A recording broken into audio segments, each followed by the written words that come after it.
Oh. Okay, sir, you're a Lebowski, I'm a Lebowski. That's terrific. But I'm very busy, as I imagine you are. What can I do for you, sir? Well, sir, it's this rug I have. It really tied the room together. You told Grant on the phone, he told me. Where do I fit in? Well, they were looking for you, these two guys. I'll say it again. You told Grant on the phone, he told me. I know what happened, yes. Oh, so you know that they were trying to piss on your rug? Did I urinate on your rug? You mean, did you personally come and pee on my rug? Hello? Do you speak English, sir? Parle usted inglés? I'll ask you again. Did I urinate on your rug?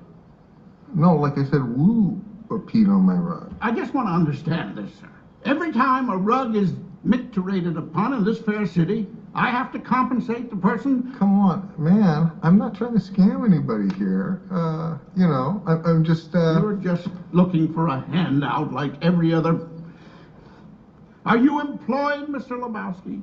Well, wait, let me explain something to you. I am not Mr. Lebowski. You're Mr. Lebowski. I'm the dude.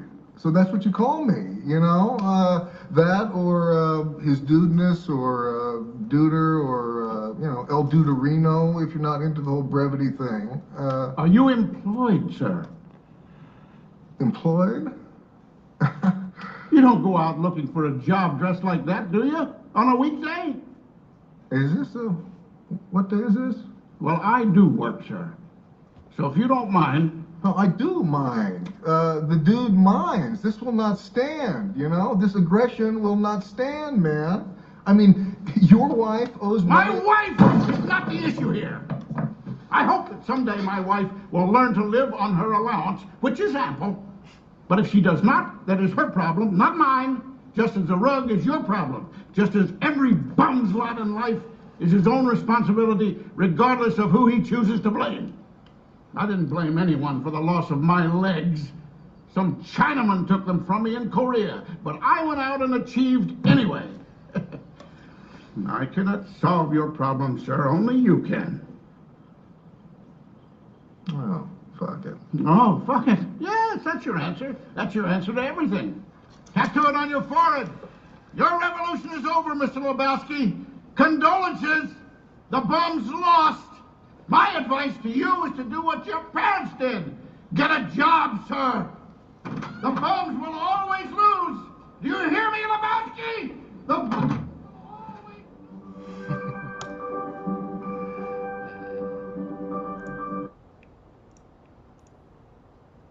What's up, babe? How are you doing? Hey.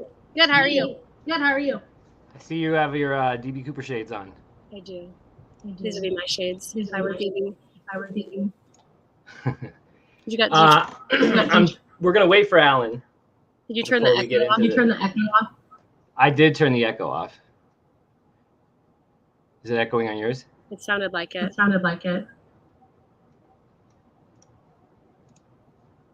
I hear an echo. Is that just Hold on, me? maybe it's probably because the window's open. Hold on. It's so hot out here. I heard it was snow in Minnesota. No, I'm gonna have to go. I think I'm gonna have to come inside and get shorts or do the stream from the pool. That's how hot. It's 90 degrees out here. Maybe you should stream from the pool, babe. I'm sure that won't cause people to flip out. So Don't wait 3 minutes. We can wait 3 minutes, bro. Dude. You've seen what we've shown you, and you've also would be self-admitting to saying you're a novice to this DB Cooper stuff and how it could connect to Forrest Fenn. What would you rate the latest connection we think we've made on a scale of 1 to 10? 1 being a nothing burger, 10 being break the internet. Well, because I wasn't really believing all of it, and I don't think it's just this one. It's delayed again. I don't know what's going on. Getting so many pieces. I don't know, guys. Is she delayed or is it just delayed on me? But everything is choppy on my end.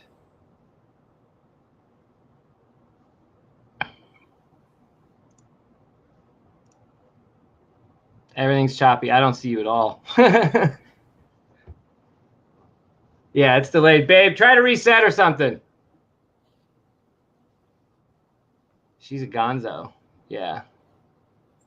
And we have good internet, too. Should I go internet stream or test the internet again? Good grief. It broke the internet. It literally broke the internet. It literally broke the internet. We have our rating. Ashley has spoken. Is it working now? I don't understand. No one heard a word you said. You froze up the second I asked. You're frozen again. Are the kids like all streaming something right now? Thursday was a day off, and then the high school was doing like ditch day today, and then one of the youngsters woke up with a stomach ache, and so we were just like, all right. Everybody else was making it into a 4-day weekend, so we did it for them too. So they got to take the day off. I'll take that as a 10 indeed. She's gone. Babe, you got reset. I'm gonna remove you. I'm just gonna remove you. Ah, 5 kids going at once. She's still frozen on that. You know what? I should just leave it up because it's funny. Yeah, Adam. It's when we say it's time to like look at what we have visually, don't worry, it'll sit up in the screen. Yeah, she's gone. There she goes. There she goes. There she goes again. Racing through my brain. And I just can't contain this feeling that remains. The people did not come here for this. No, they did not. You look much better now. I think my laptop is toast. Is your laptop now toast too? Uh-huh. It wasn't a hack though, right? We're not calling that a hack. No. What I was watching it do in network preferences was just like switching the Wi-Fi from like on, off, on, off, on, off. So it's toast. Oh, the jeepers, creepers, lemon peepers, man. There he is. There's the man. Oh, hey, what's up? How's it going? The man, the myth, the legend. All right, so I was asking Ashley before literally her internet broke. On a scale of 1 to 10, what would you rate this, Ashley? Being a novice, you would admit, I would say, right? Yeah. 1 being nothing burger, 10 being break the internet, and I ask it in a 2-parter by itself and then in conjunction with everything else. Yeah, I said like in conjunction with everything else, I felt like it was an 8. That's what I'll take an 8. I think 8 is because, like you said, rating. I'm not really a true believer in this whole concept. But that was it kind of helped me put everything together. By itself, I think it's Is she frozen again? not a top pocket fine, maybe. But all connected, I think that's the only way you can understand it. So I'm just saying 8 across the board.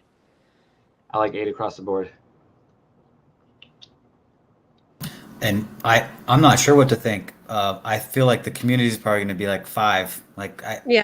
I was already thinking 50% of people here are going to be like, what? Who cares? This is nothing. Yeah, right. Then the other half are going to be like us, which is like, what?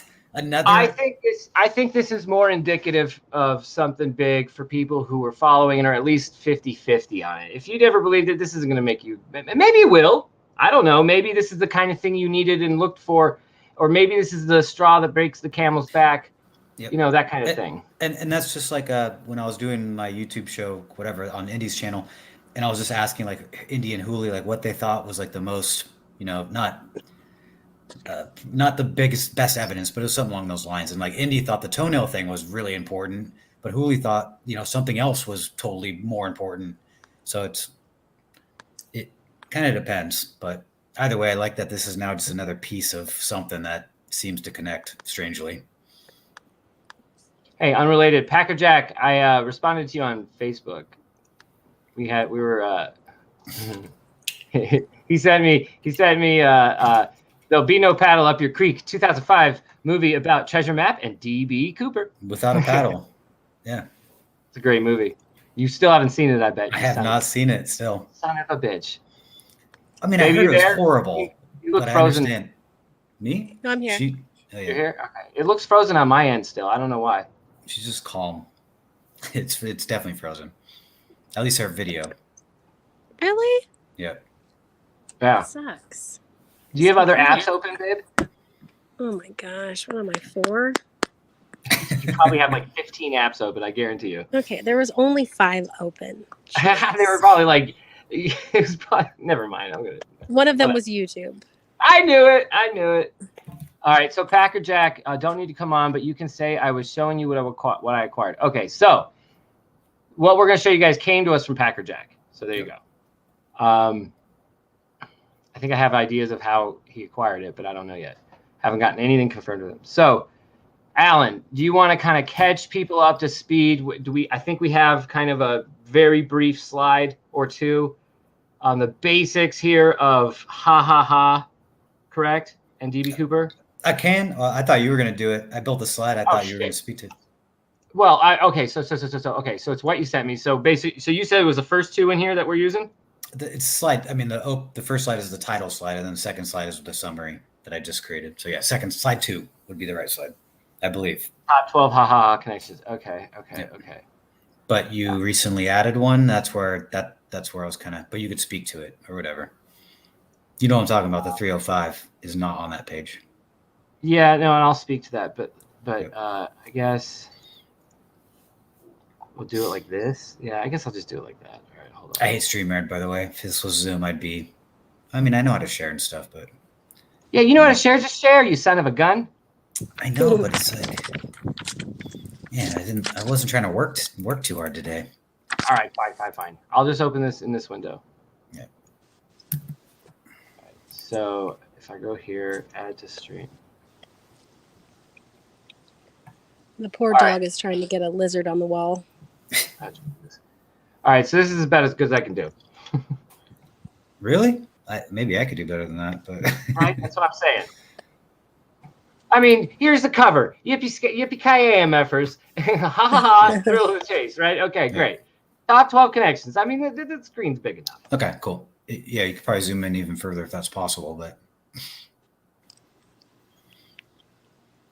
And this is what a lot of people ask for. So sorry if, while you're doing this, I'm trying to shorten up that 1 hour long 50 slide presentation into like, okay, which ones actually resonated with people? So this is like the first attempt at trying to consolidate, and then Ben will take it away after that. But okay, so to catch people up, top 12 haha connections. Alan put this together. I'll throw in kind of my 2 cents here in case we can't read it. This is in no certain order of opinion. This is just listed 1 through 12 here.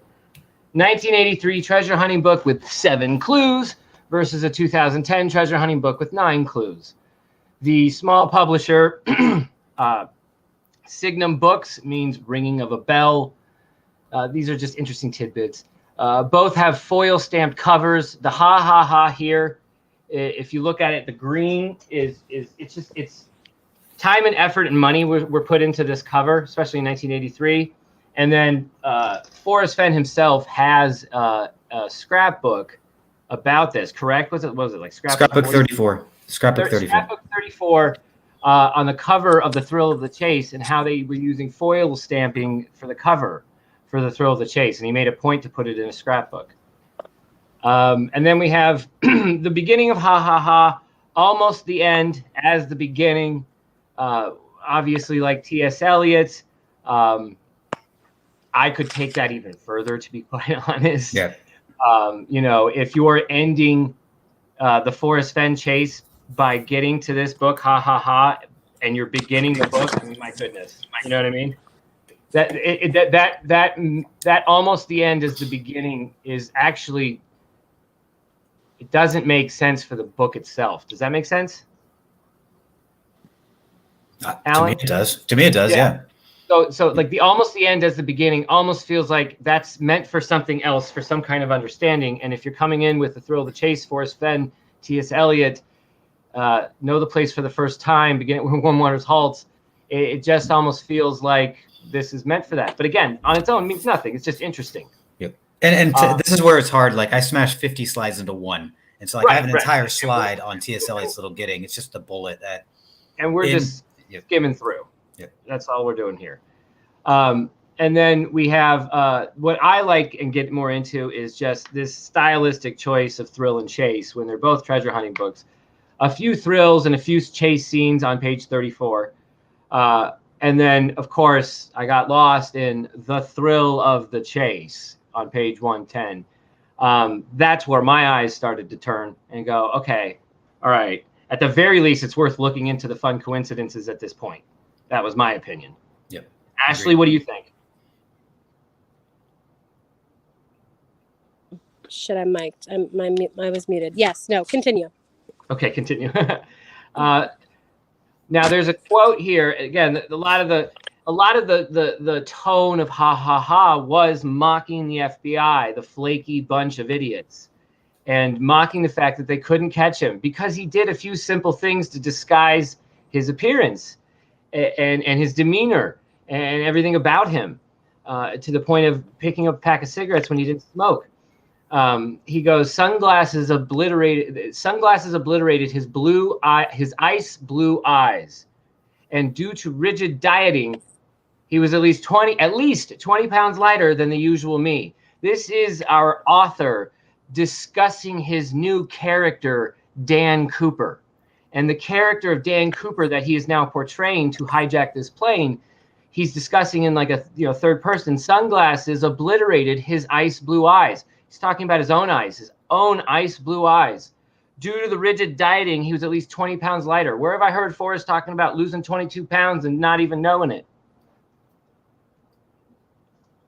Comments? Are we good? No, keep going. I mean, yeah. I spent the last 15 years telling myself one of these days I'll have the money to relax and have a little excitement and fun. Also on page 34.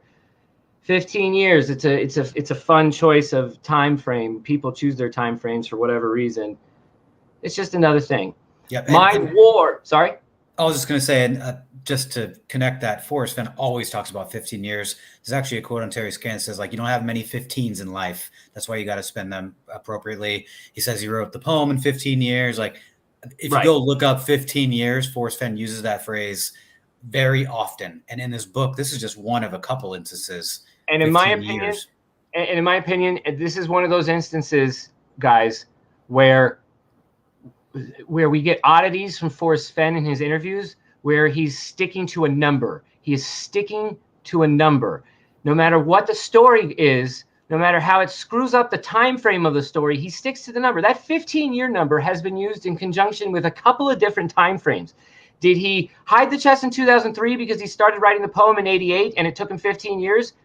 Or did he start writing the poem in 95 and it took him 15 years and it happened in 2010? The 15, it almost is like he doesn't care about the story he's telling everybody on the surface. The 15 years is the key. Yep. Ashley, any comments? She's swimming. She's just enjoying life. Oh, I have to add her. That's why. Shoot. I'm so sorry, babe. My screen is so tiny I can't see it anymore. Just FYI. It's okay. It's so what I've done was it's so hard for me to see. I'm like zooming in, and then it made me hit the leave the chat button or leave the stream button. No, I think that actually I think that the numbers tie into the next number 8, which you're going to say, which I think is even cooler than number 7. Hold on, I'm just getting my Coke. Oh, I thought you were there. See, I zoomed in. I couldn't see what you were doing.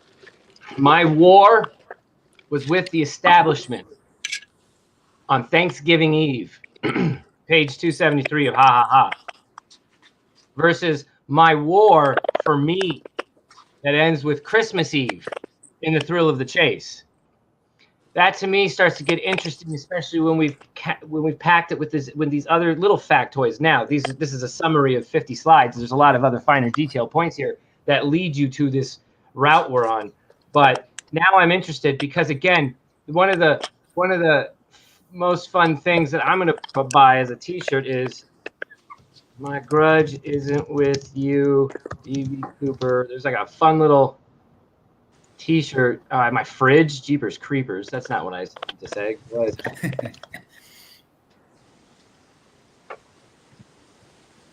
Oh, come on. There was like a fun T-shirt that I saw. Of course, it doesn't show up now. It was yellow, I think. Tacker Jack probably bought it. Well, anyway, he goes, my grudge isn't with you. I just have a grudge. Yeah. My grudge isn't with your airline. I just have a grudge. What's his grudge? Well, I start to get motivation. I start to get information from My War for Me, where I start to understand where he ends on page 99, the big famous page 99, where he puts an X. The big famous 99. He tells us his motivation. I'll read it out loud again, guys, real quick, because we're all busy looking at that picture.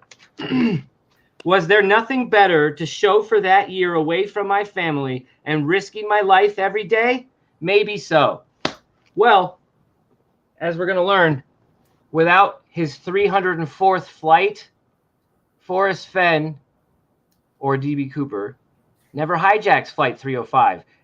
Flight 304 was Forrest Fenn parachuting into the jungle. Without that experience, I don't think Forrest Fenn is D.B. Cooper. I need that experience to have happened for me to even consider Fenn as D.B. Cooper. And I'm saying Flight 304 and 305, correct? Because we've already shown that Forrest Fenn gave an interview saying his final flight was 305 in 1969, and then after we go to we'll get into that. So anyway, anything else on war with the establishment, Alan? Nope. I think that's good. Ashley? No, I love it. I love the usage of the dates too, the Eve dates. Yes, Thanksgiving Eve versus Christmas Eve. He walked into his family's door on Christmas. He's going to walk into his family's door on Thanksgiving. It's fantastic. Yeah. There's symmetry there. They bookend each other. I would almost call them double omegas. Now we got a stylistic representation here. Impatience was his main shortcoming. Page 73. Ha ha ha. Tenacity was never one of my shortcomings. Page 73. The thrill of the chase. Same page. Same page. Exact page number. Now, oh, coincidence, sure. But if we're saying that ha ha ha is inspired or written or influenced by one Forrest Fenn, Forrest Fenn is making sure that you notice that word is on both pages of 73, and this is not. He's forcing tenacity was never one of my shortcomings into the thrill of the chase on page 73. And he has full control as a small self-publisher. Both books. I mean, everything Forrest did was small. Small publisher for both. Small publisher with expensive foil printing on the cover that he controls both. We got shortcoming on both sides. Now, again, by itself, nothing. But we're again, we have why would Forrest do this? Why would he do this? Why would he risk his family? Why would he risk his family? My War for Me tells us he risked his family every single day for a war where he killed civilians and innocent people accidentally, whatever. It's part of the war. And for what? All the medals and valor meant nothing, he said. I'm not saying that makes it D.B. Cooper. Again, I'm trying to say why. I'm answering that question of why would he do it. He says why. He said D.B. Cooper says he has a grudge, and it wasn't with Boeing. He liked Boeing. Skip, he worked for Boeing. All right, so moving on. Number 10, page 324. My mind wandered back over the past 10 years, and I chuckled and giggled while thinking of how I had beaten them. How I had really done it. Had not only made the successful big score, but pyramided into a life of leisure. Now, what does that remind me of? I put that chest down there, I walked away, and I laughed and giggled at myself, and I said, Forrest Fenn, did you really do that? Yeah. And then again, Life of Leisure, that's Blue Jeans and Hush Puppies, and that's an entire chapter in Thrill of the Chase. Blue Jeans and Hush Puppies, you say.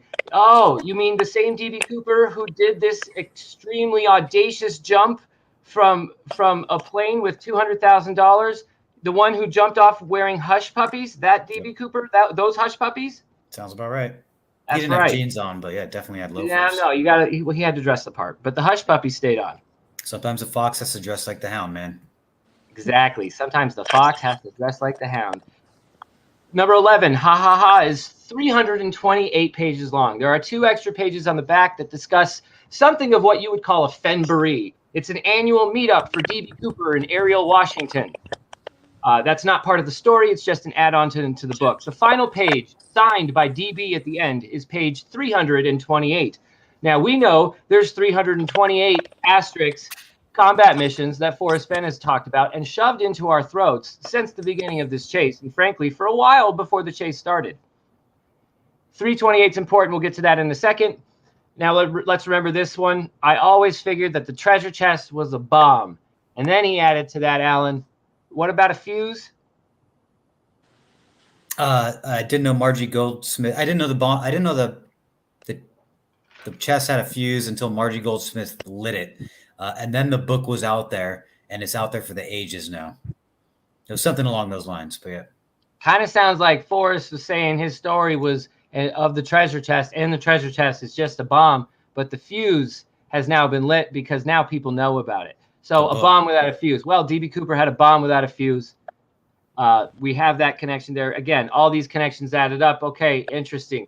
Now, why is 328 important? 328 is what was shoved down our throats a myriad of times. And then on our past stream, we've shown it. The news article that clearly states Forrest Fenn says he flew 304 missions.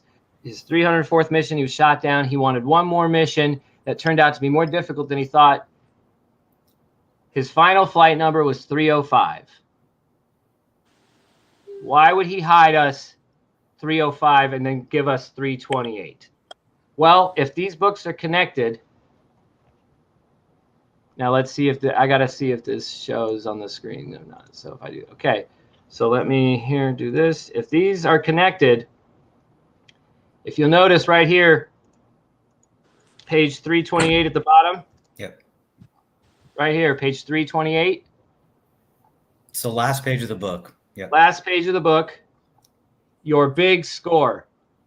Now this is talking about locating and receiving your $200,000 big score. You can mail in your big score location to the capitalized publisher at Signum Books, which again means ring the bell, to P.O. Box 687 in Jefferson, Oregon. You can send your solve to P.O. Box 687. Now, one thing that's been missing from me, aside from seeing like 10% of the author's proceeds in accordance with the terms will go into the hearing that I needed something that connects more Forrest Fenn to these numbers, because we're saying numbers is an important thing. Flight 305, page 328. Now we have P.O. Box 687. If only there was something out there that could connect us to P.O. Box 687. And then yesterday, this hits me. It's a Matchbox from the dude in the 70s for a prime rib for $6.95. But now you can mail them at P.O. Box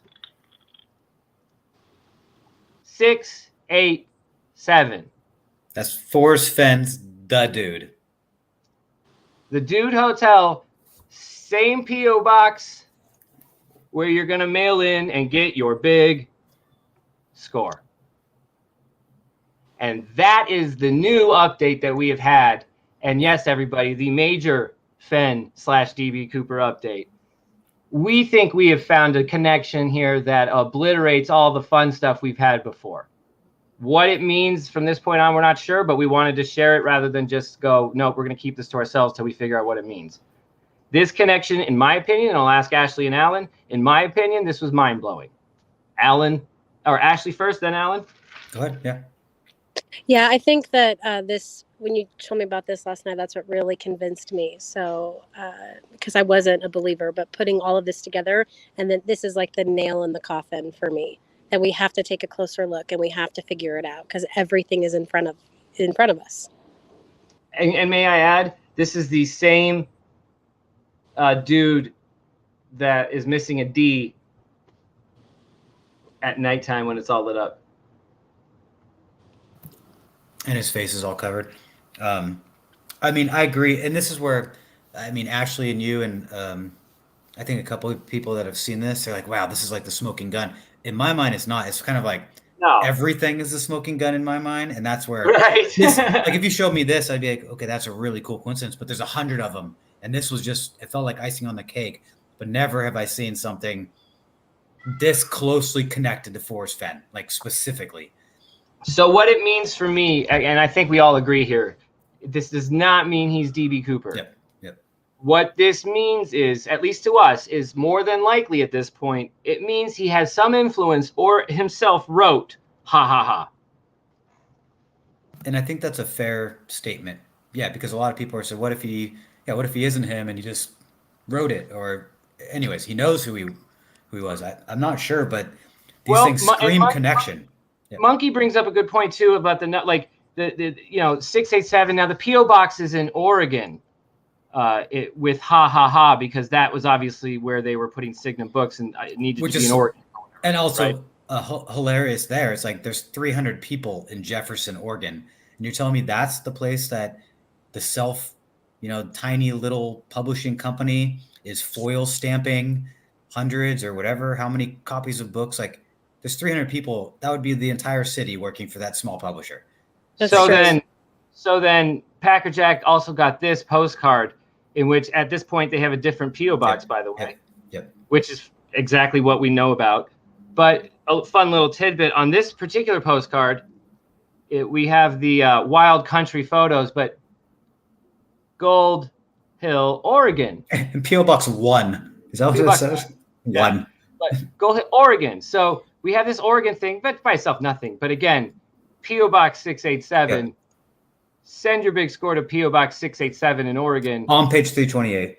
On page 328, the number he's been telling us, but the number that was the real number was 305, which of course was flight 305. Yep. That DB Cooper hijacked. And even on that 328 page where he signs it or he ends it with, there's a hash DB. I know, but like when did Forrest start doing that? And that's where maybe people that have been in the chase longer than me would know. Like, has Forrest always signed his initials? I know it went from FF to just F to like a lowercase f, but has he always done FF? That's now sometimes I've seen the lowercase f. Sometimes I've heard that he does capital F, and sometimes if capital F means. But it's always an abbreviation. Like my friends call me AK, but I don't sign things AK. But Forrest does. He signs FF, and DB obviously does because it's DB Cooper. But oh, look at what Monkey King said. FYI, Donnie's mother was assistant postmaster of West Yellowstone. So there's your access to picking your. Again, I think you can pick your PO box if you ask for it. I mean, if you request, you can probably. And if you're savvy and you're, hey, darling, do you think I can get that? I'd like to get that one, 687, right there. Yeah, that's the right one. Yeah, you know what I mean? Like, come on, him in the 70s. Are you kidding me? Ashley, what do you think?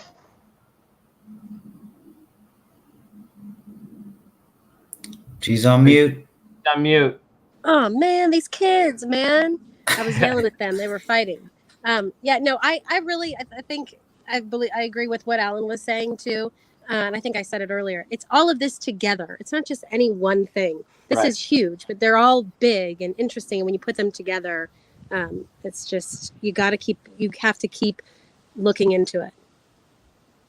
Albert, you know what I was going to say? I was going to say this. Yeah. I forgot. Can I say something?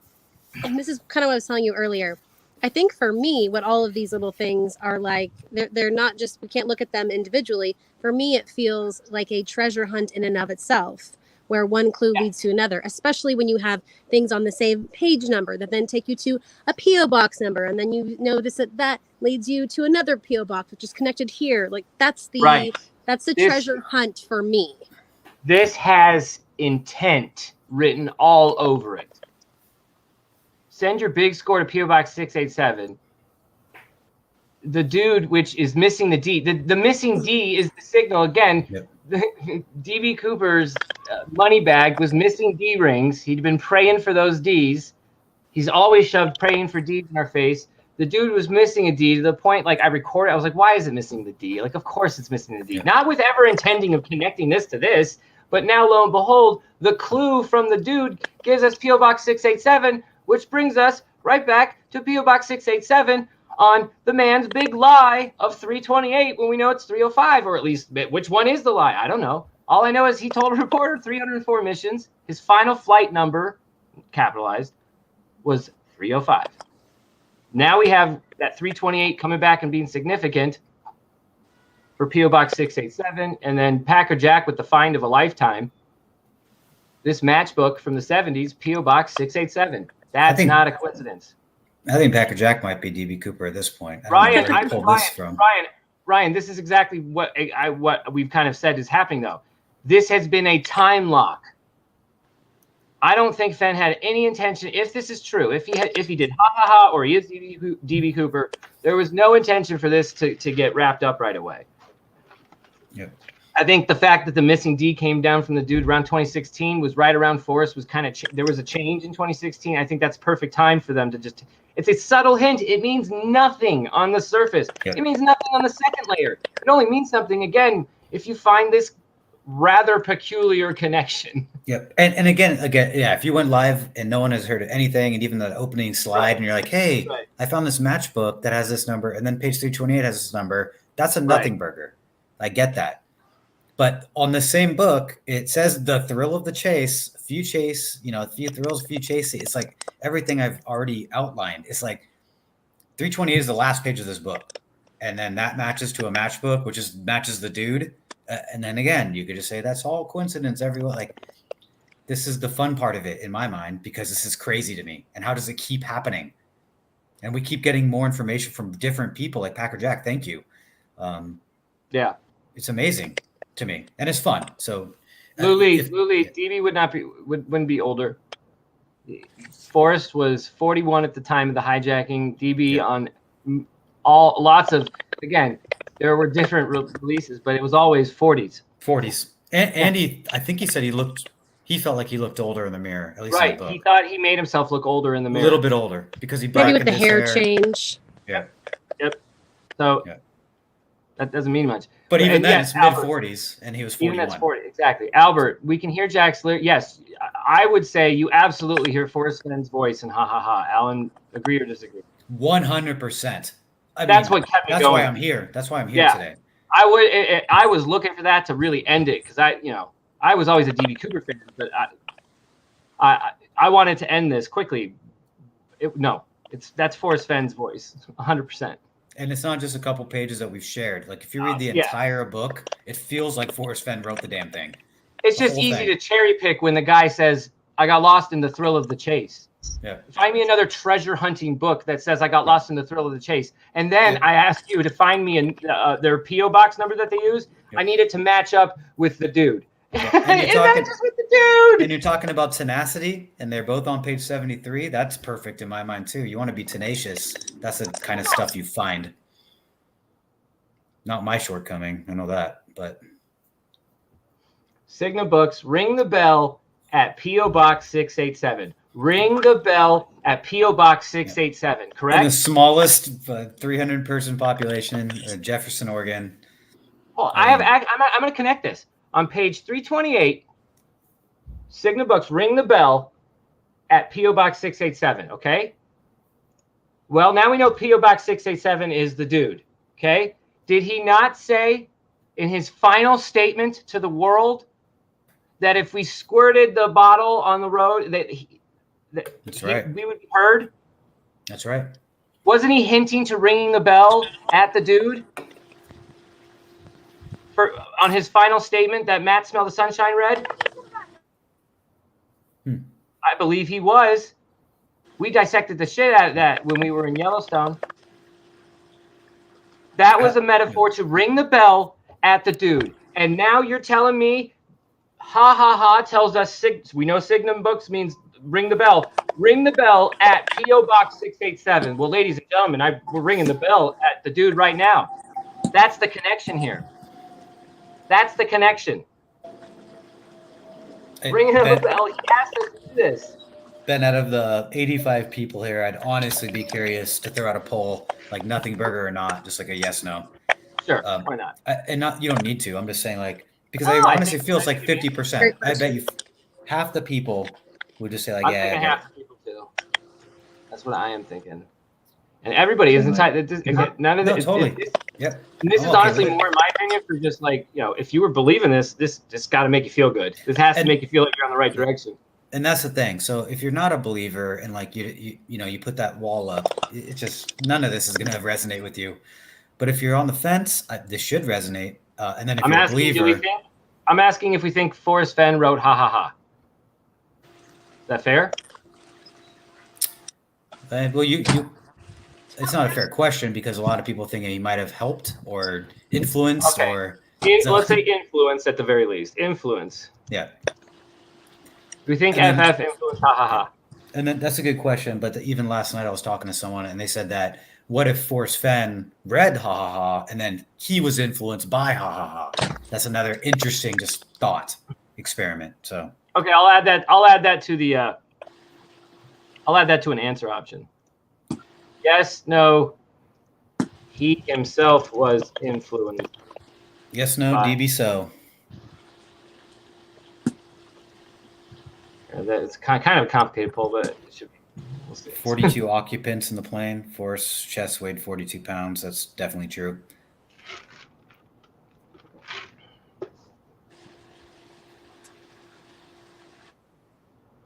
Yeah. Doesn't it fit the timeline of when he would have been working on the poem? Huh? No. What? Which part? No. No would be my answer. The hijacking would be no. It was 71. It would fit the timeline of when Forrest Fenn himself said he made $180,000 working out of his garage, though. Yeah. I mean, if he said 200K, that would be stupid. So. And I'm pretty sure when you're done reading Ha Ha Ha, you come to the conclusion that it was less than 200K. Well, 6 or 7, yeah, 6K or a Tina bar.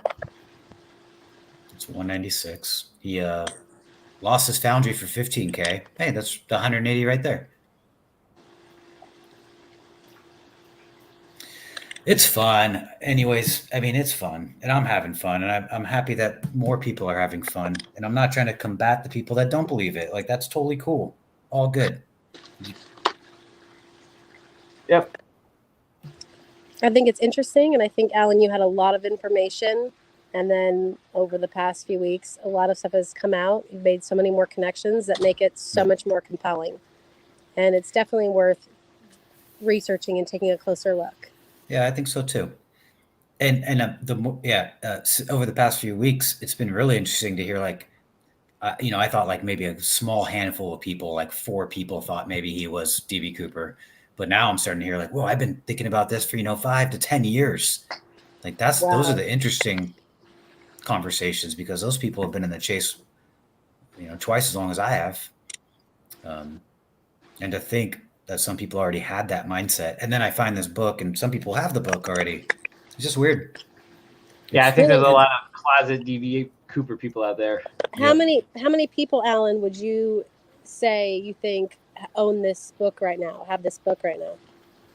I think I could probably name 10. I'm not going to name a single one of them, but 10 that are Forrest Fenn people. Wow. And some people haven't read it, but there's other people that are more like, I won't name names, but people reach out to me saying like, I've had this book for 7 years and I have 7 years of notes, specific, not just about the book, about Forrest Fenn and this book. Wow. And so like, those are the people that I want to come out of the shadows and, share, but I understand it's lunacy and it opens you up to whatever, weird texts and Facebook messages. Mario, we're not saying it's still P.O. Box 687. It's been changed. The whole point is that there was a connection in the 70s. Yeah. I just showed you another one when we were showing the Gold Hill, Oregon, and this is Box 129. The point is there's a connection, and Fenn knows there's a connection out there. Am I allowed to? I don't even want to ask. What? I was going to ask you, and this is not fair because Packer Jack isn't on the stream. Are we allowed to ask Packer Jack where he got it from? I mean, I think we're allowed to ask him, but that's up to him to answer. Okay, well then that's my fair question then to him. And, yeah, and if you don't want to, then all good. I mean, I want to know if he knew what he was sending me before he sent it to me. Like, that's a good question. Is Packer Jack still here? He's probably hanging out. And $6.95 prime rib, the book retail value. I mean, you have the book, Ben, but it's $3.95. I just a little fun fact there. $3.95. It's on the back cover, I think. I like how it's in Ziploc. Oh man. Hey, little book, if you're okay, blink twice at me. Okay. We'll see you soon. Yeah, it's gonna see you in the Nevada desert. Oh man. Oh gosh, should we show the? Oh, you know what? Actually, no, because we're learning more. Never mind. I was gonna show something else. That's like doxing, though. I don't want to do that. don't dox me, but I'm sure anyone could probably Google my home address, phone number, email address, wife and kids, probably salary. Like it's all Googleable, I'm sure. Googleable. Yes, the maybe so. Is that so? I love the maybe so. I'm glad you have this now, because now when people say something now, you have like that, oh, like, oh, here's slide 37 or whatever, you know. Right now I can kind of like go over it. Yeah. So that's a T.S. Eliot you just passed over. That's George Washington. That's the T.S. Eliot slide with those Where? right there. Oh, here. Right there. Yep. Page 0 and 1. So on page 0 is the map. It shows the route, the flight path. Almost the end at the beginning right here in the circle. And then page 1 as a beginning. Yep. And that's extremely crazy, because Forrest Fenn has quoted T.S. Eliot's little getting. What we call the beginning is often the end, and to make an end is to make a beginning. Right here, after the caper, I divided the money 4 ways. After the caper. Yep. Forrest Fenn, Thrill of the Chase, has 2 capers, the Philadelphia caper and the Totem Cafe caper. And he's stealing pies. He stole a pie, and then he didn't steal a plane, but he was flying in a plane and put his thumb over Philadelphia, and his mind was blown, and it changed his whole mindset of reality. And those are the 2 capers he was in, which actually is built into My War for Me. So the Philadelphia caper's in My War for Me. And it's a strange story. I mean, read it 10 more times. It's a really strange story. Oh gosh, and then Bloodless comes out. I still that has to be the key. Doug Press is the key, and the first thing he does when Fenn is gone is D.B. Cooper. Yep. But yeah, anyway, for me, P.O. Box 687, too much of a. That's the straw that broke my back on coincidences. So I'm convinced at this point. So there's no coming back from this. That's too much. That's too much. Of all the gin joints in all the world, to match up, that requires intent. When he did this, he was matching. He chose the P.O. Box in Oregon to match what he knew was a P.O. Box that he once had in West Yellowstone. And he knew maybe one day this matchbook would make their way into the hands of somebody who could connect the dots. Maybe. Certainly not the flaky bunch of idiots in the FBI. He thought of everything. He just didn't think of Packer Jack, apparently. But that's the ha in it all. Wouldn't it be a ha for one of his treasure hunters to solve it instead of the FBI? Yep. How's that for a ha? I love that his face is covered by that cowboy hat too. Whoever's face it is, it's just like hiding. It's a strange cowboy. Hiding. The rascal. I'm sure his belt buckle says like 305 or Blaze or something. Like I can't read it, but man. That's the turquoise. That's a turquoise buckle right there. That's what that is. So that's why I want more info from Packer, but I'm not trying to put him on the spot. But like, wait, where did I kind of know where it came from, but like what year, if you had to guess, would this have been? I'm saying the matchbook being in existence. Is this like a 1953 matchbook? I don't know. Packer Jack just sent me this, and he got this.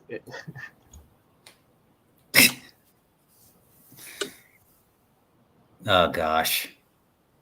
I can't see. Hold on. Packer Jack just keeps sending us shit. Gosh. Don't tell me that was in the same auction. Like those 2 items, like the matchbook and this. They came what together. auction? They came Where'd you together, get this, Alan. Yeah. Man, how did you even find that? That's the Dan Cooper from the comic book. What Packer is that? Jack knows everything. How about like that? An iron-on? What is that? Hashtag this is Packer Jack knows everything. Carrie, again, stop paying. Okay, so Alan. He had black hair. Alan, he had black hair. Pack it up. We're done. He had black hair. He had black. I don't care if your precious little book in the plastic bag says, "Oh yeah, I dyed it." Duh. The glove didn't fit, man. But no. We had black hair. We're done. We're done here. Yeah. Guys, this doesn't sound like Forrest Fenn. No, not at all. No, not at all. A guy who had a grudge with the government, knew his way around parachutes and aviation, and happened Boeing to 727s. Boeing where his brother worked and happened to make the exact same amount of money at the exact same time frame and share the P.O. box number with the treasure hunting book with 7 clues in it to solve the D.B. Cooper caper. No, it doesn't sound like him at all. On page 328. Yep. Now, honestly, it's interesting. Carrie is so all over the place that I really am very curious as to who Gary Calloway really is. I'm very curious. Yep. I don't take it personally, though, Carrie Galloway. I don't take it personally either, but like these are obtuse questions. You're asking about one of the 4 sketches. Like, like have you researched this? Is this just ignorance, or are you asking this legit? Like what? Forrest Fenn didn't know crap about parachutes. What? Even I know that. Burned. The bailout procedure was burned into my memory. Burned into. How does Forrest Fenn get to Portland? He went to jump school too. He went to jump school. He did the jungle survival training. He talks about that in Too Far to Walk. He went to jump school, jungle survivor training, whatever that's called. I forget, snake school. The bailout procedure of ejecting out of an F-100 was burned into his memory. He knew exactly what to do with the parachute. Like landed 18 inches off the ground. Part of that bailout procedure is using a parachute. I mean, that alone does it. But he has the training to just, oh no, he doesn't know how to use a parachute. What the heck do you know, Carrie? I'm just curious what makes you so positive Forrest Fenn doesn't know how to use a parachute. Have you ever read Thrill of the Chase, Carrie? Statement. Carrie, you should read Thrill of the Chase. This is a book written by Forrest Fenn with 9 clues in it. Pay attention to Hush Puppies too.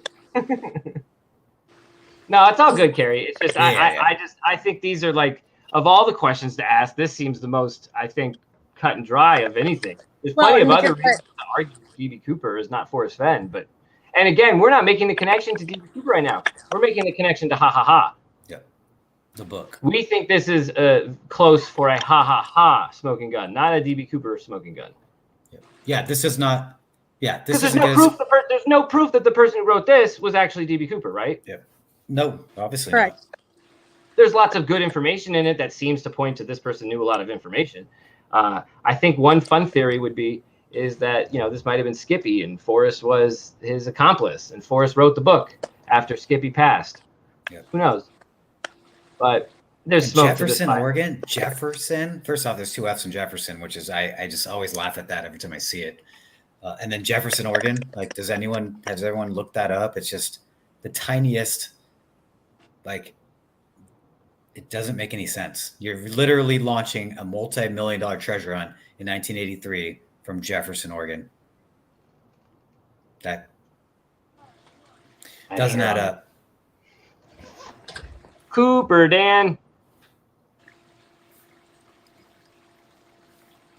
Jet pilots use parachutes. Ever seen Top Gun? I have seen Top Gun. Jet pilots would not use parachutes unless they were ejecting. Here you go. Again, you went to jump school. Try this site out for language. It's understandable that you can say most people. Jefferson was best buds with Madison. I love that. That is true. Nice, Roberta. Sorry, Ashley. Oh no, here goes Ben. That's one of the things where when we kind of dive into it, it's actually rather odd that this book really didn't make any waves. It was never investigated by the FBI. It doesn't look like, I still have more files to go, but so far nothing on this book. If Plus, you go into the documentaries that we watched, no one's ever talked about this. We didn't know about this until we met Alan, and we watched D.B. Cooper stuff before even meeting Alan. I've never heard people use ha ha ha in there. Like there's a dude from the FBI who has like a YouTube video out from like 2009, I think. And like he's trying to get like renewed interest to help him solve the case. Even he doesn't mention fucking ha ha ha, I don't think. I think I saw ha ha ha mentioned in the video you sent me, where the dude he was showing everything in his, like, what was it, the bar? Yep. The Ariel Tavern. That's the D.B. Cooper. But look at his book, bro. It looks just like what you get. I mean, look, I'm taking very good care of it, but it's definitely going to look like it's been opened now. Like his book had never been touched either. Like, It's very strange how these people had those books. And again, it never took off. I don't understand. Which is weird. It's just like Thrill of the Chase, though, where Forrest Fenn, like, who's going to buy my book? My parents are dead. Like, apparently 600,000 people bought your book, or whatever that number is that he says, Thrill of the Chase. Right, but before he said nobody ever bought his book. Exactly. And we were like, yeah, what book are you talking about? And then no one ever bought this book. And then, but it's the same. How do you support a $2 million or $1.8 million treasure hunt? So 200K, I guess the math is 1.5 million. So how are you going to launch a $1.5 million treasure hunting book and then have 10%? It says in the book, you just showed it, 10% is going to go towards paying for that. So 10% of the profits go to pay for the book or to pay for the 200K. But then you have no intention of marketing it. Doesn't make any sense at all. It almost feels like,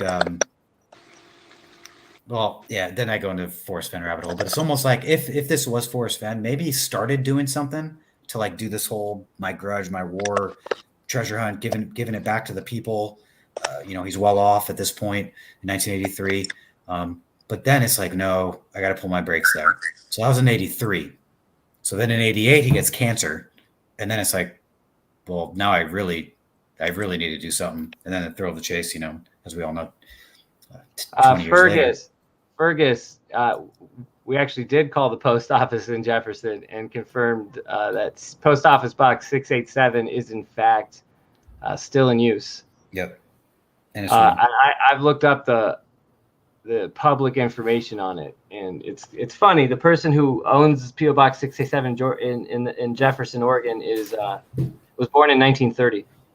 I won't like dox the name or anything, but like the person who owns it now was born in 1930. So that was a weird coincidence. A 91-year-old person. Let's kind of go back what babe? No, I was going to say what Alan was saying. It almost could it be too that Ha Ha Ha was released. Like he learned. Can you? Well, he's standing behind me. Good night.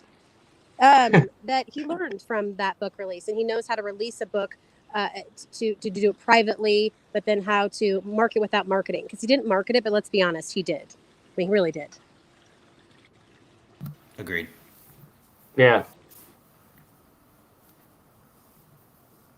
I would argue that F's art business model was buy paintings by an artist, write a book about that artist, sell artist paintings.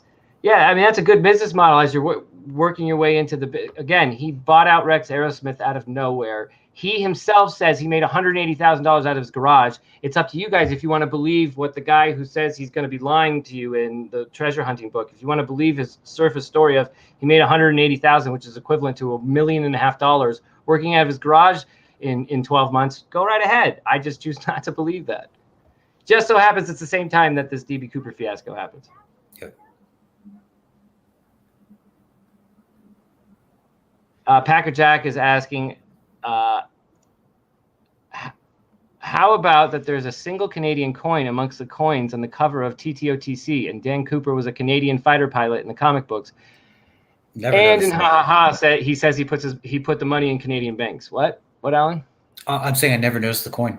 I'm sorry. Yeah, that's. I did not know that there was a Canadian gold coin, a single Canadian coin amongst the coins on the cover of TTOTC. I did not know that. Is that possible, Packer Jack? I mean, I could agree at my book, but I don't know if. Lavetta, thank you. He also said he got an angel investor. Yeah, you can say angel investor, or you could be Forrest Fenn. Where may I remind everyone in the chase, when you went to Dale Neitzel's website, he had a warning box right on the front where he was describing the treasure hunt that you were about to take part in, and it said disclaimer. You need to understand that when you're living in the world of Forrest Fenn, he is the master of the double entendre. He will mess with your head with words. He is a master of words. Well, yeah. Sometimes you people, I think, underestimate that. Yeah, you got an angel investor. Sure he did. DB Cooper coming in with his parachute, who would have been praying for D's if he didn't pay attention to what the FBI was trying to do. It's come on. The story makes sense finally with his random quotes when you fill in the gaps with this, that, you know what? It's not just me filling the gaps. Forrest Fenn is trying to fill in the gaps himself, guys. This person picked P.O. Box 687 for a reason. This book is about numbers. I'm not saying the Thrill of the Chase and solving the poem is about numbers, but P.O. Box 687 is important. Lo and behold, there it is at the dude.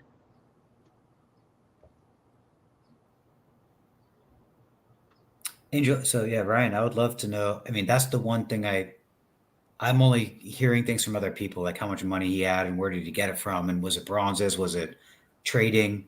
I don't know the facts behind exactly how he bought out Rex. So if you've got that, I would love it to see Probably it. a little bit of everything. Yeah, I agree. That's I where agree with the that. truth. That's where the truth is always lying. It's right in the middle. If you're going to believe the exact story that Force Fenn told you, you're on the wrong chase, in my opinion. Yep. Or we're just on different chases. I do not believe every exact word in the thrill of the chase. And if you're telling me, oh no, I don't buy every exact word, well then stop saying you can't pick. No. If we agree that not everything in this book is true, then everything's on the table right now until we get the real story.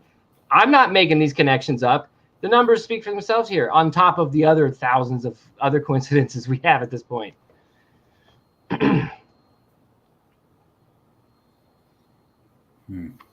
Whew. 4D chess indeed. 4D chess indeed. Mark, Packer Jack was the purchaser of this matchbook, so he's the one who has the information behind it. I'm assuming the seller informed him of when the date was. I have so many questions for Packer Jack. I wish he was on here. I know, right? Or Packer Jack made this whole matchbook up. Man, he's the greatest troll ever, if that's true. It's like, honestly, I enjoy the ride if that's the case. I'm going to go on the limb and say it's real, but you know. Yeah. Sir, yeah, man. The ink don't even match. Ghost Dancer, I didn't know that you have a matchbook from the dude from the 70s. Do tell. Do show.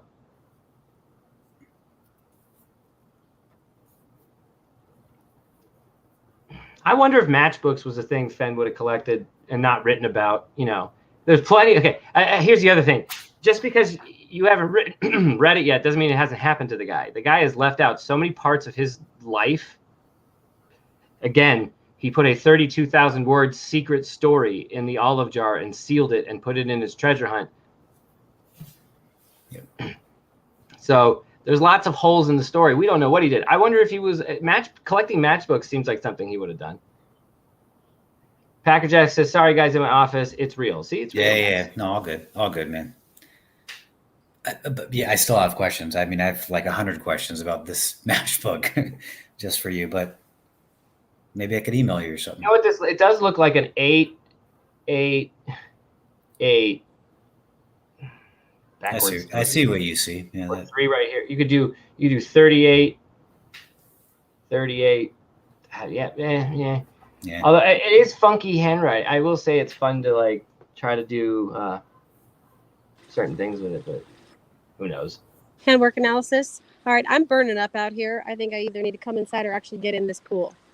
So thanks for letting me come on, but I'm gonna jump off here. All right, boo. Hey, boo. Yes. What is the Friday night booze situation? Excuse me? What's the Friday night booze situation? Oh, I will let you know when I get upstairs. You probably thought I said boobs, huh? I wasn't really sure. All right, come upstairs. Love you. Okay, bye-bye. Bye, guys. Bye, Alan. Good to see you. All right, cheers. You too. Thanks for coming on. Thanks for helping.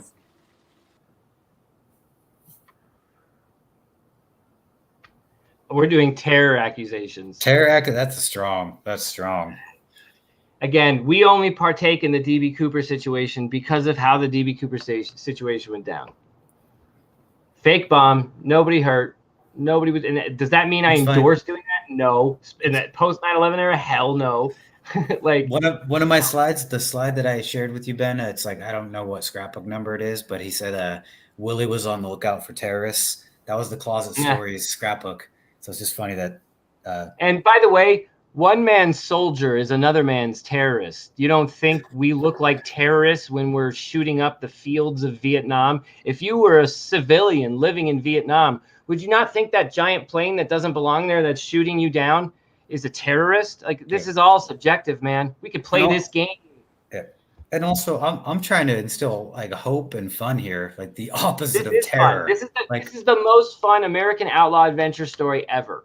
Yeah, this is not terror. This is like I call him a folk hero. I call both of them folk heroes, war heroes. Okay. I mean, And the stewardess liked him. The passengers were like, hey, look, he was quiet. He was like, whatever. Yeah. And the people that were getting hijacked didn't even know it until they got off the plane. Like, it's not like they were panicking their whole trip. They didn't even know it until they were told. So, I mean, terror accusation. That's Mail capitalized your big capitalized score to the capitalized publisher, P.O. Box 687. Yep. On page 328. So I just looked at the poll. So it's 48%. Oh, by the way, guys. Yes. By the way, guys, you know what indicated us that we should look here at page 328? Do you see what that is right here where the mouse is circling? Oh, that's right. It's an asterisk. Oh, hashtag asterisk.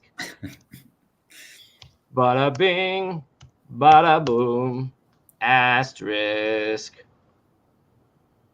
You bet your asterisk on it. You bet your asterisk that's an asterisk.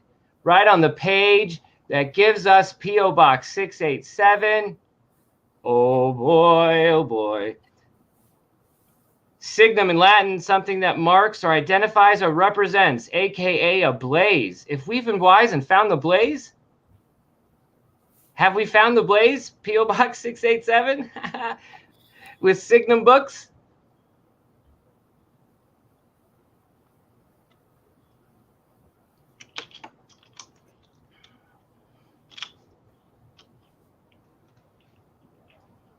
Okay, whatever, 5 leave. P.O. Box 687 on the asterisk page. I can't believe I didn't make a big deal about that earlier. I forgot almost. I love it. I'm sorry, because when you get this page shoved in your face, the asterisks, and so now I sit here past midnight beside my juniper fire, reflecting back to the year when my awareness took its first few steps. That could mean anything, guys. Really, it really could. I'll make my last flight. His last flight, first few steps. His first few steps, maybe when he had awareness, when he was jumping off that plane. His last flight was flight 305. His last, he points it out, and this is on the asterisk page. Big old asterisk right there. Big old asterisk. Hey, I'll be right back. Give me 1 minute. I just hear a kid. And that there is a big old asterisk right there on page 328, P.O. Box 687.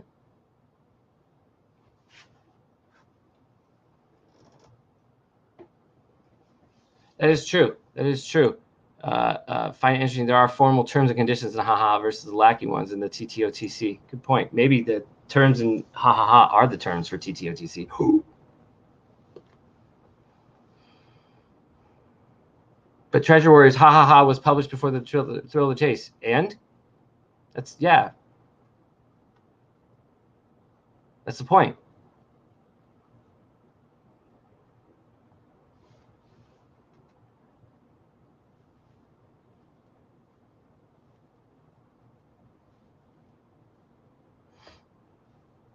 Forrest also said Canada not on his Too Far to Walk map was important, but that it wouldn't help you find the treasure. Yup, because part of the D.B. Cooper story includes Canada and the hiding of the money. So Canada is important, yes, but it doesn't help you find the treasure, correct. The only way you're going to learn this story is by opening an olive jar. It's the only way we're ever going to confirm it. But right now, I have smoke with P.O. Box 687.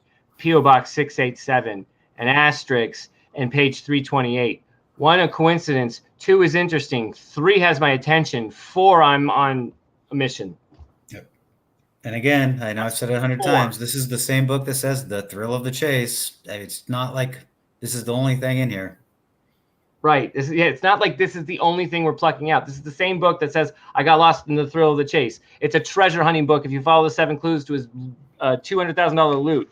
This is from, who we think is the same guy who said he made $180,000 out of nowhere in his garage. I guess, working tooth and nail.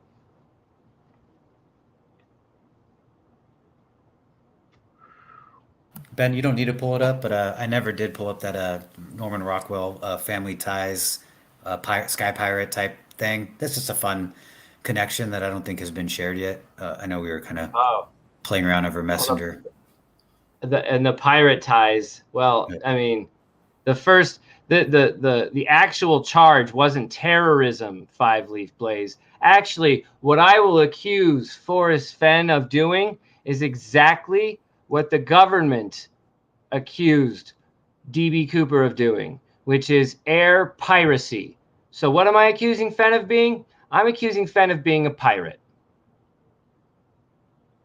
That's exactly what I'm accusing Fenn of.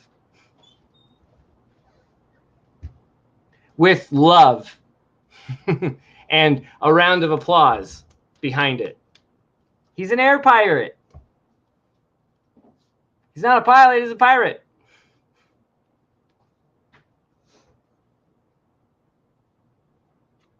Oh, now my thing is dead and broken. Son of a biscuit.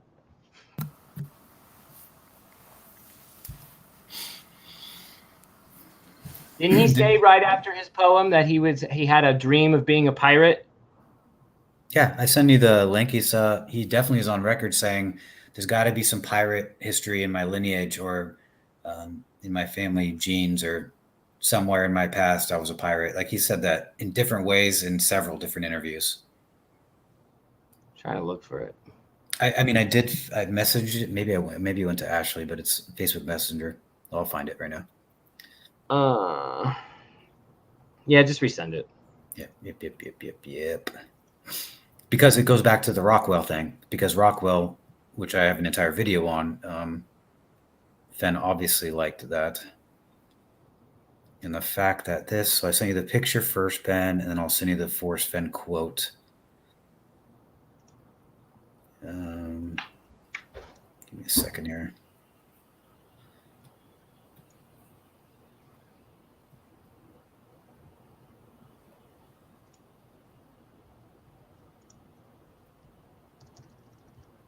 Yep. Okay, so I just sent you the quote. That's a direct quote from Forrest Fenn. I just sent it. I don't know if it came through. So this is a Rockwell. There. This Rockwell is called, I forget the name. Dang it. Family Ties or something like that. This is a Rockwell, and everyone, well, maybe a lot of people don't know, but Rockwell is used throughout the Thrill of the Chase as far as taking Rockwellian stuff and then changing it to become illustration. So this is another Rockwell. And Fenn's quote is right there. There must be pirates in my ancestry someplace. And this Rockwell illustration is, if you look at the bottom, it's a pirate. Which he didn't put in the, that would be a smoking gun. If this was in Thrill of the Chase, like this Rockwellian one, but he talks about, the whole Captain Kidd thing, and that's strange too to think about.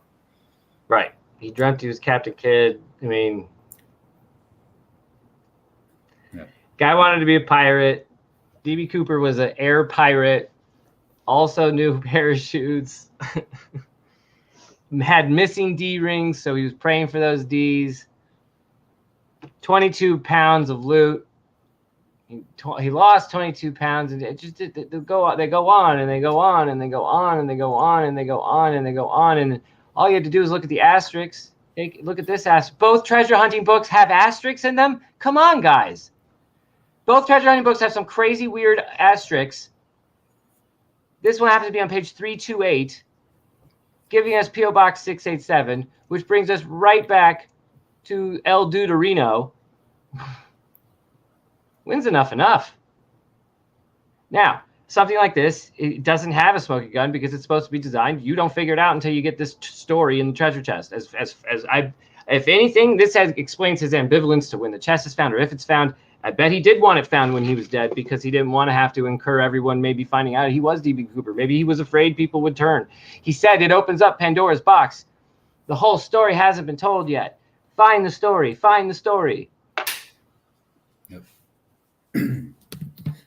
But even with all that, let's see here. Was it 50% of people think it's like... Yeah, what's the poll at? 30% no. 19% say was influenced by it, and then 50% say yes. So 51% say yes, he influenced Ha Ha Ha. He had some kind of creative role in Ha Ha Ha. That's 51% of those watching right now, or at least voting. That's pretty 73 votes. That's not bad. I'm pretty sure. I'm pretty sure this PO Box 687 is not the end. It's the beginning. I think this is it. This is too much now. The dam has broke.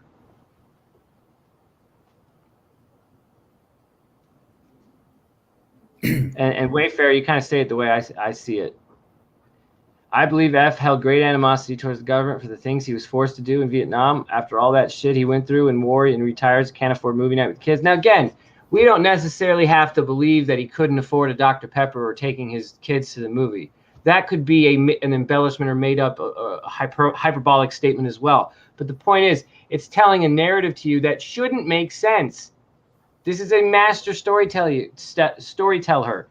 If he's telling you he can't afford the Dr. Pepper and the movies for his family, but he magically buys out Rex Aerosmith and opens $1 million art gallery overnight, he wants you to question that. That's part of the game. It's turning out to seem like.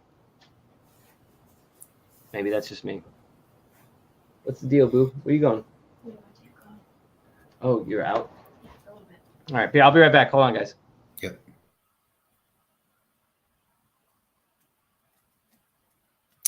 Bavetta just shared something. I know I lost it, but I was going to comment on it.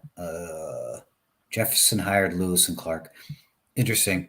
Well, I mean, it's quasi interesting because Lewis and Clark makes sense as far as that area. But and I mentioned this in my DB Cooper presentation, is that the jump zone where the FBI think DB Cooper jumped is Ariel, Washington. To the north of Ariel is Lewis County, and to the south of Ariel is Clark County. And where do we know Lewis and Clark? Obviously, TTOC, looking for Lewis and Clark. So that's just another fun tie-in. And I know there's a lot of Lewis and Clarks. Like if I drive down my street, I could probably find a Lewis and Clark street somewhere. I understand how that works. But it's just, again, another little connection. It doesn't prove anything. But when I look at The Thrill of the Chase, not like an autobiography or a memoir, it just looks like a hodgepodge of stories that mean something. And a lot of people use those stories to, come up with solves in all sorts of different states. So now I'm coming up with the same thought process, but my state is now the West Coast, Washington, Oregon, Nevada, etc. Any real questions out there besides, some haters and all that stuff? The book is not a reality. That is true. Right. Davio. Landed at a golf course to see a woman. Simi Valley, California. So that's another thing where Forrest would never break the law. He landed on a golf course, whatever, hole 18, and said that he had 10 minutes to not loot the girl's real estate sale, but take all of the paintings and the rug. And he had 15 minutes before the sheriff would arrive. And then he flew off. You're telling me that he was buttoned up? You would abide by all the rules. He landed on a damn golf course in the middle of the day just to get some stuff from a real estate sale so we could go resell it for more, and took off before the sheriffs would get there. Maybe that was, exaggerated. I get that. But Forrest Fenn broke rules. I mean, he stole bronze sprinkler heads from Texas Central Temple, whatever, university. He stole sprinkler heads from their campus. And he said he repaid it later. So again, he's like, I'm not accusing him of being a horrible person. He always makes up for everything he's done. It seems like, or at least he's trying to. So anyways, what about Bill Lemay? Bill Lemay, Lisa, since you asked, is the name that pops up sometimes of the supposed author of Ha Ha Ha. It's just no one has proven that. I've just seen the name pop up, but no one knows. Yeah, no, I mean, Bill. We've looked into it. And I don't even know if he's in the FBI files, but Bill Lemay. It's an Amazon comment. Yeah, exactly. Yeah. Bavetta, Fenn could have easily picked which city to get a P.O. box in, so Jefferson could be a hint. But it's pretty hard to pick a P.O. box number because it needs to be available and there's not a lot of turnover. I agree, Bavetta. So is it luck, that 687's available in Jefferson. Maybe. Or maybe, it didn't have to be Jefferson. It just had to be 687. Yeah. Maybe Jefferson was just kind of a lucky coincidence and makes him chuckle. Again, the whole thing is a ha, ha, ha. He had picked the P.O. box before he put the book out, right? So everything about this is ha, ha, ha. Everything is. Yep. I think that's the interesting part about this being a ha, ha, ha is he's almost laughing at the universe, this D.B. Cooper writer, of just it's so ridiculous sometimes how things come together. Yep. And that's all Fenn talks about when it comes to the chase. I needed everything to come together just the right way. It was perfect. It needed to be perfect. Oh, in the same book, it was raining outside, so it would cover if they couldn't see me jumping out. It was perfect. It's the same guy. I agree. And that's how ha ha ha reads, which is ha ha ha. The whole thing is throwing things in people's faces, hiding the money upstream of where the FBI thought he jumped just to shove it in their faces. And that's what Forrest Fenn seems like he does with a lot of different things. And then Jason just brought up a good point. So I just mentioned that the sprinkler heads, Fenn is on record saying he stole them to make bronzes in Lubbock. And Jason's point was that, if he's stealing sprinkler heads from a college in Lubbock, that probably means he was broke. Otherwise, you don't go stealing sprinkler heads from a college. He tells us he was broke. Yeah. He tells us he was broke. Yeah. Guys, I don't know if you understand what it. God, it sounds so condescending to say it like that. You can't start a business on that kind of money, guys. I don't know. I mean, and you could start a little business. Sure. Yeah. You could have kept his foundry going. Yeah. If you want to start your bakery on Main Street, fine. Yes, you probably could. It would be tough, but you could figure it out. Sure. You're not starting $1 million art foundry. You're not buying out Rex Aerosmith. You're not buying out someone who's been in that town for two decades. Come on. Julia did not. Julia just said, did you mention the ISBN 306? She's referring to the BIP book. The BIP book is in $17 a square inch. And in that $17 a square inch, it said the BIP book had one copy printed. I don't think it's accurate, but either way, it says one copy was printed. But the end of the ISBN is 306. And so, no, I didn't mention that because, again, that's if we're already stretching people right now. No, I don't do off by one. Got to be exact. And even then, I feel like we're already stretching people, even with this. And so then, I don't think this is a stretch. I honestly do not believe this is a stretch. Well, at this juncture in the game, though, it's not a stretch. And again, of the people disagreeing, and I don't mean this sarcastically or with disdain, but I would wonder how many of those people have really dug into this. It's not because you chose not to or you're beneath it. It's just because this isn't available to that many people. Yeah. It's been hard. I've been into the DB Cooper for damn near 3 decades, and I only got to see ha ha ha the last month here or the last couple weeks. So you know what's funny, and I'm you know what, I'm not gonna say it, but anyways, yep. And William, I just saw $6.95 prime rib. I'm in. I'm like, yeah, let's bring this matchbook to the dude and be like, can we cash this in for 1 prime rib, please? Right. And imagine if this exists, right? And we never knew it. What else could maybe possibly match up that if you're into the idea that he's at least emulating ha ha ha, or is behind ha ha ha, and whether he is or isn't DB Cooper, if he is behind ha ha ha, and he wrote then a treasure hunting book in 2010, obviously there's a relationship here. And so he's sprinkled little breadcrumb hints throughout the world, if you will, and they're there to be seen if you want to find it. The thrill of the chase, the promise of other discoveries. I love it. 2 quick comments just on the chat, and I'm reading the chat for once. I never do this. Ellie or L Athens says the 7 clues, are they similar? I don't know. I mean, it's a 328-page book, and there's supposedly 7 clues somewhere in there. So no one knows that I know of what the clues are. So it's hard to say. It's not like a poem with 9 clues Forrest Fenn. For all we know, 7 clues are 7 words or 7. I think we have an idea of what they are, but we keep that to ourselves right now. Yep. And then the other, what's the other thing? The other one was Davio. So Davio is an anti-believer, but he's not a hater. He's just saying the DB is FF theory. Nope. Would he lead people on? Yes. So my question, Davio, to you is like, where do you draw the, like, why do you say like, nope? How do you get a nope? Because you're pretty open-minded. So for you to say nope, like, do you have a nope disapproval factoid that I can turn me around, or are you just like your gut tells you nope? Right. And then Wayfair, when F talks about the jars, he says, I want people 1,000 or 10,000 years to find one and say, wow, look what that guy did. Again, he's played games with these jars and these bells. And I have plenty of videotape at this point of me discussing the difference between jars and bells. And even he probably might want, if nobody finds one of these jars and it takes 900 years for someone to find a jar, so be it. But again, I've made it very clear, if you dig into that, there's a difference between the jars and the bells, and he makes a distinct difference. The jars are findable, or at least one of them are. Yeah, even on that note, so like the autobiography's in the chest. I would hope that most people would agree that The Thrill of the Chase is not an autobiography. I mean, by any standards. Right. But then Forrest always said, everyone should send their autobiography to the Library of Congress. Like, you got to do that. They love that stuff. His autobiography is not in the Library of Congress. So he didn't even do that, unless it's under some pseudonym that's not, and who knows.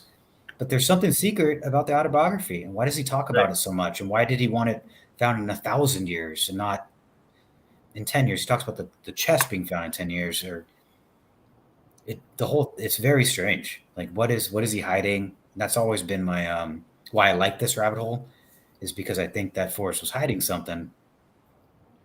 Not just for look like Forrest again. I saw a couple other things here. What was it? It was Dan Cooper had fine facial features, the opposite of Fenn's bulbous nose and wide jaw. Pilgrim, I didn't know you were on the plane, man. Tell us about it. Did you sit next to him? Actually, I forget the guy's name. So next to DB Cooper on the plane, across the aisle, was that college student. Like, he's on record, he's on interviews, but he said he remembers looking at this DB Cooper guy and wondering why the stewardesses were giving him all the attention, because he said he had a turkey neck. He didn't say he was like chubby or not fit or anything, but he said he had a blatant turkey neck. And he said, why would they be like smothering and hovering over this guy? And I'm just a college student, like a whatever, good-looking college student. Why are they paying so much attention to him? And if you go look at Forrest Fenn in like that same time frame, 69 to 71, he's fit. He's a fit guy. He was in the Air Force, but he does have that like that softer turkey neckish thing. So what I'm trying to answer what that comment just was, which is DB Cooper's sketch is a sketch. So it looks nice and chiseled and all that. But the witnesses were saying that's not what he looked like. He had a turkey neck and he had some meat on him, and it's all over the place. And that's what testimonies are. Livid, vivid. The poem is encoded. There's a few people, guys, who email me. I'm still not getting back to people because it's been fucking drama lately. So I'll get back, I promise. Just re-email me again if I haven't, and I'll respond. MN Monkey, did anyone comment about a Texas accent for Mr. Cooper? No. I think he was a man of little words on the flight. But in Ha Ha Ha, it says, I tried not to speak much because I have a problem mispronouncing R's and W's, and I don't want that accent to get out. So again, it doesn't prove Forrest knows DB Cooper, it doesn't prevent any of that, but it shows like the forethinking and the way this book was written. It almost covers all the bases. Everything you guys have been asking. All the questions, yeah. Everything you ask, it's like in the book. All of it. And that's why, at the least, it's an amazing, well-written book, like with thorough details, great storytelling. I just can't get it. Self-published in Jefferson, Oregon, with 300 people there, with a fine embossed cover art, just like Thrill of the Chase. And even someone said, did you ever notice that in the Ha Ha Ha book, like the money's on the left-hand side, and then Thrill of the Chase, like the coins are on, even though you could probably pull up maybe that original slide I sent you, but even the covers of the book seem like they're formatted, or at least it's not perfect, but maybe if you just, you'll get there eventually. someone brought it to my attention. I'd never really thought about it, but it feels the same. Like there's a plane, there's gold, there's money, and again, it's a treasure hunt book with 7 clues. There's a treasure hunt book with 9 clues. It's for about $1 million. It's a lot of synchronicities, and I love synchronicities. So even if they're rabbit holes, I still love them. I mean, either one. But you see, the money's like to the left, like flying out, and then there's a plane in the middle, and then Thrill the Chase, money to the bottom left, literally a plane in the middle, with Forrest Fenn. It's close. Just someone brought that to my attention. I'm like, oh, didn't really notice that before. See what I'm saying? It's not perfect, obviously. Yeah. It's not like an overlay. It's just like title, treasure in the bottom left, DB Cooper and the plane in the middle. That's all I'm saying. So. Yeah, 5 Leaf is still struggling with the folk hero versus terrorist. Again, he's calling him a terrorist. You call him what he was actually accused of, man. Piracy, not terrorism. No one was terrorized.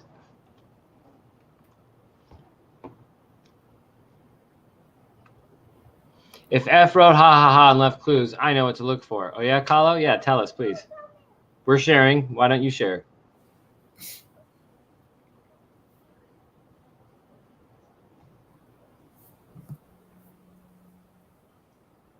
And I like that thought though, Kahlo, because that's how I approached it. And this is before I talked to anyone about it. Like the way I approached the Thrill of the Chase book, and I thought I had to solve in the Lamar Valley, and I'm like, whatever, I'm wrong, doesn't matter.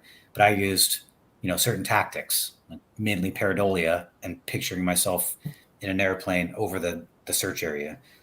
So that's how I approached ha ha in the same vein. So I'm curious if what you're referring to there. But I agree with that. Like if you know Forrest Fenn and you think he wrote a similar book, you use the same tactics to solve it. You would think. Ruh-roh. Why are these ha ha ha books hard to get? Is there still a box of them? Don't know, Ryan. Ben has my one and only copy in a Ziploc bag. If I could get another one, I would. I promise you that.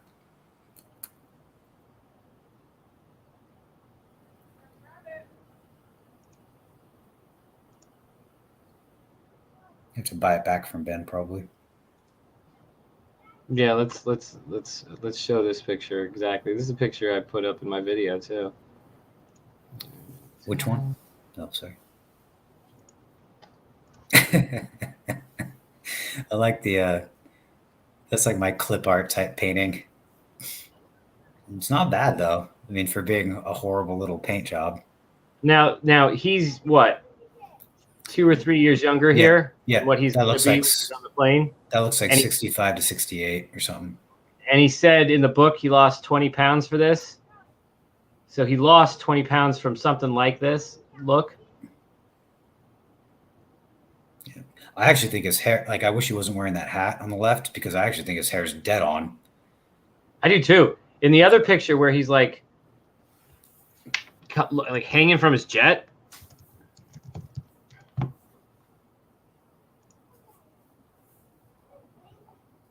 Got to be somewhere. Come on. You telling me that's not going to be like one of the first images pop up? Well, I mean, there's that receding hairline there, but that's pretty close. That's pretty close as far as year-wise, or maybe that's 80. Yeah, I don't remember. Tea with Olga.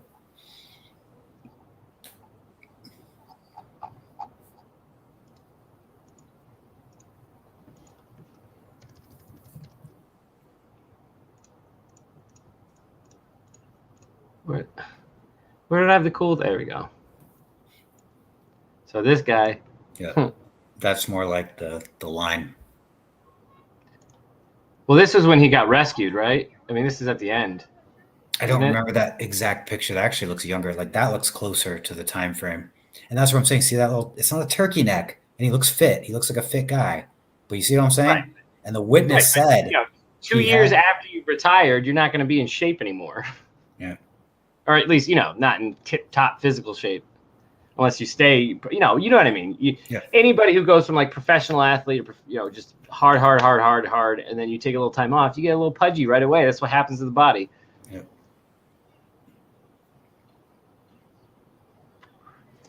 And Bavetta, it's also about which sketch they decided to use, right? There's lots of different sketches. I was telling someone last night, might have been you, Ben. I heard Florence Schaffner, who was one of the stewardesses, the one he handed the note to. I heard that she was like the #1 person that helped with the sketches. And I know they got a lot of feedback from everyone, but I heard that she worked really closely for a long period of time with the sketch artists. And that right there is bias. So like if she thought he had brown eyes, then they're going to say he had brown eyes. Right. Just because she thought that. Right.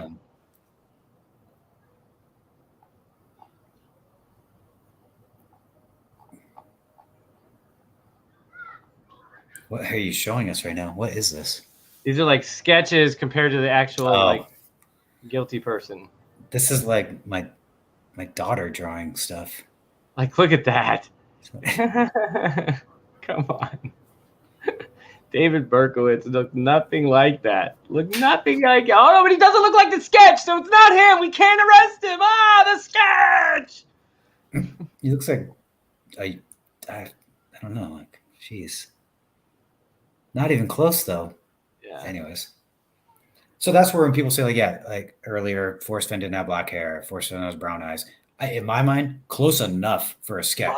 And especially when they say he was chain smoking, I was probably surrounded by smoke the entire time and wore wraparound sunglasses 90% of the flight.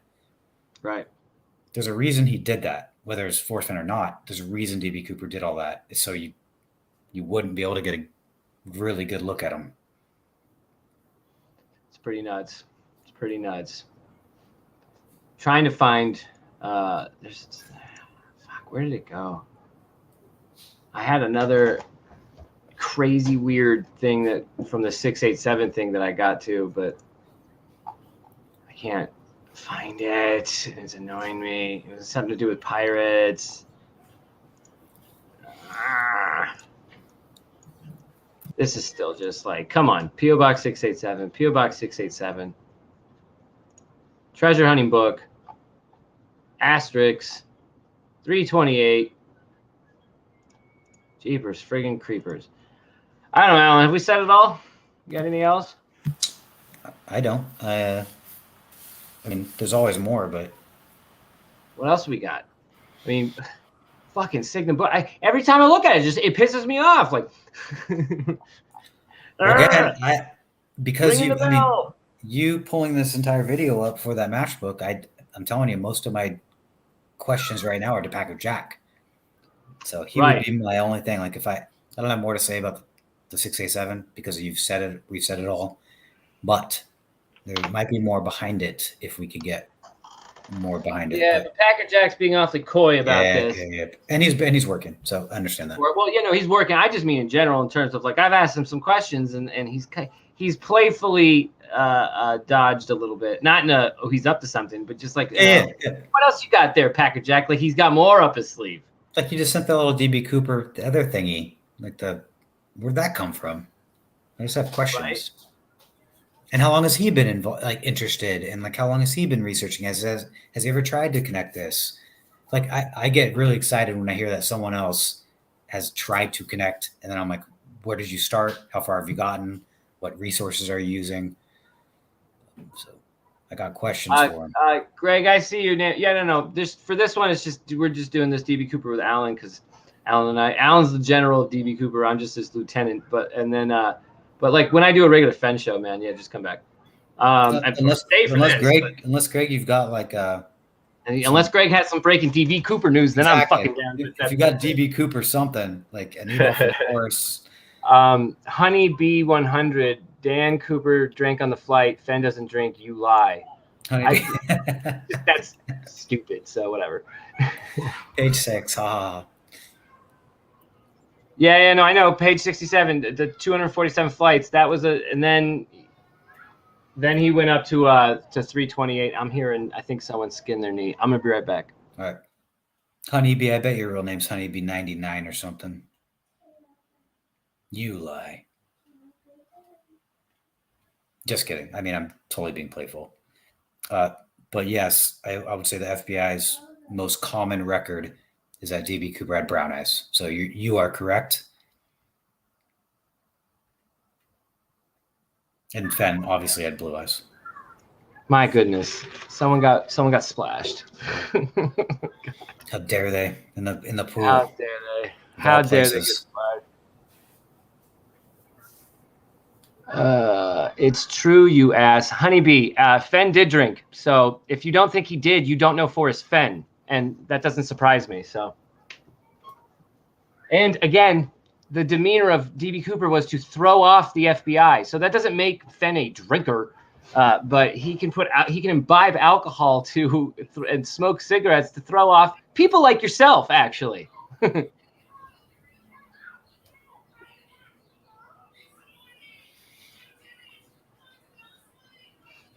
I like how the more we talk, like the yes percentage keeps going down like slightly. This is about where I thought it'd be, though. It's 50-50. No, it's exactly what I mean. Exactly what you said. It's 50-50. And that, honestly, that's exactly what it should be. Yeah. Honeybee, why do you say Fenn drank? Because every single person I've ever met who's talked to Forrest Fenn has said he's drank. And I've talked to quite a few people who have met Forrest Fenn. And had drinks with him. So, Honeybee, please understand what it is you're talking about before you just talk about it. Okay? And also, thrill of the chase, my war for me. I wish I didn't have that last drink at the officers' party. I mean, whatever that phrase was. Try to look up Forrest Fenn and Coors. Okay? Look at the wine rack behind him in some of his interviews at his home. No, he doesn't drink. He's a saint. He doesn't read books either while he's sitting out in front of his study. He said, I got F's. I was paying for D's. I don't know what a book is. Ernest Hemingway. Fuck that guy. J.D. Salinger. Moron. Yeah, right. Guys, some of you fell for a fucking trick, hook, line, and sinker. Jeepers. That doesn't mean he's DB Cooper. I'm just saying, Forrest Fenn wasn't everything he fucking said he was either. Albatross. He's human just like everybody else. Guess what? I've been an asshole in my life. I've done some stupid shit in my life, and I'm only 37. So who knows? If I'm lucky enough to make it to 80, God blessed, I would not tell some stories. I would keep some to myself. Mike N. I don't know if I don't want to say Fenn always drank. No one said Fenn always drank either. Yep. Who said that?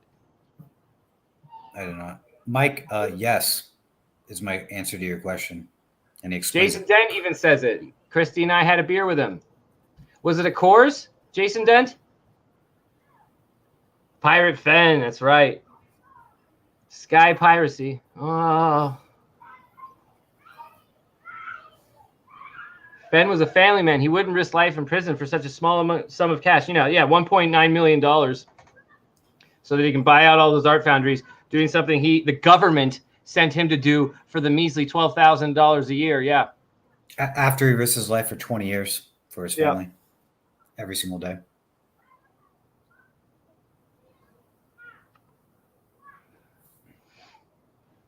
Address the eye color problem. What eye color problem? There's witness testimony that said he had blue eyes. There's witness testimony that said he had brown eyes. There's witness testimony that says he wore sunglasses, black sunglasses the entire time. So what eye color problem, sir or ma'am? Yeah, and that's without even bringing up the fact that at the time the CIA had fully contact lenses if they needed them. But I'm not. I mean, that's the CIA had him at the disposal, and not to mention that in this book where PO Box 687 exists, the DB Cooper character says, "Yeah, I changed my eye color. I had access to change that back then. I changed my hair color." Okay. Woof. The Pursuit of DB Cooper. It says, "Who says you can't take it with you on the cover?" What? 1981 Pursuit of DB Cooper. It says, "Who says you can't take it with you on the cover?" Well, I thought I might have sent you that video clip, but I know exactly what they're talking about. I mean, there's a video clip. He has a Los Angeles Dodgers hat on. He lights a cigarette. He looks directly in the camera and says, "Who says you can't take it with you?" And then he turns around. It's brilliant. Well, you know why that's interesting? the FBI did focus on major Hollywood studios for possible leads here. And, you know, someone like Fenn, he's the one who says he knows Spielberg and Ralph Lauren and all sorts of people. So, you know, maybe he influenced this movie. Watch like the first 15. I think it's within the first 15 minutes, but Oh my god! don't do it right now. I'm just saying, watch it later. Was DB's hair receding at all? Yes. You're not a fan. They're the best. You didn't have lighters. We're full of it. Honeybee says Honeybee. Honeybee, what? As soon as we said Fenn, you said Fenn doesn't drink.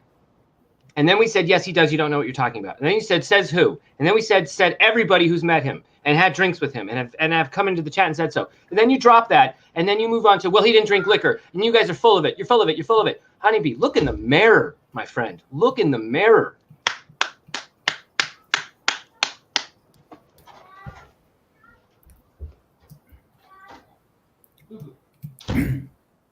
Honeybee, I agree with what you're saying right there. Like DB smoked cigarettes, drank liquor, and had brown eyes. Yes, that's the point. When you're going to get away with one of the greatest crimes in our history of the United States, get away with it. There's a reason you get away with it, and it's not because you didn't disguise yourself and didn't think of everything. In my opinion, humbly, having fun still.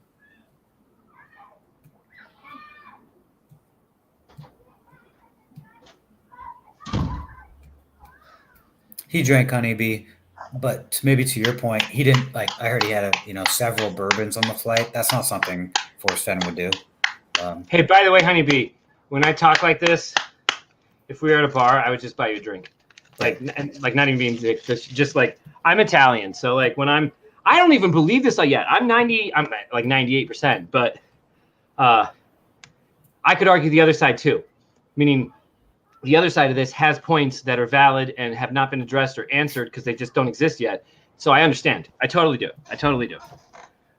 What are we getting out of promoting? We're not promoting anything. We're sharing our research as we do it and as we find stuff, because the thrill of the chase is not how it went down. And we thought to ourselves, why not do something different? Why not stick to the point of the codex, which was influenced by Forrest Fenn? Work together. So we thought we'd share everything. If there's one more person who believes this now or believes it enough to go research and investigate, great. I hope you help us crack this. We're not slandering Fenn. Fenn told fucking searchers to write a book about him being D.B. Cooper. Pilgrim Creek. It's like you guys who reject this don't know what you're talking about. And I hate saying that because it's so condescending to say that, but you don't know what you're talking about. And I'm new. What the hell?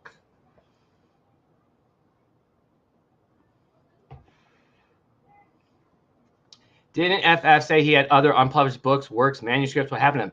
Mike, get great questions, sir. Don't know. Would love to know. Pilots, pirates sound the same.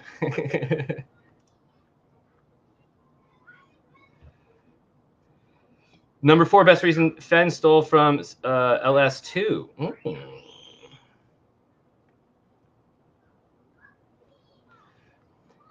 And guys, this is also fun. If you really take it for the ride that it is, it's fun. It's harmless. It's the harmless factor that does it for me. It's harmless. The idea here, and maybe like understand the end goal a little bit. The end goal here is if it's DB Cooper, if it's DB Cooper, and it's Forrest Fenn, and Forrest Fenn influenced ha ha ha, I'm thinking this location that we get from ha ha ha leads us to a jar. You have no proof, so what is the point? You have no proof the chest was out there. Why did you participate in the chase? You had no proof that Forrest Fenn was telling you the truth in the thrill of the chase. Why did you participate in the chase? You had no proof that your solve is correct. Why did you ever go boots on the ground? Come on. These are silly questions.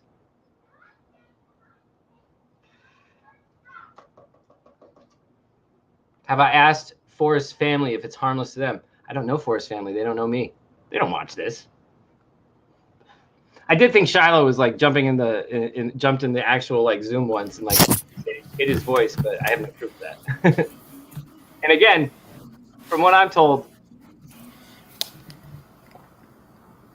His name was Dan Cooper, not DB Cooper. We know that. We said that 100 times. It's more fun to just say DB Cooper. That's the lore. That's even in it's the lore. It's cool, actually. It's cooler than Dan Cooper. But we know it's Dan Cooper. Warriors, not harmless. Okay. I mean, that's like your opinion, man. Oh, man. All the people that are saying things like that, I love Forrest Fenn more than you can fathom, and you will never beat me on that, ever. I live Forrest Fenn. I love Forrest Fenn. He's ingrained in my brain. I know everything I think I could possibly know about him. I mean, I'm trying to learn more. But don't ever tell me that I'm not disrespecting that man, because he stole $250,000 from American taxpayers. Oh, good grief. Then you don't get the point of what Forrest Fenn was talking about in My War for Me, do you? You don't understand. You have no concept of reality here. The $250,000 from American taxpayers, our taxes went to fund those fucking bombs he was dropping on innocent people that he was forced to because of the chain of command. A war that he didn't want to fucking do. A war that he said he felt fucking no valor or victory from. Are we reading the same Thrill of the Chase book? Sorry. He stole $200,000 from American taxpayers. Oh no. I guess you shouldn't eat at McDonald's ever again, or go to your local grocery store, because I guarantee you they've stolen more from the American economy and fucking tax benefits. Get out of here. Do you know who made the print on the Matchbook? Ooh, that is a great question, Godelkin. Don't know. Maybe it's on the other side. I'd love to see the other side of this Matchbook. But again, it's from the mysterious Packer jacket. I don't know. I got maybe a hint that we'd get it, but I don't know. You look like a pothead alkie for reality. Oh, okay. Then why are you here, honeybee? Go away.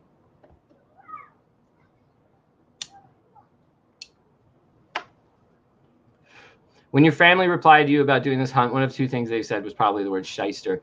I don't know if my dad used the word shyster, but he was like, "You sure it's real?" Taxpayers would rather pay for $200K worth of bombs, I guess. Some in this country would, I guess, but I don't know. I don't like to talk about politics and this kind of stuff. This is why it's so much more fun, because it's politics free here. This is the greatest American outlaw story ever told. If you don't like American outlaw stories, get out. We do. And don't get out. I love it. It's okay to disagree. I think it's the way you, whoever you are, the royal you, take it so personally. I don't understand why we take it personally that Forrest Fenn could be DB Cooper. I was saying that, but I was saying it on mute. So I don't know why there's so much animosity. Like you could totally say you're an idiot. I don't believe it. Totally credible and legitimate. Totally fine. But like the animosity that comes with some of these comments, I'm like, what? I don't think it's deserved, but Mike N, the FBI never had Forrest Fenn as a suspect. They never had any reason to check his DNA. The FBI had a lot of wrong people for suspects, 923 of them, I think. But we know Forrest Fenn left his DNA right there with the secret story in the olive jar. I wonder why he did that. Oh, to let us know. To what? He said, to let the future generations know what kind of idiot would have done something like this. What kind of crazy idiot would have done something like this? Something so audacious. Yeah. Yeah. Like burying a treasure hunt, or burying a treasure for all to find. Like, oh, yeah, what an idiot. No. The DNA is for the story he's telling, to prove the story in the jar. Gee, I wonder what you would need DNA for to prove a story in a jar. You know, that is something, and I'm speaking transparently here, and it's a vulnerability in my solve. This whole DB Cooper thing is like, if they have fingerprints, or they might have DNA from like the tie or the cigarette butts or something, or they had it, but fingerprints though. Did people in the 1960s all get fingerprinted if they're in the military? And if so, would they have tried to match fingerprints to everyone in the military at that time? Or is that something they do nowadays that's much easier? And this is honestly, I'm just asking out loud, because I don't understand that technology back in the 60s. So I'm just throwing it out there because I really don't know that. Like, because a lot of people would just say, like, if Fenn was military, they have his fingerprints, couldn't be him. which Right. I don't know if that's true. Except if he's CIA. He's CIA. That's the kicker here. He's CIA. Fenn and DB look nothing alike. Simple. Didn't we just show like all the fucking whatever? Yeah. If you actually look into the FBI files, you realize they had about 6 different sketch composites. They argued about which one they would use, and they just went with one. So it doesn't look anything like DB Cooper. That's why the FBI ended up with 923 suspects. They ended up ruling out. Okay. The cigarette butts were lost. They were. I've heard that. Yep. They were disposed of. And then the bourbon glasses that he was drinking just kind of went in the drink cart, like with everyone else's, so they couldn't. Dean, did you ask something? I thought you asked something. Sorry, I might have missed it. But yeah, Dizzy, hold up. Sorry. But now it's lost in my feed at least. Anyways, Packer Jack sent me that the back, obviously, that we're looking at right now. Yeah, thank you, Wayfarer. That was my gut as well. But as far as the fingerprints, though, not DNA. So I know DNA technology is like way later, but the fingerprinting, right. I thought they had fingerprints, and I'm just wondering, did they try to match fingerprints to everyone in the military system at the time, or is that too far-fetched? No, that's not too far-fetched because a lot of the FBI files were focusing on paratroopers, ex-Air Force, that kind of thing. If you were in Air Force. It's actually surprising that DB or that Fenn never possibly showed up on their radar because they were looking at a lot of Air Force pilots in Southwest. Jason Dent just answered it, and he is qualified to answer it, and that's the exact answer I've been looking for, and that's actually been my gut, is what he just said. So he said, "You oh, there you go. Fingerprints for military along with DNA is primary, collect, and used for causality identification for crimes. Special warrants have to be issued otherwise. So you can't just scan Forrest Fenn's fingerprints and match them unless you've got, proof or there's a reason to it. So no, so it answers the question that Forrest Fenn wouldn't have just been matched immediately because he's in the system. There had to have been something. I think it's more that eventually I think Fenn knew he was protected by some kind of interagency wall that never gets breached because they hated each other specifically back then. And he was protected by CIA shielding. And I bet you some in the CIA figured out it was Fenn. And I've said it before, I'll say it again. I bet you that's part of the ha ha ha mentality here is he probably had a laugh about it with somebody in the CIA who knew it. To identify human remains. Got it. Okay, got it. And again, the FBI has something, supposedly has something that they never released, and it wasn't even released in the FOIA documents, that they have something on the DB Cooper case in case ever to reopen it. Yep. Could it be something that they said actually could have DNA that they still have, even though DNA wasn't on their minds in the 70s, but now in the 2000s it is. Yep. And sorry, I misspoke because Jason didn't actually wrote casualty, but I read it as causality, but he actually means casualty. So like they usually use fingerprints for casualty identification. So, identifying. Okay. And Mr. C. Doug, this gets to the crux here. If you CIA, his files would have been scrubbed. Exactly. Which is why we get the opportunity that Fenn gives us here with the importance of 305 and 328. He tells us all the time now it's 328. Go back into his interviews, it's 328, except before the DB Cooper hijacking, the DB Cooper caper, as it's called in the book, we have Fenn on record saying it's 304 and flight 305 was his final flight. So we know it's actually 305. He told us that's the first story. The origin story here that we have with Fenn is he flew 304 missions, shot down on 304. 305 was the final one where he asked them to take him. That's it. That's the truth. So he changes it to 328 for a reason, guys. And if he's CIA, his files would have been scrubbed. I would say could have been scrubbed, but okay, would have been scrubbed. There you go. That allows him to rewrite history with the 328 number. 328 with an asterisk, lo and behold, brings us to P.O. Box 687, which lo and behold brings us right back to Forrest freaking Fenn. It's crazy. I'm not causing this to happen. Fenn is. And Packer Jack, and you, and me, and like anyone else is helping. It's like, this is I would have never obviously found this matchbook in my life, period. This would never have popped up on my screen. Yeah. And that's the fun part. And so the people that are, getting angry right now, like, I think this is fun. And I think it's fun to start compiling it. So anyways. And honey, yeah, I do remember the treasure chest. Do you remember the olive jar in the treasure chest where Forrest Fenn said he put a secret autobiography that no one's seen before? Do you ever stop and think what could be in that? Did you ever wonder if he had said to people that the story is more important than the treasure chest? And also, honey, you might that comment right there makes me think that you're newer to the chase, because there are people who have been deep in this chase for a decade. Yeah, we're not the first. That have been reading this book for almost a decade. Ha ha ha. I mean, ha ha ha. 7 years. 7 years of research into this book, well beyond my time. So yes, the people that were researching the treasure hunt also stumbled across this book. And for different reasons and different ways and different angles. Mine was different as well.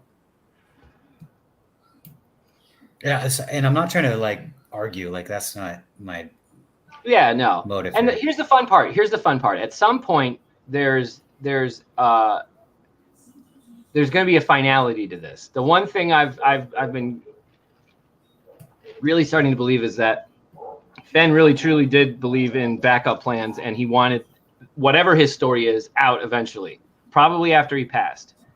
It's not a coincidence Doug Preston writes about D.B. Cooper in his first book after Forrest Fenn passed. But either way, if we're wrong, we're going to find out when we get into a jar, or the olive jar from the chest gets opened up. We're going to find out. And if we're wrong, we were wrong. Then we're wrong. And then guess what? These streams are gone. At least this one. Still be Oak Island. I won't take them down. I don't have no problem looking like I was wrong. No. I'm saying we just stopped doing it. Right. I've had fun for the last 2 hours is my point. And this will now go away. And I don't even want that to happen. But I'm open for anyone to disprove it. So we don't need to keep going down this rabbit hole. But it's too fun. I'm enjoying myself, and I'm enjoying myself more than spinning in circles about 9 Mile Hole versus whatever, the edge of Montana. That's boring to me at this point, to be honest. This is more fun. It's more entertaining. Honestly, and it really is making more and more sense to me that if the solve is boring, it's because the reward is the treasure chest and the story inside the treasure chest. And if it turns out to be something on the level of D.B. Cooper, it was worth it. It was worth it. Oh, wow. The light turning on made your room look all funky for a second. Well, that little monster just woke up. All right. You got to get out of here? No, I don't need to. He's just grabbing snacks. Okay. Hey, bub, can you turn that light back off? Thank you. No, I'm good. But if you're busy too, I know there's kids getting splashed in a pool that need help. No, we're good. We're gonna toss the baseball in a couple hours, but that's it. It's 93 degrees right now. Why is it so hot there? I'm in San Jose and it's 72 max. I have no idea. Oh my god! But in next week it goes back down to the 70s. Thank God. Yeah, weird. Yeah. Didn't know it was so hot down there. Come in. Does the FBI have DB prints? Hooli asked that. I'm gonna say yes, because I'm pretty sure they're on the tie at the least. And then they have the cigarette butts were disposed of, so no there. And then bourbon glass, no. But I believe the tie has prints, but I've also heard that the tie has so many prints, and they can't even say that whether or not confirm that he left it, even though everyone knows that he left it there. They can't even confirm whether or not D.B. Cooper left the tie there. That's how lame that is. He obviously left his tie there, but they still can't confirm it. That was his tie. That's pathetic. But that's, that's the technology of the time too. So Honeybee wants to bet us $1,000 we're wrong. Agreed. Because you know what? If you could prove me wrong, I'll give you $1,000, because I could save 1,000,000 hours of my time. Well, you got your bet, honey. There you go. Boom. Timestamp. Yeah. And don't prove me wrong by saying I had Forrest Fenn had black hair. That's not how you win that bet. That's not. You got to have the olive jar to prove this one wrong. And you got to have the olive jar to prove this one right, unless we find something else. You know what I mean? Like, it's just, I mean, we're finding more and more, but. Yeah, Mario Martirano, why take the tie off? I think it's a flat out ha ha ha. Again, like what Ben and I have been saying is that he likes shoving things in people's faces. Like, you are not going to catch me. Like, ha ha ha, you. I'm going to not only hijack your plane and flirt with your waitresses and drink your bourbon and smoke cigarettes. I'm going to leave the tie behind just for the heck of it. He didn't even leave the bomb behind. He left the tie behind. And then the tie happened to have titanium particles on it, which everyone, then associates immediately with Boeing. Like, leaving the tie behind was not an accident. There's no way. Not after this setup and not after the way he pulled this off. It had to be planted intentionally. In my opinion. Yep. I can see it. Sorry, when you write, I can't even tell you how close you are! ! So when you write to P.O. Box 687, that sounds like I Fenn can't right even there. tell you how close you are. That's such a When Fenny. you write to P.O. Box 687, he can't even tell you how close you are. Not only does it sound like Fenn, but you don't even know how close you are. Bada bing, bada boom. Danny Robinson. No, turn on the other one. That's fine. Yeah, flip them. Danny Robinson. What did Fenn say about ties? He said, I'd never need a suit and tie again. And then he put it in his basement. That's what he said after he retired from the Air Force. I never need a suit and tie again. And just 1 year later, DB Cooper leaves a tie on an airplane and then jumps out with $200,000. Interessante. Jason Dent, looking forward to it. Please don't be it tonight, but yeah, email me. Let's do it, man. Yeah, today is Friday is going to be date night. In my opinion, DB was not a smoker. He wasn't a smoker. He only did the cigarettes to fake like he was a smoker. To throw off people who would go, oh, so-and-so didn't smoke, so they couldn't have been DB. I'm glad you're not in charge of investigations. Sherry. Dang it. The atomic number of titanium is 22. Ha, ha, ha. Pesky 22. God almighty. It's so in our face. That's what's the ha, ha, ha. Again, the theme of it. It's in your face. This is in your face at this point. But that's where like Adavio, that's where I'm surprised where Adavio sees all these, the numerology stuff, the numbers, and then he's still like, nope. Like the Adavio, which I because if you have a solve that's based on a story and your story isn't DB Cooper, then you're just going to go nope. Especially if I'm not saying Davio is doing that. I'm just saying the general mentality here is if it doesn't match what your idea of Forrest Fenn or the Thrill of the Chase or your solve was, you're not going to accept it. That's fair. Yeah, that's totally fair. And honestly, every other morning I wake up and I'm like, this is ridiculous. And like the questions you guys ask, why are you going down this path? Like sometimes I don't know, to be honest. Sometimes I'm like, what? It's just ridiculous. And like I have a wife and 4 kids, and like I try to say anything to my wife, she's like, what are you talking about? Like even the Forrest Fenn thing didn't make sense. And now you're talking about Forrest Fenn as DB Cooper. Anyways. Yeah, I mean, for all we know, that was a CIA mission. False flag to create a security protocol for airliners. Who the fuck knows? I mean, anything's on the table if it's CIA, guys. And if you don't accept that Fenn was CIA, that's fine. Maybe one day you'll get to the truth.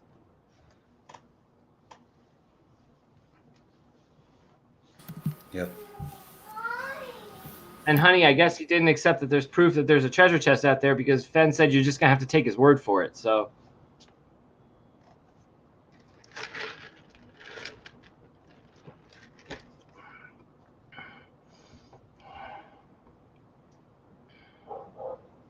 Oh my God, yeah, DB fake being a smoker, LOL. Read ha ha ha. Have you read ha ha ha? I'm going to assume the answer is no. So what are we commenting on that if you haven't read it? Imagination is more important than knowledge, MS.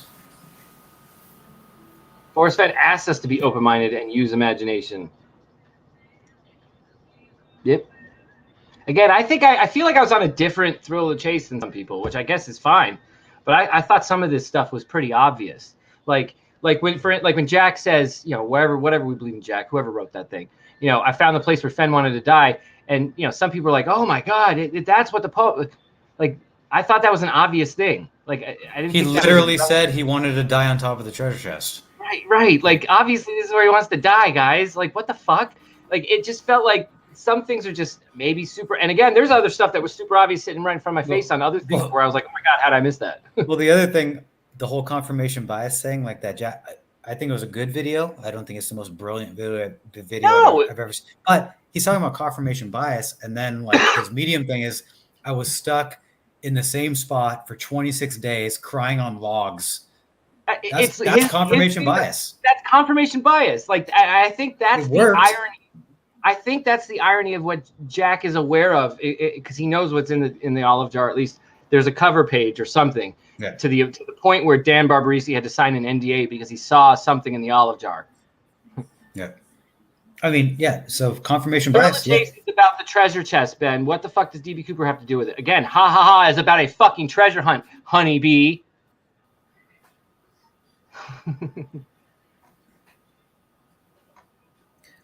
What TV did was minor. What should he do? Yep, Jason Dent. Agreed. Yeah, exactly. That's the best part about it. Is you know, even if it's not Fenn, there's something to be cracked here still, and you know, I think we have. So yeah, and it's fun. Like I said, man, I want to get you that book, Jason. Ben has my copy, so like if. Maybe Ben should send it to you after he's done. Maybe that'll be. Well, I'm handing it back to you when we meet up in Reno, and then you can do it. Like, I don't want to be responsible for it beyond just handing it back to you. Can you please hand it to me in like an attaché case?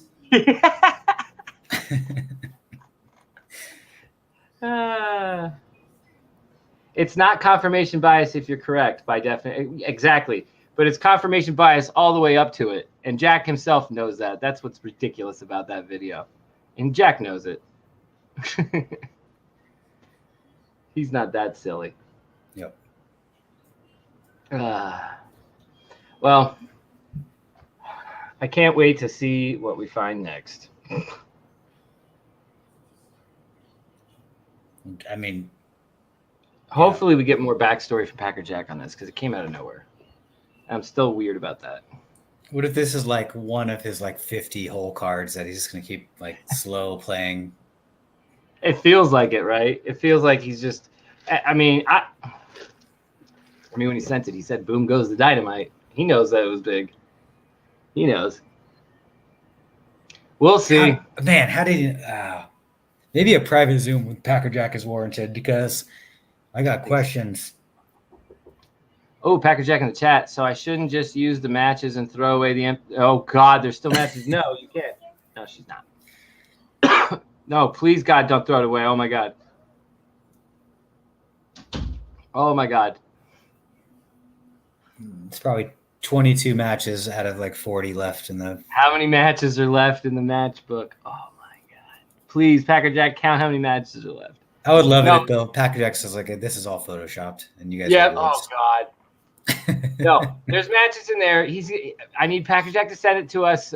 Alan and I are gonna each smoke a joint with those matches when we find the spot somewhere in the desert. Prime rib. Have you checked the FBI age progression sketches of DBQ? Yeah, I have. There's actually less age progression sketches than there were initial sketches, right? I only think I saw 1 or 2 age progression sketches.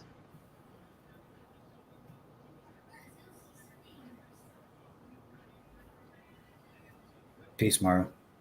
No, Wonder, we got the reverse side. Hold up. He sent it to me. This side. I would love to know who illustrated that. Like, that must be impossible to figure out.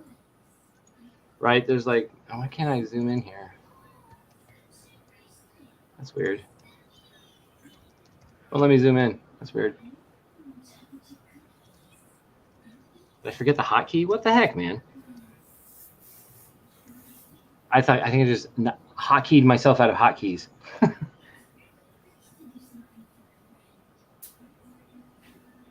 I really do want. Ooh, is there writing on the bottom part? I think there is. Looks Hey, like Packer something. Jack. Packer Jack, there's writing on the rim or the brim or whatever we want to call this. Do you think you could figure out, or do you think you could get a picture of this side of it too? Or is that just ink? It's hard to tell. Yeah, but I can see something on the makings on this bottom side as well. So now I can't zoom in on this one either. This is annoying. Whatever.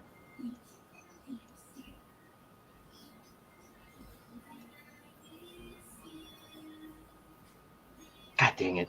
All right, I'm going to give my son a quick candy bar so I could have 4 more minutes with you guys. Bar. Name that movie, guys. Candy bars. Don't know that one, sorry.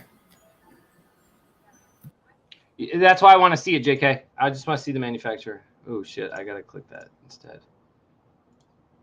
Yeah, I think this is the eBay link I saw too. Yeah. Ooh, is this the same dude? Wow. Look at that.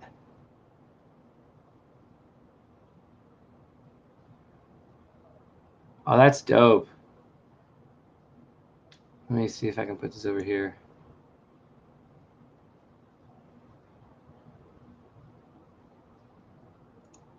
I would say that's the same dude. Oh, shoot. Is this? Can you guys see it? Yeah, you guys can see it. Lynx Production Inc., Salt Lake City.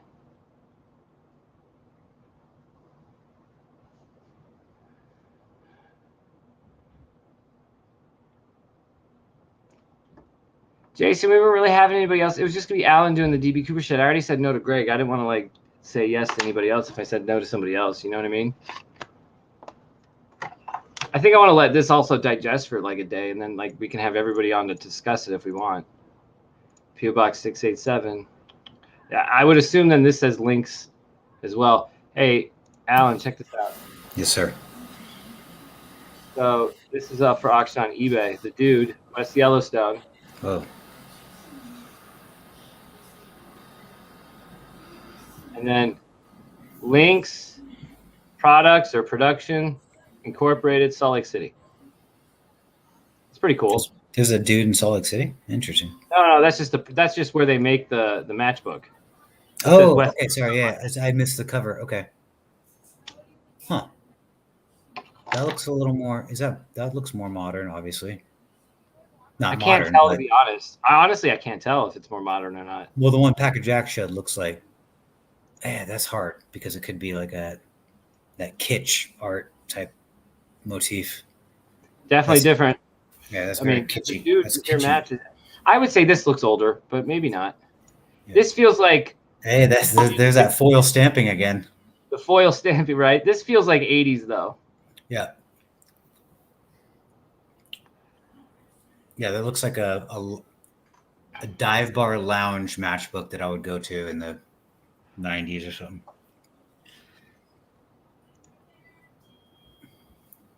Packer Jack sent me a message. Ben, oh, can I read this out loud? I assume I can, but I'll just make sure. 5-leaf, sorry, yeah. And 5-leaf, I like you, by the way. I like reading your comments, but when it comes to ciphers, I am so far away from that pack of people, and not in a bad way. That's not how my brain works. I can't do them. So I have full respect for anyone that does cipher stuff. Full respect. Yeah, me too. Ciphers are great, magical, and artistic, and have a magic in and of themselves. I just don't believe a cipher exists with a poem. That's all.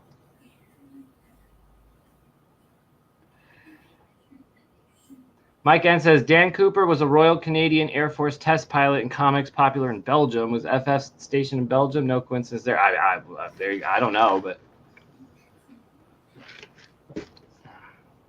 Yes to everything. I don't know about the Belgium. I mean, I'm guessing he was at some point, but Yeah, the Dan Cooper, Royal Canadian Air Force, that all matches up for sure. You'll see this in the video. Can't stand the heat, YouTuber boy. Can't stand the YouTuber boy. Okay. Hey, can't stand the heat. That's in the Ha Ha Ha book. I don't know if you remember that. It is, isn't it? Boom. I think Honey Bee might be trolling us because he or she has the book. Probably. He's trying to throw us off the scent. What a way to make a living. Again, they're either ignorant or they're lying or they're a moron. I don't know. We start every fucking stream with scenes from movies and we play music because we don't make money off this. So you can't say that.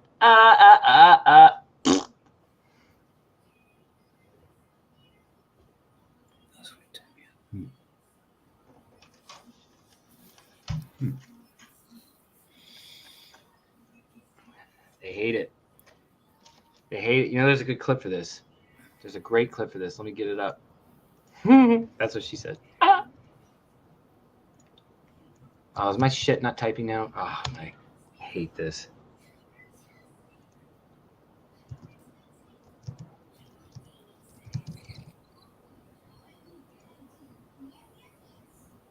This might get us kicked off, but, you know, whatever. Apparently, Dave Skylark. No! Oh, this is right. Never mind. Apparently, Dave Skylark will be interviewing the dictator of North. Meow. What a fucking bitch, am I right? No, you're not right. He's not being a bitch. He's completely right. He's motherfucking peanut butter and jealous. He's not jealous. He's AY jealous all over his dick. What is there to be jealous of? Fuckers hate us because they ain't us. They hate us because we ain't us? The fuck does an anus have to do with They this? hate us because they ain't us. That's not what it is. Yes, it is. No, it's not. They hate us because we is us, and what we is doing is fucking terrible. They fucking hate us because they Stop saying that. They don't hate us because they hate us. They don't hate us because I'm they hate used us. to it. They hate us because they ain't us. Stop it. Don't say it again. Baby, haters gonna hate, and haters gonna hate. That's not an actual thing people say. This is what you do to haters. You just smile. Yeah. That's such a good clip. Anyway, that's why we don't make money on this channel. Man, is gonna hate. It's all good. It's all good in the hood. I want Packer Jack to say, I can say this. Packer Jack, please say that you can say this. Oh, yeah. He's going to see the inside of the matchbook when he gets it, though. He did say that. That's dope. God. You know what's great about matchbooks? They were important in Back to the Future. I can bring it back to the Back to the Future solve. But I won't. I won't. Here you go, Ben. Here's another one. What's this? This might be the same thing that Packer Jack sent me, actually. Pentagon level deniability. I agree with that, Five Leaf. I remember that phrase specifically.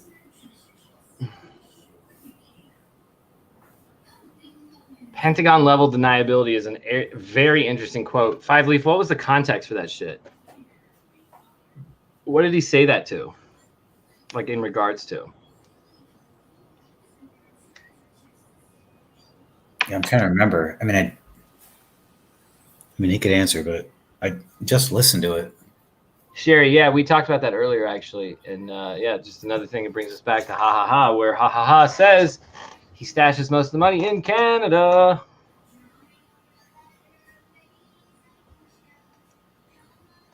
Packer Jack just sent a YouTube link. What is that? Ben, can you play this? It's only a minute long. Well, Packer Jack, I review all links before I do it. Okay, yeah, sure, why not? It's going to be Rick Roll.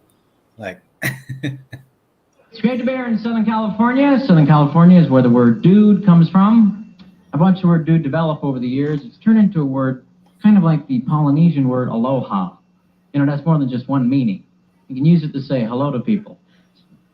Yeah. It's also used to mean listen or come here. Dude. But its most important meaning, though, most important is you blew it. Dude. It can also mean, are you in the closet with a knife? Dude. Dude? So good. Come on, call me. Just left a little message in my machine last fall. That's full. Robert, set your clock back. This is Mom. Robert, set Dude. your clock back. This is Mom. She always has to identify herself. Like I would have no idea who that annoying voice is. It's like who else would be calling me, telling me to set my clock back? Rob, this is your 8th grade gym coach, Mr. Bauman. I know we haven't talked in a while. Set your clock back. Don't forget to wear a cuff. We don't want you to hurt yourself if you're setting the clock back.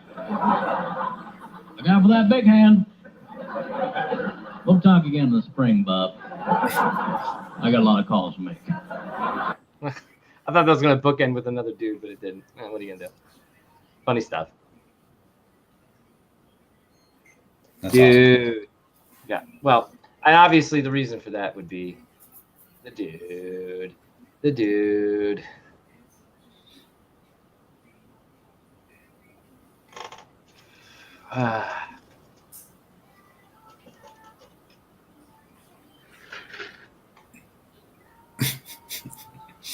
So why when I ask you what you do for a living, do you time me out? I don't time you. I don't do shit. If someone timed you out, some fucking mod did that. Again, I don't time people out or ban people. Probably because you're just being annoying, honey.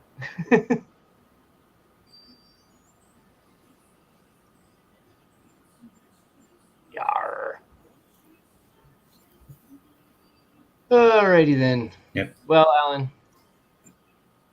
Yeah, I don't have more to say, and not yet. Have we said enough? Any other questions that actually people have? Like David Cooper. I'd love to know what David Cooper has. Yeah, what did David Cooper just say? So dude is Jim Bridger. Sign his name. That'd be dope as hell if that's true. It's 4:20 in 22 minutes. Well, it's always 4:20 somewhere. Once an hour. Smoke them if you got them. I was a mod in 1973. Wayfind. What? End of the interview. Fenn, Pentagon, Evil, deniability. Oh. Yeah, I was still hoping for a little bit more, like, what's it called? Context to it. Like, why he's like Pentagon level deniability to what? Like anything he does? I mean, I buy it. I'm just wondering what he was saying it to.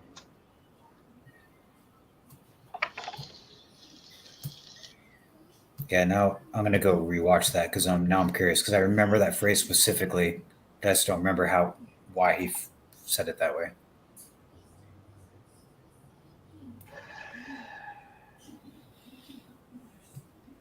Any questions from anyone that isn't pure hatred?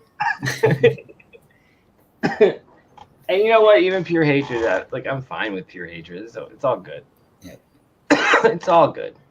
Just remember, sorry when you write to PO Box 687, I can't even tell you how close you are. Now, who is I here? Let's really dissect that, shall we? There's DB signing this, okay? There's the capitalized publisher, but then there's also the author, who I thought was DB. I want you to receive your big score. Sorry when you write, I can't even tell you how close you are. Again, no comma, missing comma there. Doesn't Fenn talk about missing commas? There needs to be a comma right there. Sorry when you write, comma, I can't even tell you how close you are. Or sorry, comma, when you write, I can't even tell you how close you are. Not going to put an X on the map. This is missing a comma, 100%. And again, he can't even tell you how close you are. Sounds like Fenn. And again, but he's telling you to write to PO Box 687. I can't even tell you how close you are by writing to P.O. Box 687.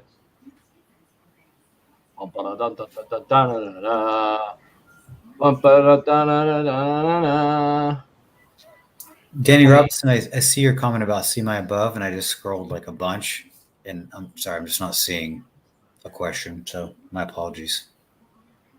I just don't see it. Bam. Weird how much that old photo does look like him, though. I mean, it does and it doesn't. And again, I don't think this. I just don't know if the sketch is right. There's multiple sketches that the FBI had. They debated behind the scenes which one to put out. I even think they put out more than one. This is just the one the media kept on to. And then remember, the media is the first one who reported this as D.A. Cooper, and then somehow changed to D.B. Cooper. But it was just Dan Cooper. So, Yep. You know, this is the first time this ever happened, like where they got away with it. And so I guess the news just didn't know what to do. But news live on the television, I think, has always been tainted in this country. News in the press wasn't until a certain point, like the 80s, 90s. But even the FBI has files here where they talk about working with local newspapers in putting out stories about D.B. Cooper to generate interest so that they could get leads. Like they were working in conjunction with local newspapers to try to like figure this out. Did DBC look like Skippy? Again, though, guys, remember, I just don't trust this picture. So does it look like the sketch? Is that what we're asking? Let's look. See if there's is there easy picture of Skippy Fenn on. Well, no, and that's what I was about to say. While you're looking that up, though, good luck. Skippy is more of an anomaly than Fenn. Like Skippy Cooper. Someone's already tried to put the two together for us. How about that? What year? Can you just click on visit and like what year was that? Is that recent? Is that 10 years ago? Reddit thread from 2 years ago. 2 years ago. Okay. Whatever. Yep. Well, there we go. I mean, he looks like Fenn, but yeah, I mean, he is Fenn.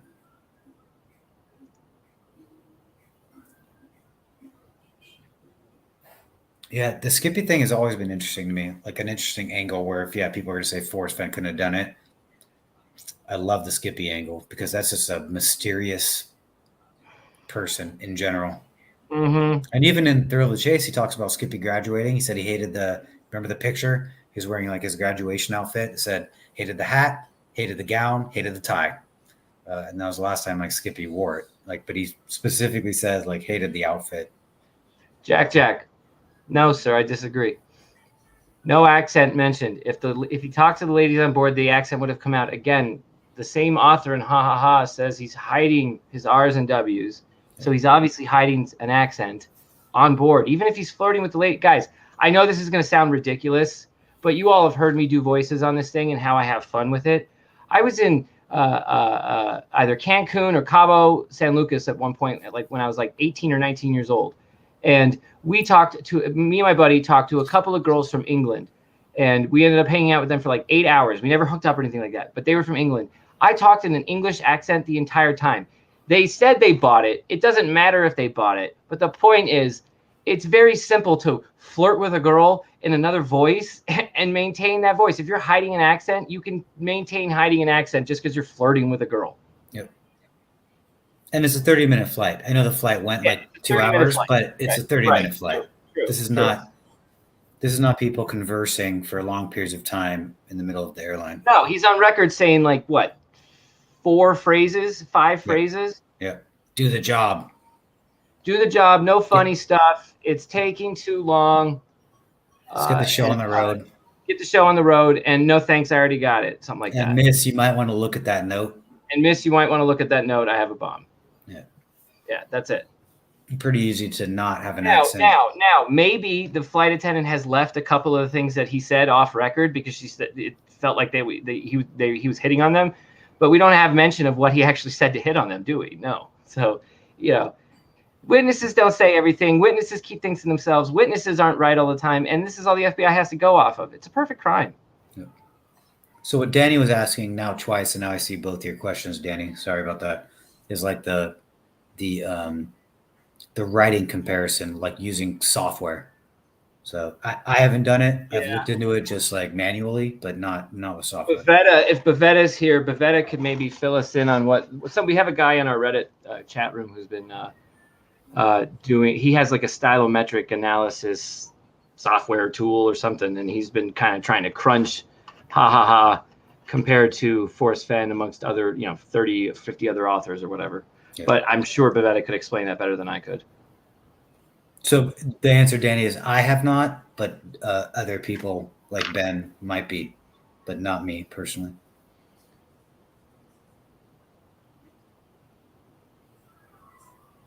Diesels. Yep.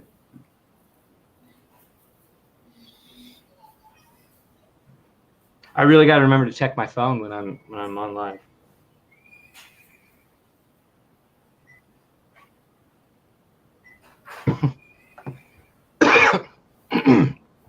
Yeah, there's Bavetta.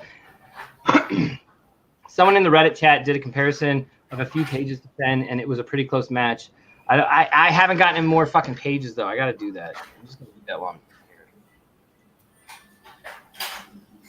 here. No, I don't, because I gotta be careful with this.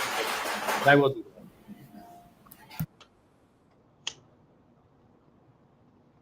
that. Did Packer Jack ever say he was gonna come on or not? When I get it, I video unpacking it and opening it up. So he's going to video unpacking it when he gets it, at least. Hopefully it has something extra on it. We'll see. Skippy's car on finding Fenn's gold. What the hell?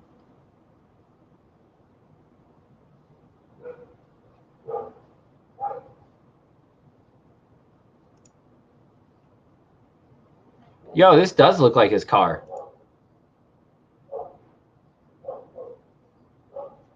Doesn't that?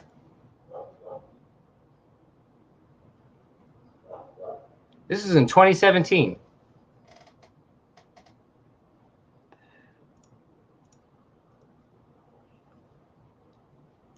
This is just, where is this chilling?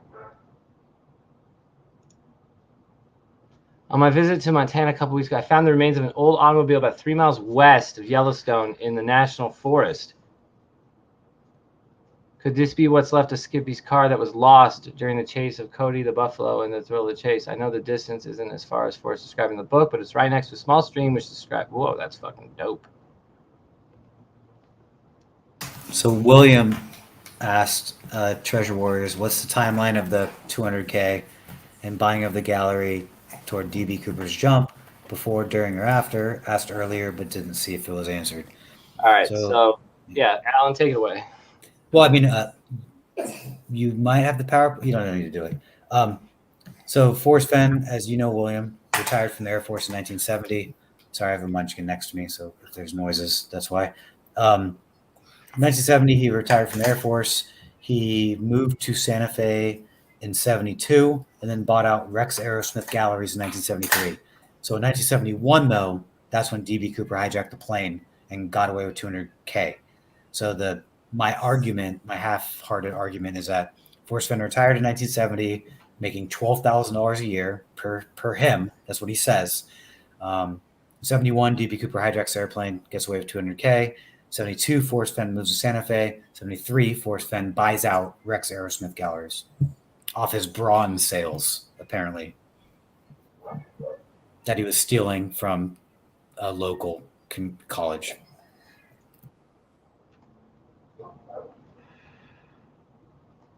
Does that answer that?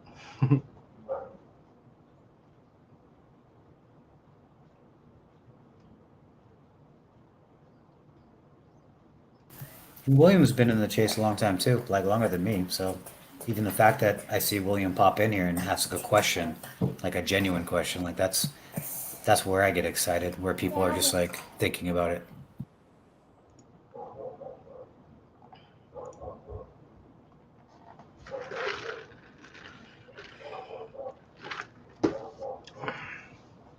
Money had to come from somewhere.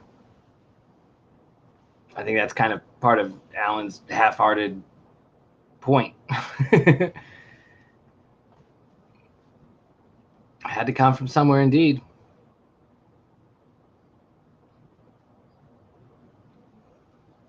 Huff, yeah, that's an interesting point. Sorry. There's a few paths you can take with that question, Huff, about the bills.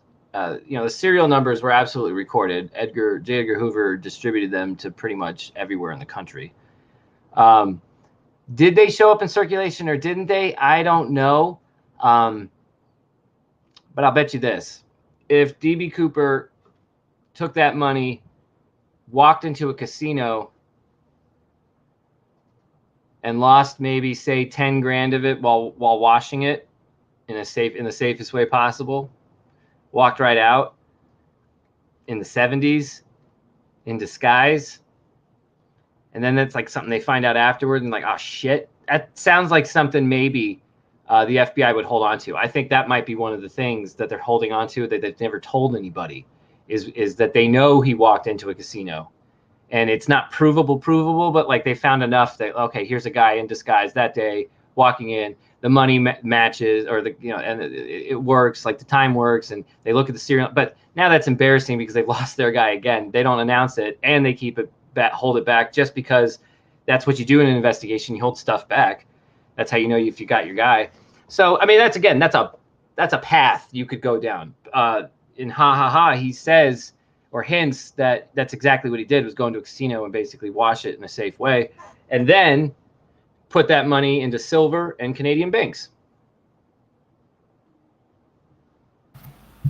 And yeah, I know, Ben, that's what the book says, and that's where your mindset is. And then I will not contradict it, but I'm saying in real Forrest Fenn life, during this exact time frame, that's when he was wheeling and dealing with Russia, like literally consigning paintings, very large sum quality paintings. And like, who's to say he couldn't just have said like, hey, I'm going to buy this one painting off you for $148,000. And that's what starts it. And then he can resell it. Then he has that. He sells it in America for the cash. He's done. He's done. Art dealing is how you get away with this shit. And Forrest Fenn is on record again. I don't know what it's like, a Richard Eads interview from Santa Fe, New Mexico radio station. But he said, like, how'd you make your money? Well, I bought one painting and I sold it for 2. And I sold that for 4. And I sold that for 8. And I sold that for 16. Like, that's how literally how Forrest Fenn said he made his money. It wasn't bronzing in Lubbock. It was about. And he was probably honest with the numbers. He probably got $200,000 in cash, bought a $200,000 painting in Russia for $100 grand, took that $100,000 and then, or reverse it. Sorry, he paid $200,000 for a $100,000 painting, right? He starts with 1, sells it. Now he's got 200,000. Turns 2 to 4. I mean, that's how you start it, right? Exactly. And he literally has said that's how he made his money. And if he says that in Ha Ha Ha, it's too. You get caught. You don't say that in Ha Ha Ha either. Neither book is the full truth. That's the point. You have to match them together, marry them, so to speak. Oh, and what happens when you marry a couple of things together? You get wedding bells, don't you? Well, if I marry The Thrill of the Chase to Ha Ha Ha, I get Signum Books. And that, of course, is ringing the bell. I mean, Fenn is the type of guy who would do all that. He would put all that together. That wouldn't be an accident for Forrest Fenn to do. Yep. And the reason why I brought up Russia and that, I think the question was like, okay, if they weren't marked, but they were cataloged, eventually they might have shown up in the system. And that's what I was telling Ben, maybe even yesterday, like even these days, like if that bill shows up somewhere, like with those serial numbers, that's going to be flagged. It's like, how didn't that happen yet after 50 years? My guess is that maybe it was laundered in another country. Money left the country. Yep. That's my guess, even though the book says otherwise and whatever. That's fine. The book says it's going to change locations, dates, and people. Yep. So that's my real answer to how when someone says, how did no one ever find another bill? That's my real answer, which is Russia. Russia in the 80s, like.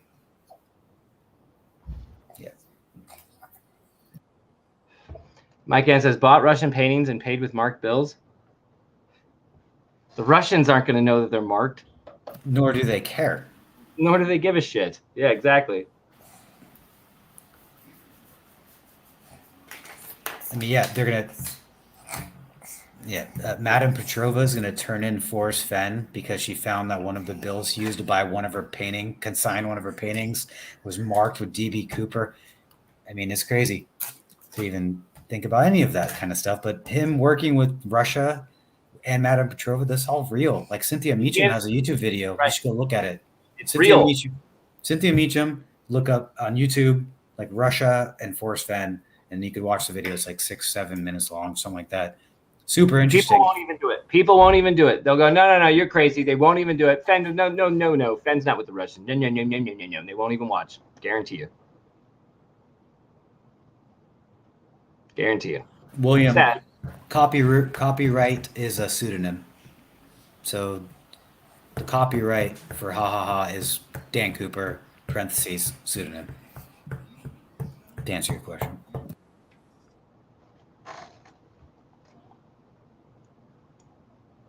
I wonder why it's signed DB. When like he just ran with the moniker. I think so. Yeah. But in the book, he describes how he even came up with that. And sorry, if this is too loud, I keep going on mute because. No, it's fine, man.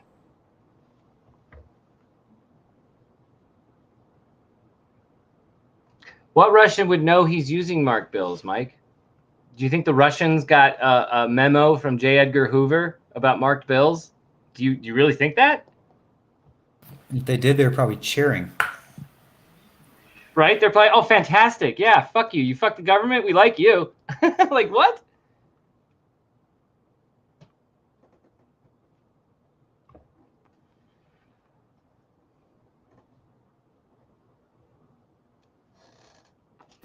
Bill Gorman's talking about his Russian hat.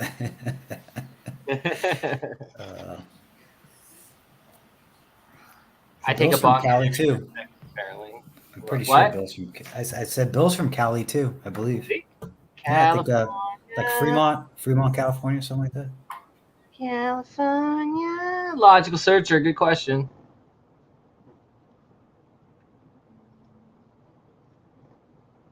Alan, tell them where you got your copy from, because obviously some of them don't know. Was that what? The copies were printed. When I first found the book, it was being sold by Storytime by Shiloh on Amazon. So that was interesting to me, and that's actually what got me really interested in the book, because I thought, honestly, Shiloh was selling it. I got my book from Abe Books, and when it came from Abe Books, it came from Toledo, Ohio, by a woman that lives in Washington State. Did you say Toledo, Ohio? Yep, that's where my book came from, and I could show you Your book came from Toledo, Ohio. Interesting. Right. But since then, I bought a couple other copies, and they've come mainly from the same 2 or 3 sources, from what I could tell.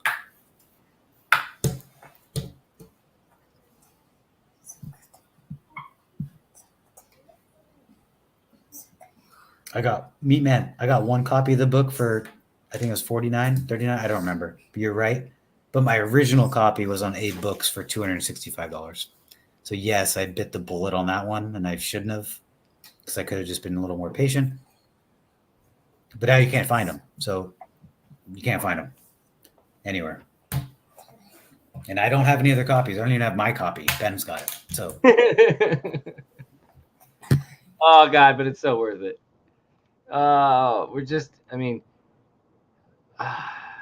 The earliest postmark response with the correct location will be entitled to and receive the gift according to the terms prescribed herein. I just love how he capitalizes publisher. They're super important, but not author. Author's not capitalized. Publisher is, though. Your big score capitalized. I mean, what if the capitalization of Home of Brown had nothing to do with the solve? It was a callback to random capitals. Remember, the note that came with this was random capitals, but anyway. If you sign your name F, you don't mind using initials like, say, DB. I would say so, Packer Jack. F also talked about his dog eating money and how he laundered it afterwards. That's right. Right. It's another scrapbook. But see, that's right. That maybe there should just be a scrapbook show where we just talk about how maybe scrapbooks allude to it. Like that should be a show in itself. Looking at the scrapbooks in a whole different light is kind of a smart move to do, especially at this juncture. Like, and again, that's what makes this all fun again. Yep. And maybe, just maybe, Fenn understood the value of the rewatch. Maybe that's what we're getting here, a rewatch. And when you do a rewatch on like a crazy ass show with mysteries, you end up picking up things you missed the first go around on. So, I mean, I added like maybe it was like 4 scrapbooks in my presentation, but I think the one that's a smoking gun scrapbook is scrapbook 107. Like, and that's the one with the $5 upside down bill, the fact that it says Pussy, Florence on the envelope, get gas in the note. I can't believe the cops surrounded me. It's not like I'd rob a bank or something. That's all in one scrapbook. right. It's so perfect. But that might be a fun thing because I was trying to cram in everything into one show, but maybe the next show should just be scrapbooks and DB. Like maybe. Right. All we wanted to do for this show was just show what I think, if I speak for both of us, what we find to be one of the crazier connections we've made so far on the stack of other connections that have already existed. But P.O. Box 687 being on the page with an asterisk on page 328 all at the same time, connecting right back to Forrest Fenn. Right. Yeah, that one. Lexi said this one matches. Yeah, it's too light. It's all too light. That one's good for dinner. Okay. Yep. All of this matching, it's just perfect. It just is. I can't see any other way around it. That's where I'm at with it. Yeah. I'm trying to think of that Pearl article that I sent you, but I don't remember why that tied in. But I thought there's something in there that made sense to me. Sorry, I'm just thinking out loud here. Well, that article, it's interesting we bring that up. Okay, so send it back. Can you send it to me again? So it's at the bottom. Yeah, give me a minute or so, 30 seconds. So, as some of you guys are aware, I always told that story about I was in Mimbres, New Mexico, digging up Mogollon pit houses. And that's the story I was talking about with Fenn. And then I think Alan was trying to figure something else out entirely. And he sends me this article, or I guess, I don't even know what it is. It's not an article. It's more like a case study. And the first paragraph, the article gets into Forrest Fenn all the way not all the way. Forrest Fenn gets talked about, like, I think it was like 11 times in this article after this first paragraph. But it was just the first paragraph that caught my eye, and I was like, holy shit, maybe this is why he was in town at the time in which... Okay, so while you're pulling that up, I did send you the link, but now I remember why I sent it to you. And my quote that I pulled out was this guy was saying Fenn was either just, a grave robber with really deep pockets for lawyers, or he was something else. And I've always said that Forrest Fenn definitely implies that he's a deep-pocketed, I'd rather have the best lawyer in the courtroom than be innocent. Even like he quotes that, I'd rather have the best lawyer in the courtroom than be innocent. And so then when I saw this in the article saying that Forrest Fenn's just a deep-pocketed whatever, that's why I sent it to you, but then you found something else, and I'm like, whoa. Yeah. So like this article starts with first came to Diamond Creek, located on a small rise about 80 feet above the river. The site was a thriving Mimbres village some 800 years ago. The Mimbres branch of the Mogollon culture, together with the Anasazi and Hohokam, flourished in the Southwest between approximately the 3rd and 13th centuries. They left behind tantalizing evidence of an advanced and artistic people. Their settlements, such as Old Town and Swartz Ruin on the Mimbres River, were important trading centers supporting several thousand people.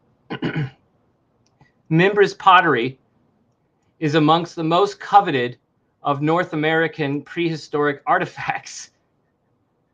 So it just so happens Forrest Fenn was in Silver City, New Mexico when I was in 2009 At the same time, we were unearthing Mimbra's pottery. Fun fact, that's all. I just found that hilarious. Weird coincidence, but Can you control F for the lawyer just to show why I even pulled it up? Because I just think it's an interesting concept. And again, this goes into why some people hate the D.B. Cooper theory. Some people are like, oh, it totally makes sense. Some people hate discrediting Forrest or character attacks. Like, that's not my thing. Fenn is what Forrest Fenn is, and it's not me saying anything bad. There you go. Like that. So some regarded Fenn as one of the best practitioners of private archaeological conservation in the state. He was a man who hunted pots within the law. Others felt he was nothing more than a looter with good lawyers and deep pockets. Yep. And if that doesn't describe what I've been trying to say for the past year and a half, I don't know what else does. So the people that say I'm trying to smear his name is his name. Like, I'm not making his name. His reputation is established. It has nothing to do with me. I'm not smearing anything. He made his name, and he knows that. If you're gonna say something bad about me, say it while I'm alive, so I can punch you in the nose. Nothing we're saying is something we wouldn't say while he was alive. In fact, people said he was D.B. Cooper while he was alive. I did say it to him, and I was excited about it, and I was respecting him. And I'm like, this is one of the best books I've ever read. And anyways, so yeah, so that's why I wanted to send that to Ben, because it just felt like that same thing. But also that Pearl article I'd never seen before, and I think that came from Lisa, I believe, from. I don't want to say first and last names. Yeah. But it was sent to me by someone else, and I'd never seen it. So I sent it to Ben. He had never seen it. So I thought it was cool. Yeah, no, it has nothing to do with D.B. Cooper. I mean, it's not a D.B. Cooper thing. Just talking about lawyers and deep pockets. Did Forrest think of himself as the trickster spirit coyote? That El Chupacabra? Definitely a trickster. What did Preston call him in that K-Pro interview where he called him something, or he said like he's a prankster, and then Forrest like looks up, which I've never seen Forrest do, like look up and roll his eyes. I've never seen Forrest do that manner ever. I remember. But he called him something like it was he called him a prankster, not a liar, but it had and not even like a stretcher of truth. It was a phrase he used that made Forrest like look back and roll his eyes, and I'd never seen Forrest do that before. But it's almost like he's just playing a game. Like Doug knows exactly who Forrest is. Anyways, I thought that was cool too. I'm gonna get it. Here we go. What you're gonna say? Jesus, Mary and Joseph. Thank you guys for joining us here today.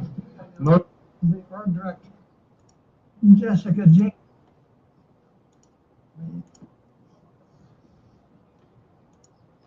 This is the right one, right? I didn't have the slightest idea what that meant. I believe so, because I believe it's the one you were just sharing. So the only reason why I saw it recently is because you were just sharing a video. Not today. Especially thanks to Forrest. When I moved here to Santa Fe in 1986, I was a starving author. I hadn't published any books. I had no money. I had a broken Credit to down Message old and Methods, car. of course. And a couple of years later, Forrest befriended me, and I really wondered what the heck he saw in me. Does he go to lunch with John Ehrlichman and Hey, can you pause? Can you pause for a second? You hear what he just said? I did, John Ehrlichman, and now I'm thinking about that scrapbook about the Nixon and Watergate. But actually, this is not the interview I was thinking. I think it's the K-Pro interview. I think. But anyways, this is an amazing interview, so I'm not trying to interrupt you. But I want to say that I don't think this is the one. really interesting and unusual and eccentric and controversial people. And I found myself sometimes in these lunches wondering, what the heck am I doing here? So I'm very grateful to Forrest for asking me to write this introduction, because it's a story that I've been telling for 20 years, I've been telling it. It gets bigger and better. We'll compare this to the one with K-Pro. I had a chance to write it, and it's been enshrined in the most wonderful book. I love this book. It's charming. It's delightful. It's beautifully written. The design of the book is splendid. I mean, so in every way, I'm very happy to be part of this book. But the thing that really, I don't know. I've had 20 years with this treasure story, with Forrest. I think it was probably 20 years ago at least, or maybe longer, that he showed me the treasure chest in his vault and opened it up, and I got to handle those nuggets, and I got to hold those cold, heavy gold coins in my hand, and what a thrill that was. And the story, Forrest told me, what his plans were with this treasure, how he was going to bury himself with I'm not supposed to use that word. I was going to hide himself with the treasure. And hey, he stares up there. Look at that. Did you see that? Did you see that, Alan? That's why I was thinking it was this one. Watch. What are we at? 12:08. Going to bury himself with the I'm not supposed to use that word. I was going to hide himself with the treasure. And it was really enthralling. And at a certain point, I talk about this in my introduction, but I'll just go over it here. I went to school with a woman who became a very famous Hollywood producer named Linda Obst.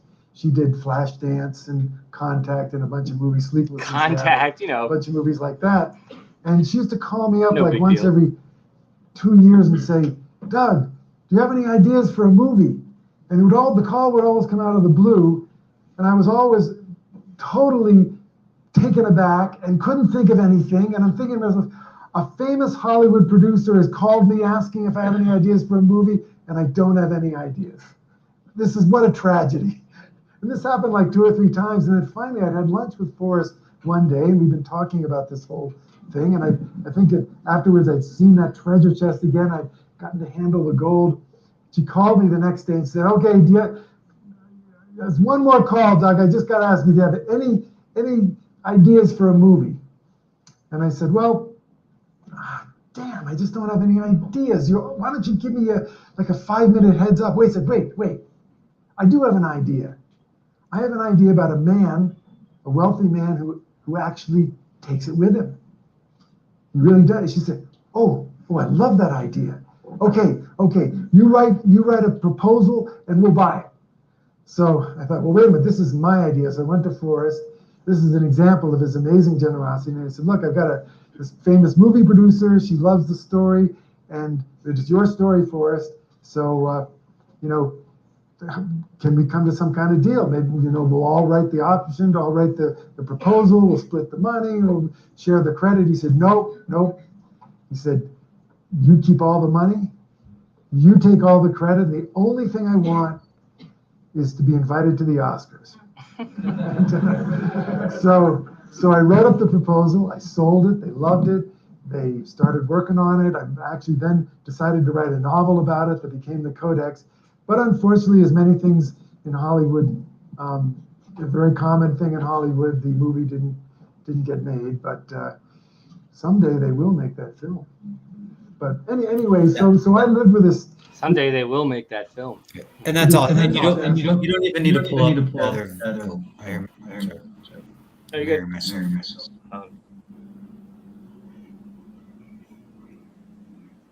You shouldn't anymore, but maybe. No, it's all good. You pulled it up for that mannerism, but right. I think it's in the Caper interview. But it's when they're saying things that seem like he told them to say things is when he does that. Like that, don't say that there's clues in the book. Like, don't say that. But it's like Did you more. know which one it was? It's a K-Pro Force Fenn Douglas Preston interview. Like it's yeah, but they have 3 different versions. I only looked at the unedited one, and then again, it's 3 hours long or whatever it is. So I couldn't tell you. 3 hour? I've only ever seen the hour and 45-minute one. Whatever, that one then. But I couldn't tell you what time, and so it's not worth clicking through right now for everyone. And it's not even worth it just to show Forrest Fenn lean his head back and roll his eyes. So it says you. I think they were next to each other on the. You're getting there, because they were next to each other for sure.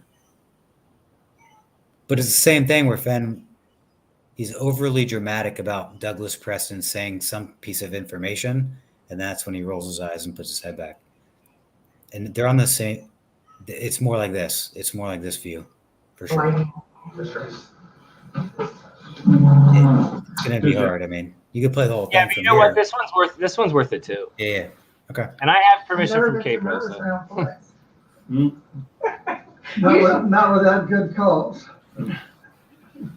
Usually we're so informal. So, okay. I'll be right back, sir. So the question that Douglas deferred to you. I mean, it looks like a couple of. It looks like you guys remember the producers. It looks like if both of them were to sit down and have to take do an interview on like the purposeful bad job they did, and they have to like explain themselves but keep their story straight. That's like the vibe I get from these two right now. So I will ask you together. Once Upon a While references a parking lot, but there has been 2 references to Northern Arizona University and then the Denver Museum. What is similar about those 2 museums that we should be I heard focusing on? what Doug said a while ago, and I remember in the very beginning, I made a comment about the parking lot, I think at the Museum of Northern Arizona in Flagstaff, but I don't remember in what context. And looking back on it now, it certainly isn't relevant. So is it the 10th clue? Is it what? It has been now, it heard to be said, it is the 10th clue. Well, I'm not going to talk about clues, but I'll say that the parking lot in Arizona is not relevant to the chase. That should answer your question. So what's it relevant Which for? chase? Denver? Hold on though. The parking lot in Northern Arizona is not relevant to the chase. Now, the chase is the thrill of the chase. Now, of course, which chase? Because we have the thrill of the chase in Ha Ha Ha, of course. But Purple Sweater Royalty, damn straight, Davio. I think that's what you mean anyway. But what could it be relevant to? Could it be relevant to DB Cooper? If he's DB Cooper? My point is, whatever your theory, conspiracy theory is, right? What should you have one about what? You should have one. He has created one. He has a secret autobiography. That in itself is the definition of a conspiracy here. So whatever your choice is for that secret story, is the Northern Arizona parking lot related to that? I don't know. Yeah, it's interesting, and the fact that he says, first off, the whole fact that it was said. It was said. It's on record. Doug Preston said it. Like it's been in the. That's why the question was asked by K-Pro. For him to like pause and they're like. And then he repeats it so you understand what it is we're talking about. Like he repeat like a good. He knows exactly what she's talking about, and then says. So anybody listening to this conversation, it's not just some inside thing. He repeats it out loud. Oh, okay, we're talking about Northern University in Flagstaff. No, it's not relevant to the chase. Well, to the chase. Okay, but it was leaked out as some kind of possible clue and not relevant to the chase. So then what is it relevant for? The story? That's my question. Saying Packer Jack's matchbook is not relevant to the chase. True. But it's fucking relevant. But it's fucking relevant. Is there anything that Doug knows that's about the treasure, location, clues, etc. that you keep asking me questions you should ask Doug? I think he keeps deferring to you. We're playing hot potato here, which is fair. My shadow ain't cast by a fool. And Doug? My shadow ain't cast by a fool. Can I answer? Well, I don't think I have any special knowledge. Or I don't think I have any clues that other people don't have. Well, I don't know that he has any. But I'm going to say this, that I don't know that he has any. And he says, I'm going to say this. Look at Fenn's face here. Yeah. Yep. He's like, what are you going to say right now? What are you going to say right now is what his face is. We're at 118.12. Watch how he changed. Like, he immediately. That he has any. But I'm going to say this. You're going to say what? You're going to say what? What are you going to say, Dougie boy? What are you going to say? You want to get a smackdown by the king? Oh, God. that in what Forrest just said now, sitting in that chair, I believe a very significant clue was said. But I'm not going to say what it is. Thank you. Thank you. He says thank you. Okay. What? Now, this is where you stop. 1:18:22. You rewind. We listen again to what Fenn's saying because it's a very important clue, right? What is similar about those two museums that we should be I focusing heard on? what Doug said a while ago, and I remember in the very beginning, I made a comment about the parking lot, I think at the Museum of Northern Arizona in Flagstaff, but I don't remember in what context. And I don't remember in what context. looking back on it now, it certainly isn't relevant. Looking back on it now, it's not relevant. So is it the 10th clue? Is it what? It has been now, it heard to be said, it is the 10th clue. Well, I'm not going to talk about clues, but I'll say that the parking lot in Arizona is not relevant to the chase. That should answer your question. Okay. Is the one in Denver? That's Doug. He's the one that said it. Is there anything that Doug knows that about the treasure, location, clues, etc. that You keep asking me questions you should ask Doug. I think he keeps deferring to you. We're playing hot potato here. Context? Is that what the... Which is fair. My shadow ain't cast by a fool. And Doug can answer. Well, I don't think I have any special knowledge. He doesn't have any special knowledge, but he's telling us that Fenn just gave us an important clue. Those two phrases are incongruent with one another. And again, Doug's the one that said he saw early copies of the poem and said it was too easy. Right. Sorry, Doug. So what we really should do is look at Doug's face. Or I don't think I have any clues that other people don't have. Well, I don't know that he has any. But I'm going to say this, that in what Forrest just said now, sitting in that chair, I believe a very significant clue was said. So in the first hour 18. But I'm not going to say what it is. Thank you. Okay. And for saying thank you, that's almost like Doug saying, sorry, can I pause for a second? Just logically speaking here. So Doug says, I don't have any clues that other people don't know. Fenn looks at him. And then he said, Forrest just said something over there that no one else knows. And I'm not going to say it. And then Forrest says, thank you. That's the complete contradiction within 30 seconds. Absolutely. 100%. And it's purposeful. There's intent here, right? I mean, this is an accident. Yeah. I'm going to say this, that in what Forrest just said now, sitting in that chair, I believe a very significant clue was said. But I'm not going to say what it is. Thank you. Okay. There's something new. Mystery to this. Something new. You're going to have some mystery no to one this. has gotten before. Okay.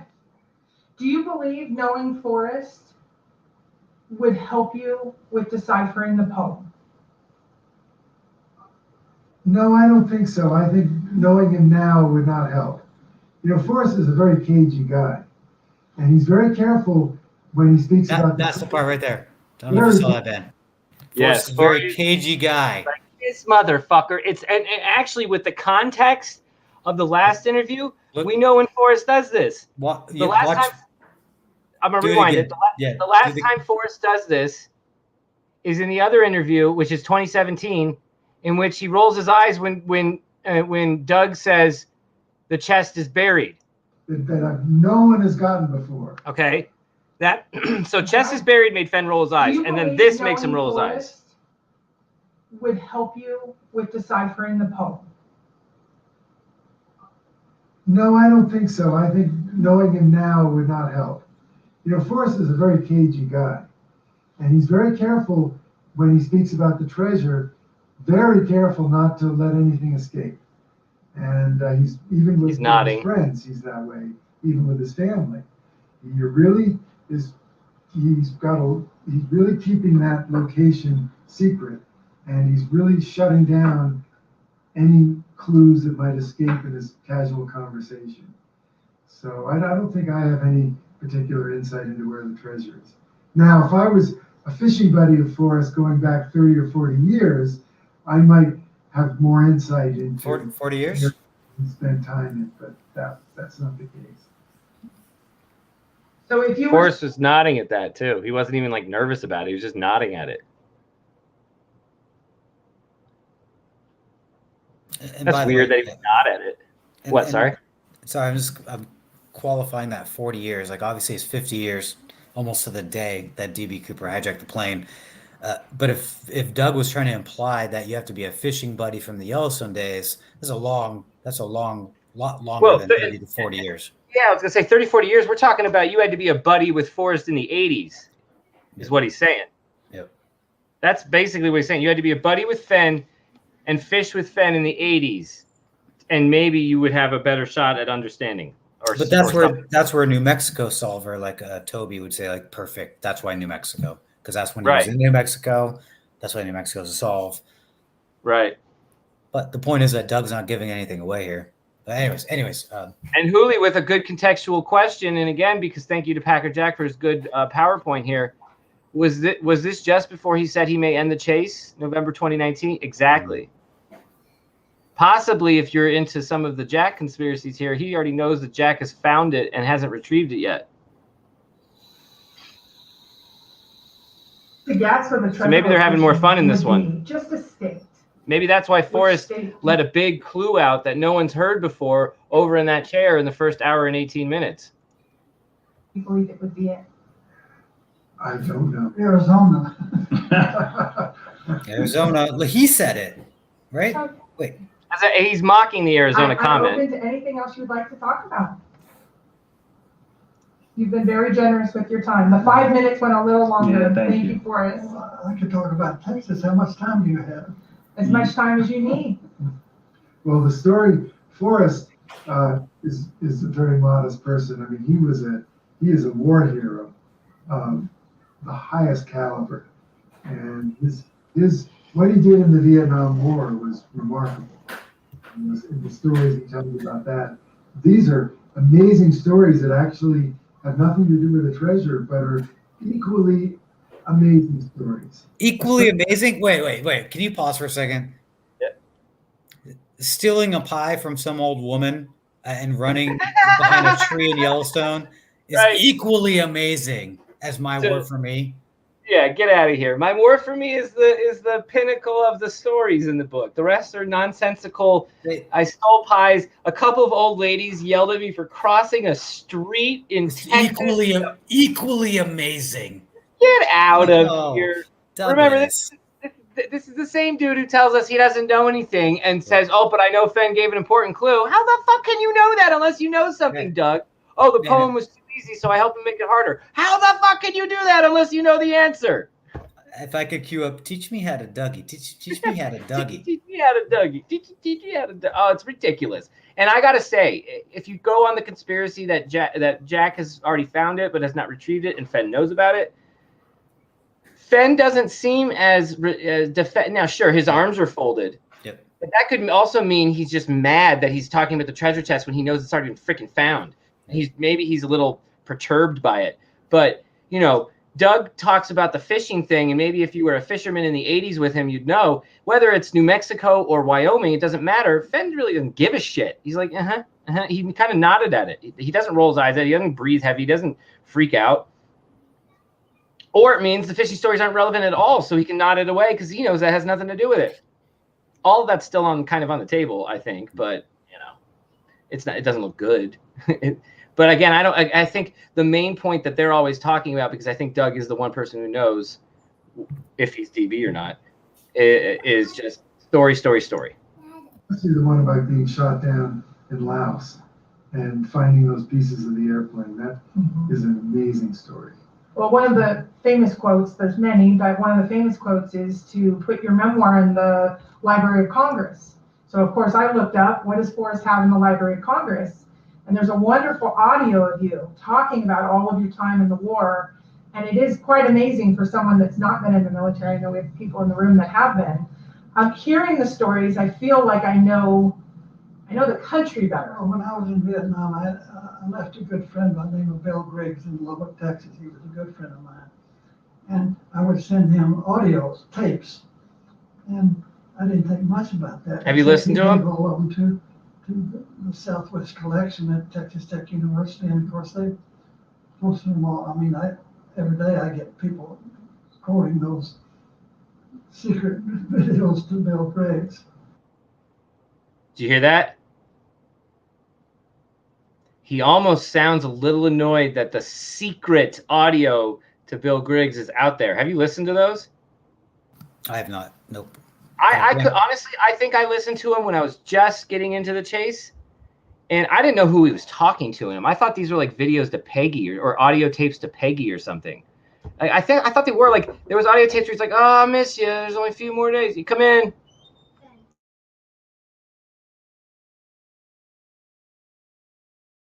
Jack, you're right. Jack. Well, no, you're right. I like your analogy, or sorry, your analysis of Fenn folding his arms, because what else are you gonna do with your arms? Well, someone else is talking. It reminds me of that scene from like a Anchorman where he's like or was that I don't remember what movie that is. It's a Will Ferrell movie. What do I do with my hands? So you just fold them. It's easier.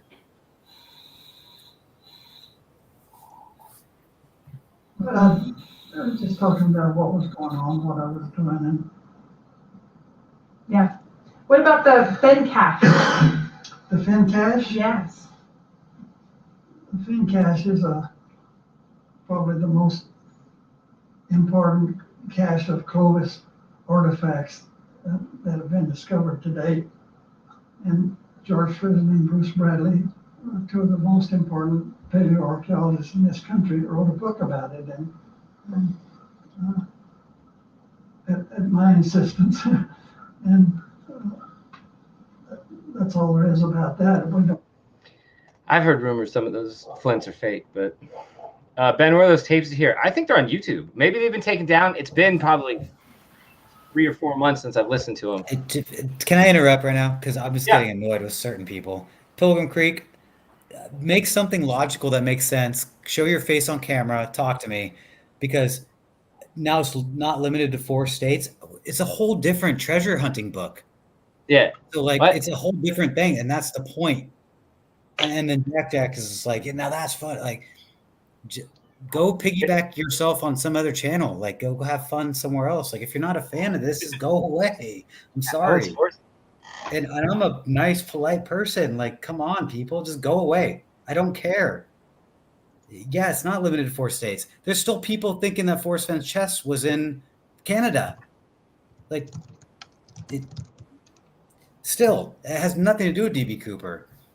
Everyone has their own mindset. They're allowed. They're entitled to that. I am entitled to my own rabbit holes. I actually enjoy this. And so if your intent is to piss me off, it's slowly working. Usually it doesn't affect me, but anyways. Yep. Alan, this will make you feel good. Radio listener listens for 18 minutes. Can you hear it? The average Howard Stern fan listens for, are you ready for this? 1 hour and 20 minutes. How can that be? Most commonly given? I want to see what he'll say next. All right, okay, fine. But what about the people who hate Stern? Good point. The average Stern hater listens for 2.5 hours a day. Love it, Ben. Thank you. If they hate him, why do they listen? Most common answer, I want to see what he'll say next. And I will see you all the next one. Freaking brilliant. Oh, man. And that's why I don't watch chat while I'm on a stream. Honestly, that's the exact reason. I mean, I do watch chat because I respect everyone's questions. And all that, hell yeah. Even Haterade. Yeah. And even you, like, whoever I just said something bad about, like, I take it back. I immediately take it back, and I'm sorry. Right. No, it's all like, peace and love. Peace and love. Dang it. I'm still having fun. That's all. Moving forward someplace. Hold on.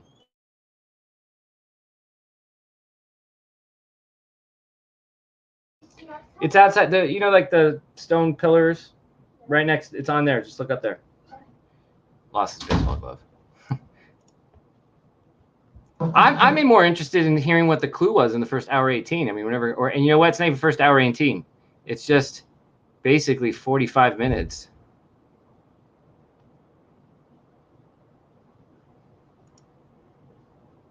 I mean, maybe that's more vital.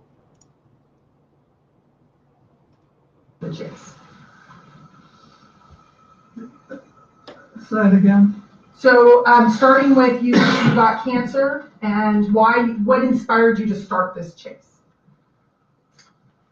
Well, a number of years ago, I have 2 daughters, and today they're around close. He goes right into the same script every time. Then I'm 60 years old. That's how you keep the secret, though, you know? They didn't know who Clark Gable was. And I was shocked that they didn't know who Clark Gable was.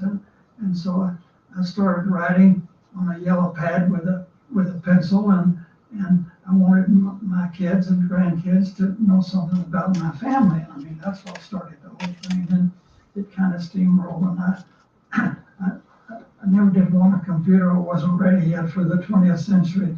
And so I was writing, and when I'd make a mistake, I'd erase it instead of marking through it. I mean, that's how raw I was in the writing.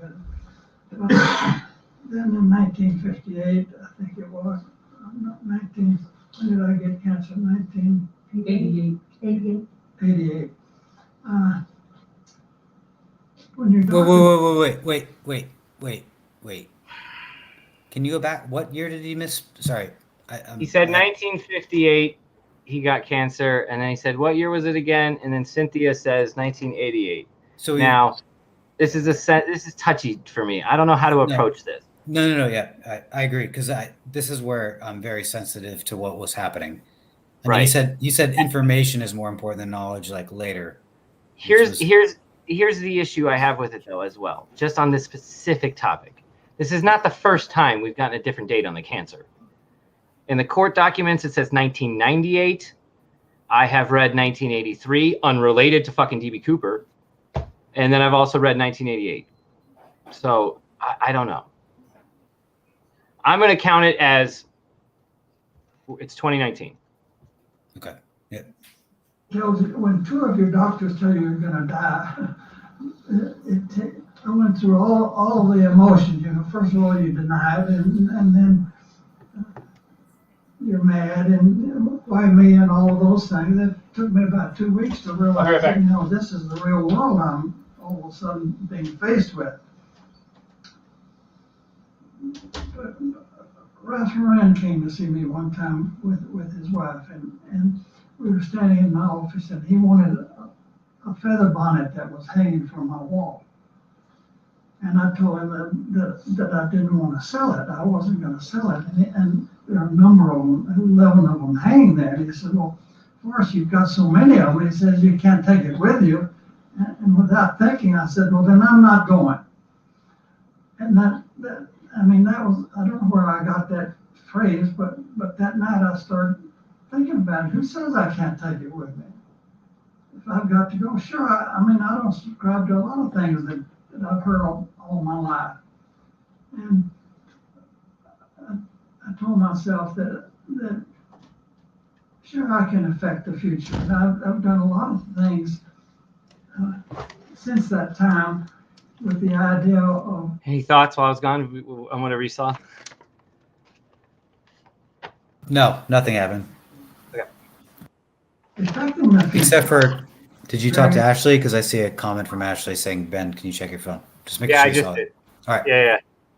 Here, all good. Oh, hold on. I got to do one other thing, but I'm going to press play. Some jars with my autobiography in them. That Rosetta Stone was buried 2,000 years before they found that thing.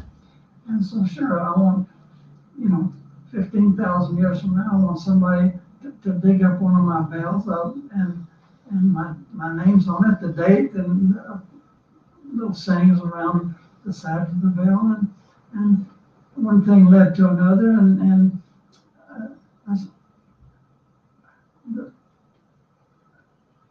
what Doug didn't tell you was when I took him to lunch that very first time, I did it with the idea of him writing my story, my memoir, because my doctors told me that I was going to die, and that means that I don't know the end of the story. I can't finish the book, so I need somebody else to do that. And Doug was the one that I wanted to do it, and one thing led to another, and that codex came out of that. And but then I said this in my Thrill of the Chase book. I've tried to read Hemingway and some of those guys, and read about 10 pages, and I decided, this is not for me, and I usually throw them in the trash. But then J.D. Salinger died about that same time. And the news made a big deal out of J.D. Salinger died, and I said, well, I've never read his book. What's the name of that book? Oh, The Catcher in the Rye? Yeah, Catcher in the Rye. Yeah. I'd never read that thing. So I said, this guy's a pretty important writer. Let me go read his book. And so I read that thing, and I said, good Lord. I said, if this is a good book, I said, I can do that. To me, I didn't much like the book. I didn't. But anyway, and that's when I started.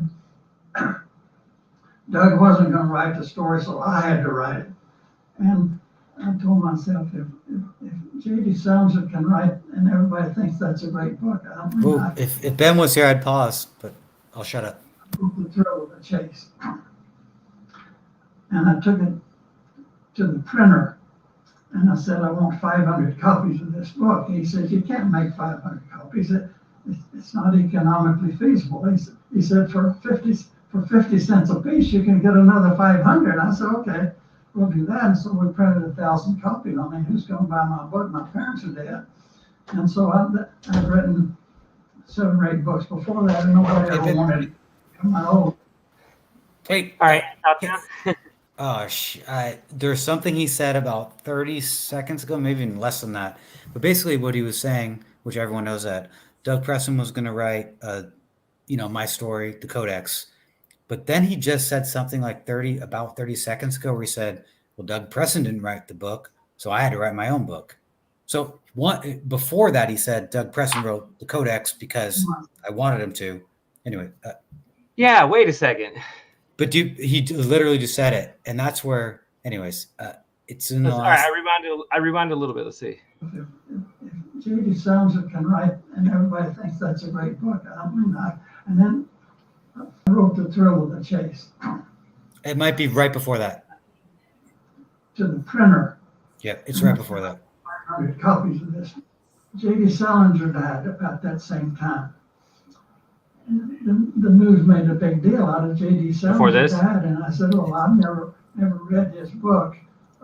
To dig up one of my bells and my name's on it, the date, and little sayings around the sides of the bell, and one thing led to another, and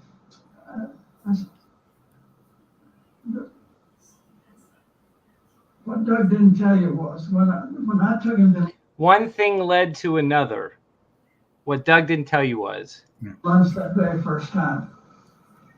I did it with the idea of him writing my story, my memoir, because my doctors told me that I was going to die, and that means that I don't know the end of the story. I can't finish the book, so I need somebody else to do that. And Doug was the one that I wanted to do it, and one thing led to another, and that Codex came out of that.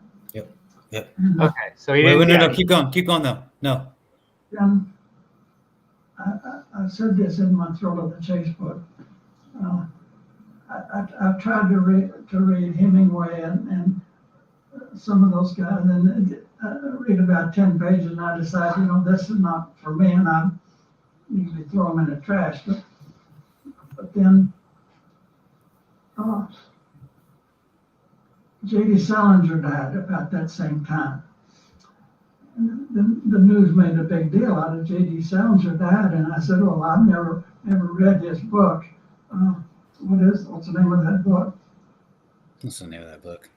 Oh, The Catcher in the Rye? Yeah, Catcher in the Rye. I'd never read that thing. What's the name of that thing again? This guy's a pretty important writer. Let me go read his book. And so I read that thing, and I said, good Lord. I said, if this is a good book, I said, I can do that. I mean, to me, I didn't much like the book. I didn't. But anyway, and that's when I started. Doug wasn't going to write the story, so I had to write it. There you go, right there. Doug wasn't going to write the story, so I had to write it. So is he talking about Thrill to Chase? He said that Doug wrote the codex, which was the story, but then he said Doug wasn't going to write it, so I had to write it. And it's all after like. Because he wanted Doug to write his treasure hunting book, and Doug's like, I can't write a treasure hunting book. I can write a based on, I can write a real autobiography, but I can't write a treasure hunting book, Forrest. You got to do that. Yeah. That's probably the real conversation. Yep. And so Forrest wrote The Thrill of the Chase, and Doug went ahead and made the Codex. The Codex is about a Santa Fe art dealer millionaire who buries himself with it. So we know that's Fenn. He's kind of a dick in the book, so maybe that's not Fenn precisely, but what we do know is The Thrill of the Chase is a treasure hunting book. So that's probably why Doug didn't want to write it, because it's supposed to be jarbily out of order. What the fuck is this? What's going? You're supposed to have questions in a treasure hunting book. It shouldn't just make sense. But the Codex was written in 2003. Thrill of the Chase was written in 2009. So Doug already wrote the treasure hunting book 6 years before The Thrill of the Chase even came out. Well, he wrote the concept of a treasure hunt. Yes. Yeah. It's no, I agree with that. But, so I'm not arguing with that. It was more of, well, Doug's not going to write my story. Well, Doug did write your story. And then your Thrill of the Chase story is... In Fenn's eyes, his story has to include whatever the Thrill of the Chase leads you to, because that's part of the story. The Codex doesn't lead you to D.B. Cooper. Yeah. And the only reason why I'm even pausing and even looking at this again is because what you just brought up, which is Douglas Preston saying that Forrest says something in these moments in this chair that is a right. And so something that's why I'm. Do you think we've hit that part yet? Do you think we've hit it yet or no? No, but that's where that comment right there saying like Doug was not going to write my story, so I had to write it myself. And you know what? Maybe that's how Doug knows. Think about this. Does that answer the question of how Doug could know what the helpful clue is without knowing the solution would be he understood the significance of Fenn writing his own book rather than himself writing the book because it's a treasure hunting book, not a true autobiography. If it's a true autobiography, Doug could have written it. So maybe that's the clue. You have to look at the book like a treasure hunt, not like an autobiography. Yeah. That seems significant. That's all I'm saying. I'm just flagging this one little timestamp because Doug just pointed at the chair and said Forrest just says something in that chair. That's a clue. Let's see if that's the bar. That's the bar now. Let's see if we can beat it. Yeah. If J.D. Salinger can write and everybody thinks that's a great book, and then I wrote The Thrill of the Chase. And I took it to the printer and I said, I want 500 copies of this book. He said, you can't make 500 copies. It's not economically feasible.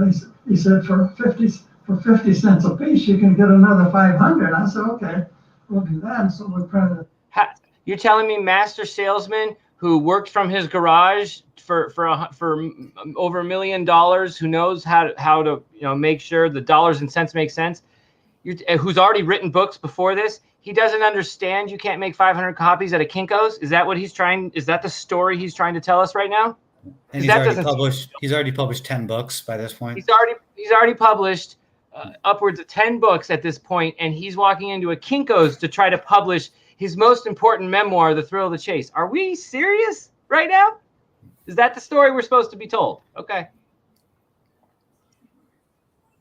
1,000 copies. I mean, who's going to buy my book? My parents are dead. And so I'd written 7 or 8 books before that. And nobody ever wanted my whole world's record for collecting my own books. But, and no one ever got any of them. Yeah, no one ever bought. Just a couple copies are out, and then that's it. And now these rando copies are floating on the internet if you get them in time. Not right now.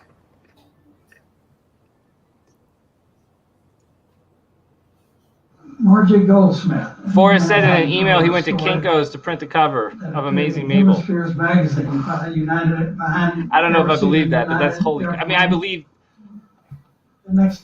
that email was written. I just don't know if I believe that story. I got 1,200. Maybe that's crazy. Shut my server down. Shut my server down. Shut my server down. Again, and 3212. Fenn had a server, by the way, people.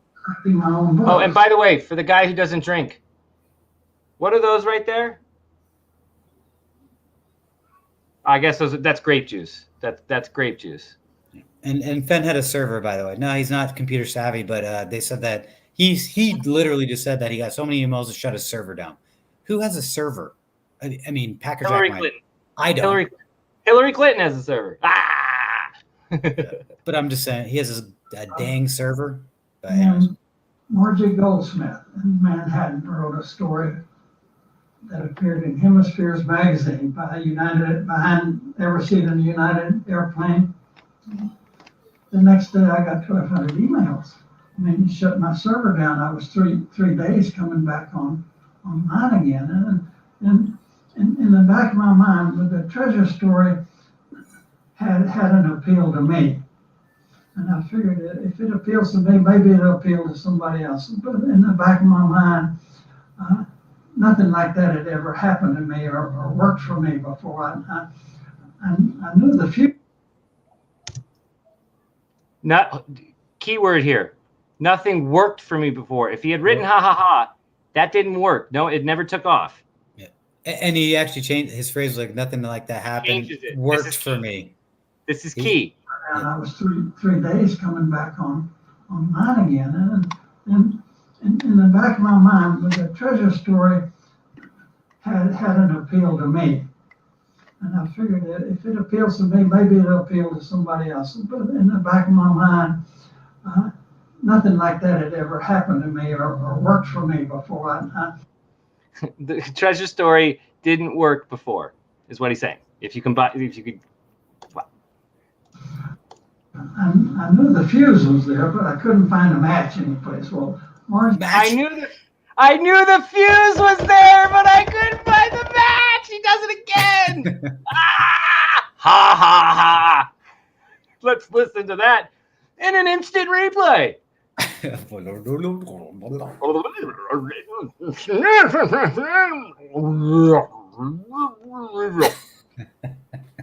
me.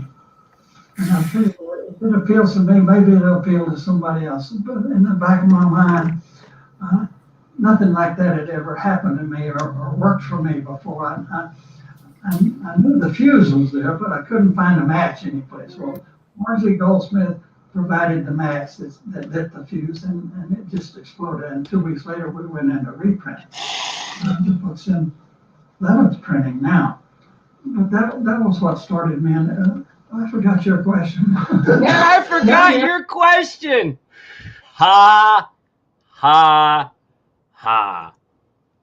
It was introducing the different aspects of the chase. How do you think your memoir would have been different if Douglas would have written it? I would have opened on the New York Times bestseller list for one thing. Doug is a very celebrated writer, you know. I mean, I don't want my name mentioned in the same sentence with them. But I just don't know. I mean, I had a lot of time to think about this. I mean, I was 15 years from the conception to the point when I hid the treasure. I mean, I can't account for all those 15 years, but and I was hoping that somebody would want to read. Okay, so there were two honks outside. Obviously, that's the clue. Thoughts? There was a honk outside while he was doing the interview, and I was like, that's the clue, Alan. Oh, dang. Sorry. Yeah, I just walked away, so I missed that. Yeah, whatever. You missed my brilliant joke. It's fine. We'll move on. And I mean, things just started. I mean, the book started playing Monopoly. I mean, I started trading Monopoly? Real estate? Did he say the book started turning into Monopoly? Ben, real estate. That's the entire intro of Ha Ha Ha. I mean, all right, hold on. That somebody would want to read one of my books, and I mean, things just started. I mean, the book started playing Monopoly. I mean, I started trading 3 into 5 into 12 into 29 and 60. And 3 into 5 into 12 into 29 into 60. We were just talking about this. Hold on. 3356. We got to hear these numbers again. What the fuck? Write these numbers down. That somebody would want to read one of my books, and I mean, things just started. I mean, the book started playing Monopoly. I mean, I started trading 3 into 5 into 12 into 29 and 60, and the Collective Works bookstore in Santa Fe. 3, 5, 29, 60. Copies of that. 3, 5, 12, 29, 60. And Fenn does that also, where he's a genius with memorizing numbers, but he's also really good at throwing out numbers. 50 miles to this, 15 years to this, 60 to that, 17 to that. Like, he's really good at that too. So those are also rabbit holes. But this whole thing is weird to me now that I'm looking at it with this filter. So I divided 3 into 5 into 12 into 29 into, so 3 divided by 5, or 3 divided by 5 divided by 12 divided by 29 divided by 60, and I got 0.00002874.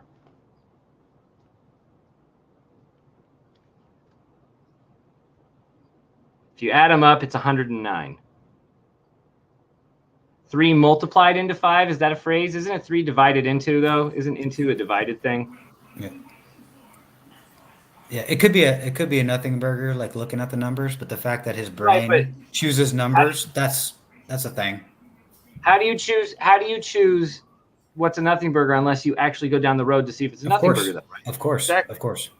So 3 times 5 times 12 times 29 times 60 is 313,200. That's not really relevant either. But what if it's not multiplying it? What is I tried dividing. Dividing is I'm saying what's the difference? Like, how does his mind jump from 3 to 5 to, like, I'm saying, what's the difference between the values? The difference between each two. Okay. So the difference between each two is 2, 7, 17, 31. 2, 17, 17. So again, it seems random. Like it feels 7, 17. But okay. So 31. you see, this is where I'm not a cipher guy, because you automatically are writing in numbers. And in my mind, I'm thinking he's talking about like his book being like monopolizing and it's spreading. That's basically how Ha talks about him investing in real estate. And that's why he hated the system, because the system took away all of his real estate, his monopolization of real estate. Like, I don't know, Ben, how much you're into that book yet. That's the whole premise of the intro, is he was in real estate. They screwed him over, they being the system. Right. He was monopolizing on stuff, and then they screwed him over, and that's why he wanted to beat the system. So in Forrest, Fenn throws out Monopoly, and his book caught fire, and then it didn't, or it kind of did. Super strange. Did he really have 109 rules? 109 is his number for sure. Well, those numbers add up to 109. I mean, that's I'm not kidding. 3 plus 5 plus 12 plus 29 plus 60 is 109. Right, he has 109 rules, and the number one rule is it's not who you are, it's who they think you are. So shit, even that's something. He didn't just pick those numbers at random. I don't know. I've never heard him say those numbers before, obviously, and it seems random. He just happened to hit 109, and he said he's had 109 rules. And again, I think he's a secret savant genius. So I keep saying that, but I don't know who just added that up, if it was you or someone in chat, but that's weird. Well, no, I said it earlier. It adds up to 109, and then Hoof Hearted said 109 rules. Yep. Crazy. All right, let's move on. Doug wouldn't know that. And that's pretty good for a self-published book in a privately owned bookstore. Boom. What are we talking about? Ha ha ha! Or are we talking about? I think we're talking about Thrill of Chase. Okay, okay. We are. Yep. It's been the road to where we are today has not been paved, but it's been a lot of fun. You know, sometimes you can get a lot of fun out of a bounce. Sometimes you can get a lot of fun out of a bounce. Hey, and all you haters in the chat room, this is exactly what I'm talking about. It's been a lot of fun. This road is not paved. That is for sure. Roads, where we're going, we don't need roads. Roads. But it's been a hell of a lot of fun. Hell of a lot of fun. So you guys in the chat that say you guys we're antagonizing, I am on Forrest Fenn's shoulders right now. Just he's carrying me around my life. So the stairs and I was about Packer Jack beat me to the punch. The stairs in the plane bounced when DB jumped, and he also fake bounced them to make the pilot think he jumped earlier in the flight. So let's listen to that one again, because he just seems to be loading on little hints here.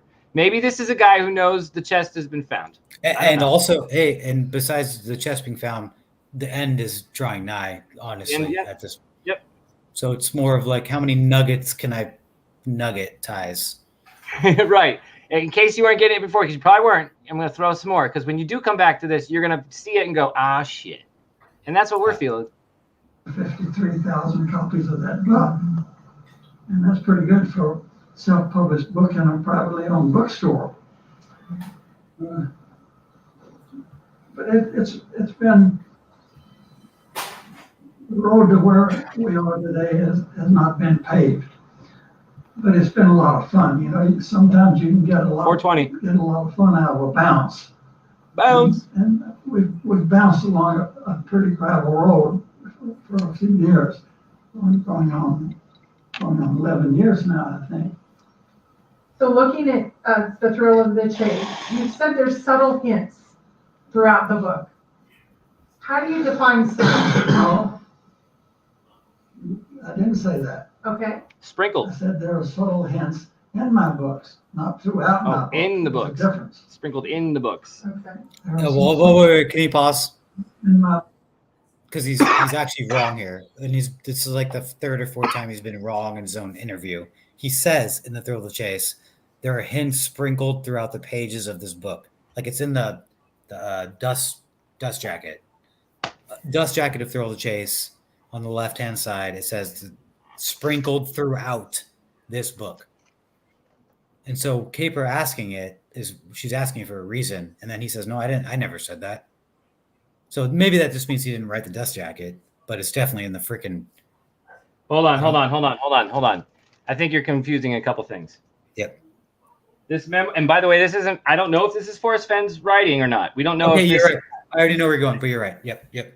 This memoir includes a true story about a secret treasure and an outrageous dare.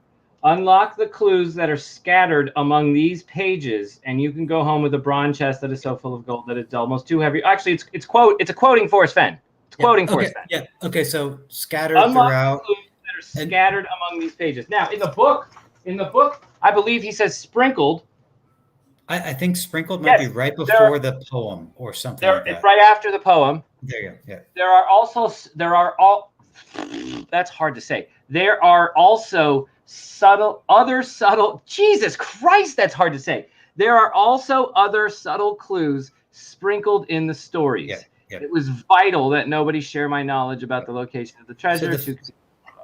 So the fact that Caper asked him straight up, like you said, there's hints sprinkled or scattered or whatever, and he says, "I never said that."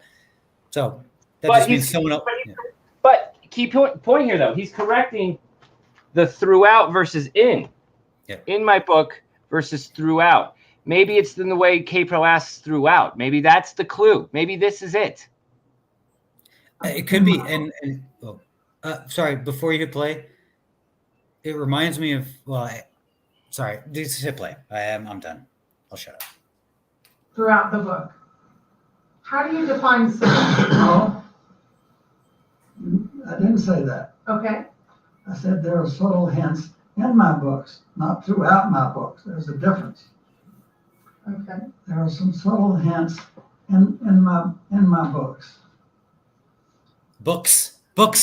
They're not clues. They won't lead you to the treasure, but they'll help you with the clues that will lead you to the treasure. Did I say that right? Sure. So Exactly. He treats it almost like an email. Did I answer your question? Like No. Well, he's So wrong for one, which is sad. what's And then well, is he wrong? Isn't he wrong? He said books. Maybe that's he did say there's one. Isn't there well, one? the thing is, when you use the word throughout, that means throughout, like it's through the whole book. And so I think his argument was like, there's not like a bunch of hints through the whole book. I think that's what he was trying to say, to be honest. I don't know if he's making some crazy distinction of in throughout, like in the pages, like in the physical page, like you got rip the page apart and actually find the clue. Like, well, that's why I go to illustrations. That's because I would say there aren't illustrations throughout. There's illustrations in the book, but they're not throughout the book. So if there's hints in illustrations, that would be a perfect example of why you could say the hints are not throughout the book, they're in the book. But you could also say they're scattered. So maybe the illustrations are more important. And he just doesn't ever want to say that. I mean, why did he choose Rockwell? And that's where I light up Davio again. There's a reason he chose Rockwell, and it's because it's a template. And if you have a template, you can do whatever you want with that template, like years ahead of time, because it's a template. So hidden hints in illustrations, scattered, but not throughout the book. It kind of aligns a little bit. Mm-hmm. So, anyways. So as a searcher, how would you help a searcher understand how to read The Thrill of the Chase to find those clues that will find those hints that will help you with clues? That's the searcher's problem, not mine. And I'm not going to put an X on anybody's map. Okay. How many different versions of the poem was there before the one that we know? The first version of the poem, I can't quote it, but they told me I was going to die. And the first version says, "Take the treasure and leave my bones alone." Something along that line. I forget that I can't quote that, but that's a number of years ago, but that was the theory of it. When you wrote the poem, which stanza did you write first?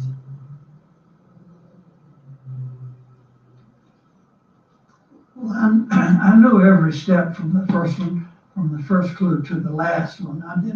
It was already in my mind for a long time. But I think I'm correct in saying that I hid the treasure and then I went home and wrote the poem. I could have done it the other way around. I don't think it makes any difference because there was just one place under consideration in my mind to do that. But all of the nouns in that poem, I looked up because I wanted to know exactly what does this word mean. I found out that my conception of a lot of words is not what the dictionary says. So you've recently been quoted in saying Terry Scant means get the heck out of there. And so it's pretty literal. Did I say that? Where did I say that?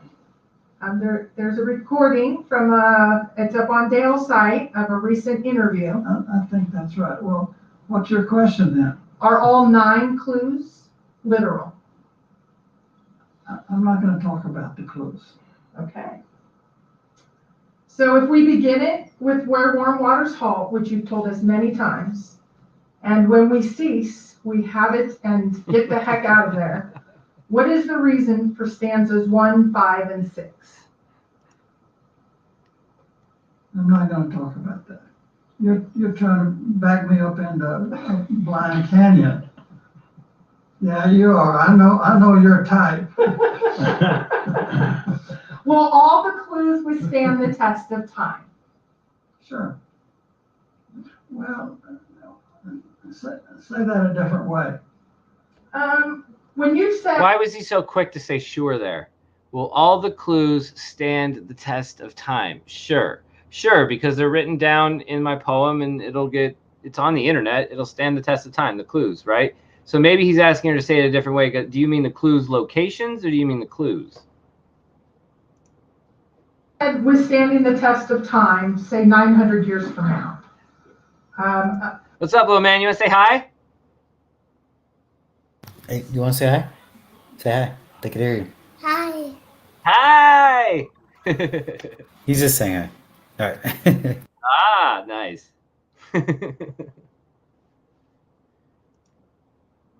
There's going to be 5,000 earthquakes and forest fires and landslides and tornadoes and hurricanes. I mean, how deep is a hole? I mean, I can't answer that question without having more information.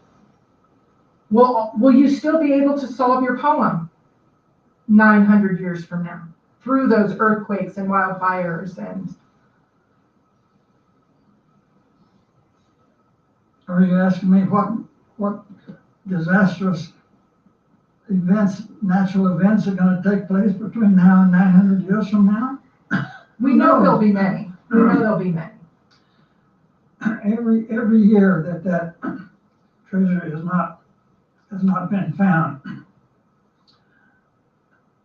means that 12 months of snow and rain and leaves falling and wind blowing, and sure, the landscape's going to change. And I think it's going to get a little bit harder every year. I mean, that's what physics tells me.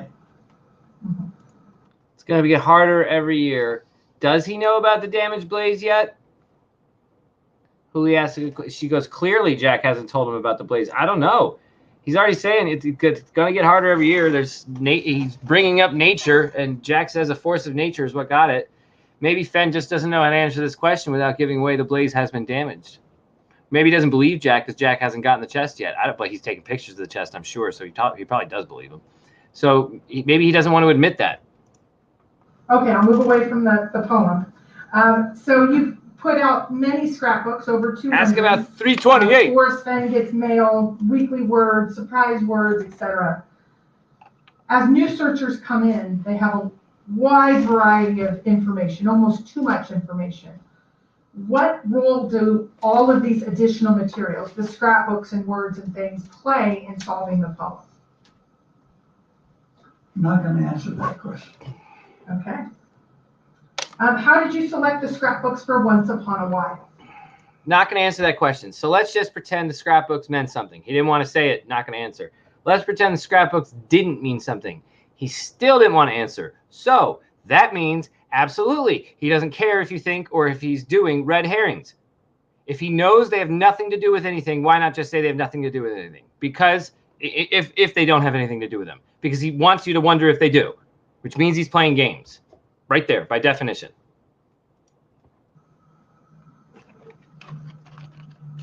Which is good. It's fun. This is a game.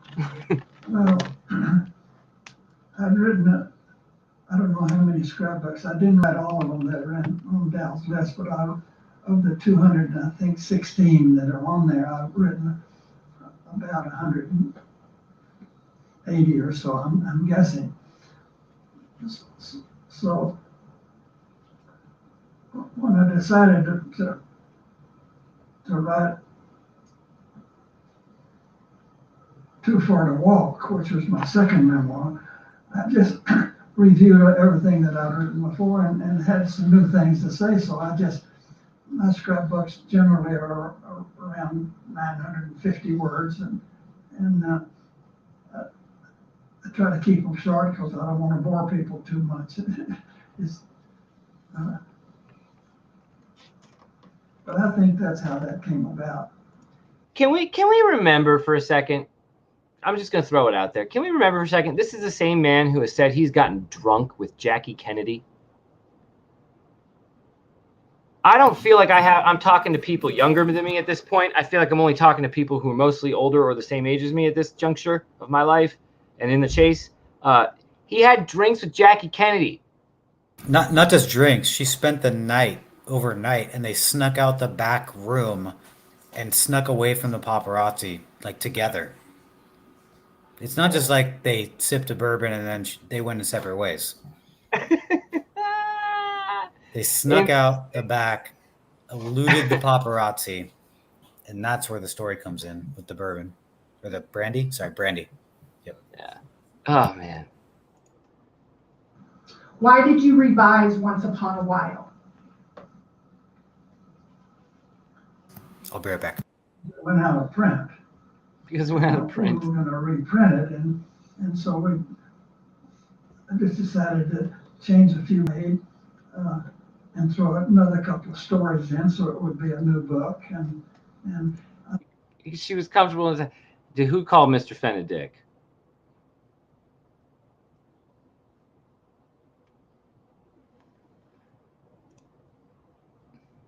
I started making doodles, and the doodles have taken me over. Now people won't buy my book from the bookstore unless it has a. Ted Braden was ruled out, though. I mean, I'm sure I'll let Alan speak for himself on that, but I'm pretty sure. I mean, I read the file on Ted Braden. I thought that was a good one, to be honest. When I was before thinking it was Fenn. Yeah, and then Rackstraw too. But there were holes in both those stories. Everybody, here's the kicker for me for people who were claiming to be for DB Cooper or projected at being. There's always a story where the guy tells somebody else every time. There's always somebody showing off to be DB Cooper. There's like 7 to 10 deathbed confessions to be DB Cooper. People want to be DB Cooper. So whoever DB Cooper is, this is the way I would think it comes out. Some crazy ass treasure hunt event that captured the imaginations of people for a decade, or somebody who, like, I don't even know another way to fucking tell people, to be honest. I really don't. This is the grandest, only way I could think of telling it.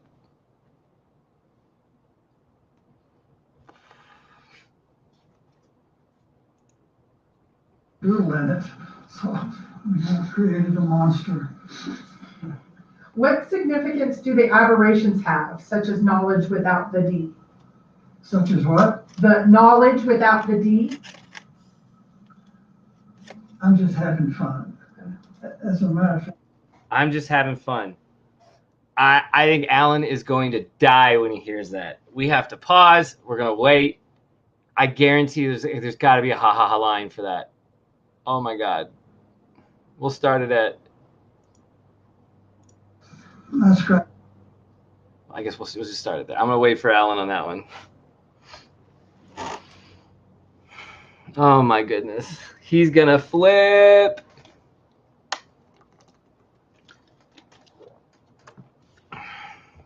I mean, I have the book. I guess I could see what I'm trying to talk about. But he knows his stuff. Just having fun for the ha. Yeah, just having fun. Okay. Because the D's is close to the story. The D is the missing D rings in ha. The missing D in the dude. The dude with P.O. Box 687 on it that matches P.O. Box 687 on it. Fenn knows that missing D is important. So he goes, yeah, just having fun. But I believe there's the same line in here in the book. So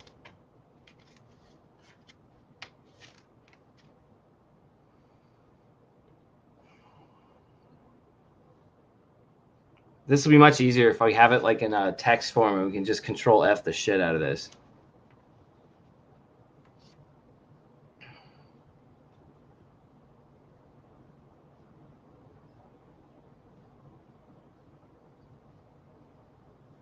After removing a few bills from the top and bottom packet, the ones with clamp marks, I buried the rest of the package a few inches below the surface of a sandy beach on the Columbia. This is the 6,000. 20 miles upstream, he emphasizes that, from the mouth of the Lewis River, where the idiots claimed Cooper drowned. Wonder how they will explain that. Ha. Well, we got to get to that party and have some of that homemade bear stew I've heard about. Bear stew. Everyone says those folks really do it up right.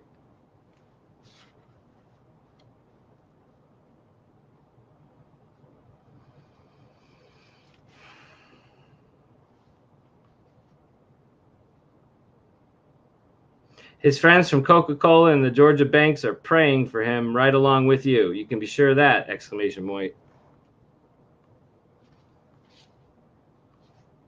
I know he says it like there's the fun. Did it for the fun. Where's Alan? I want him to hear this.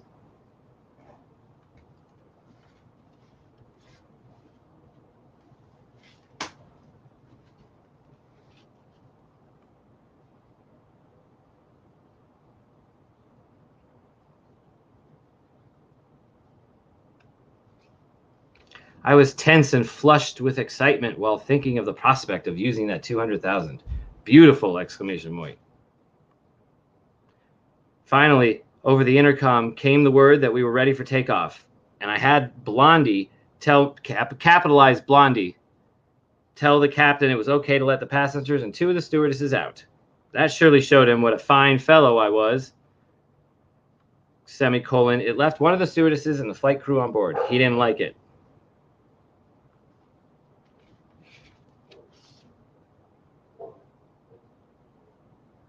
There's Alan.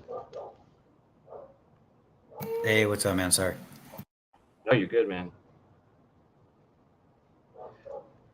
As we left the runway and soared gracefully into the sky like some giant prehistoric flying reptile, I set the alarm on my wristwatch and leaned back in the reclining seat, closing my tired eyes and relaxing my body, weary from the tremendous strain of the past several hours. I dozed. I've done it tired and now I'm weak.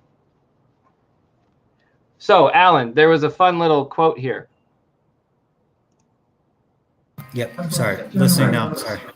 950 words, and keep it short because I don't want to bore people too much.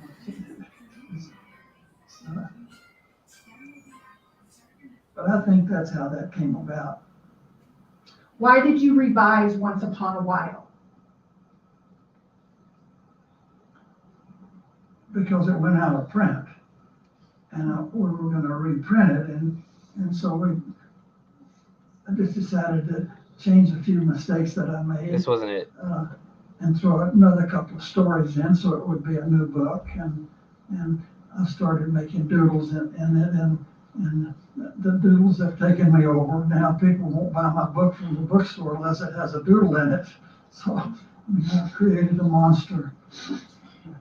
What significance do the aberrations have, such as knowledge without the D? Such as what? The knowledge without the D? I'm just having fun. That was his answer? Yeah, what does that quote mean to you? It means a million things, but that's his answer. And look, I'm just having fun. Isn't that in this book? We were just having fun or some shit like that. Yeah, of course it is. You have the book though, and I don't. So I know. I was trying to find. I'm not making notes or anything in it, you know. Yeah. But it's weird that though his answer comes out like that. Like, do you know how many people went crazy probably looking for D, like the lack of D, or why do you spell knowledge that way, or why do you spell dollars incorrectly? And this answers it right away. And yeah, and how a lot of people probably have solves based on the missing D in knowledge. And for him, it's just like, I'm just having fun. Like, what's wrong with you guys? Which is why maybe there's resistance here. But this answers the missing D like a glove. As a matter of fact, I'm glad you asked me that question because I think it was Einstein that said information is more important than knowledge. No, that'd be CIA that said that, but not to is more important than knowledge. Yeah. So it begs for me to misspell a word. Except he said he prayed for D's, so we have that line by itself. But and what Packer just said, that'll show them I'm a fine fellow when he let everyone off the plane. That'll show them I'm a fine fellow. I like that. Oh shoot! Why did I do that? Well, I mean, it's not a bad thing that he's. If knowledge is taking a back seat to information, then why not misspell a word? That went over everybody's head, and I think that's. It went right over everyone's head. He's remember Dale saying, "Master of double entendre." Here, this is done a lot of things like that, and I relish in the thought that I'm saying things that I'm the only one that knows what I said. I relish in the thought that I'm saying things that I'm the only one who knows what's being said. And I've done a lot of things like that, is what he said before, right before that. Yeah. Let this soak in. Knowledge people. without the D. This is incredible. I'm just having fun. As a matter of fact, I'm glad you asked me that question because I think it was Einstein that said, information is more important than knowledge. What's the quote? Imagination is more important than knowledge. Yeah. So it begs for me to misspell a word. If knowledge is taking a back seat to information, then why not misspell a word?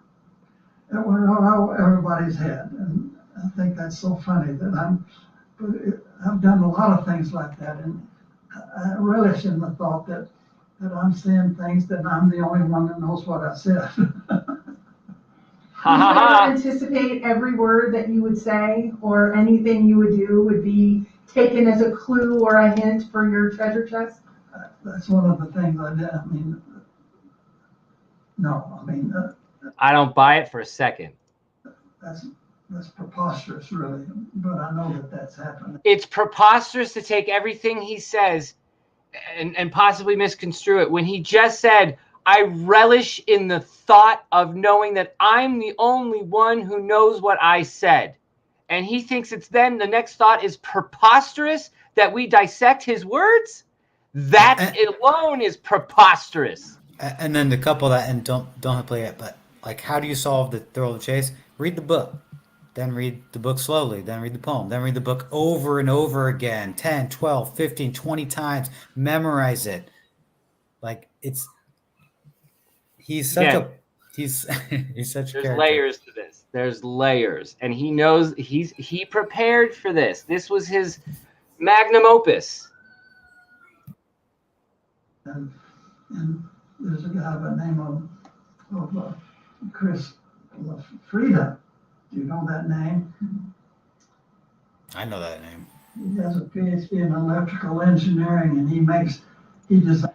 D.B. Cooper makes it, or D.B. Cooper, what is it? D.B. Cooper makes it a point to say, I was no electrical engineer.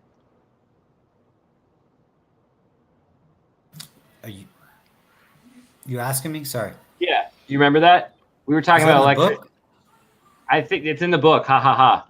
Well, that's, yeah, I think maybe you said that. And then Fenn said that he was hired. He just said, right. He was, well, did he claim he knew? He said he didn't get, he shouldn't have had his position because he didn't know anything about electronics, right? Exactly. Yeah, exactly. Yep. Designs and makes microchips for a living. I mean, this guy's no dummy. He's a treasure hunter. He lives back east. And he figured that. Lives back east.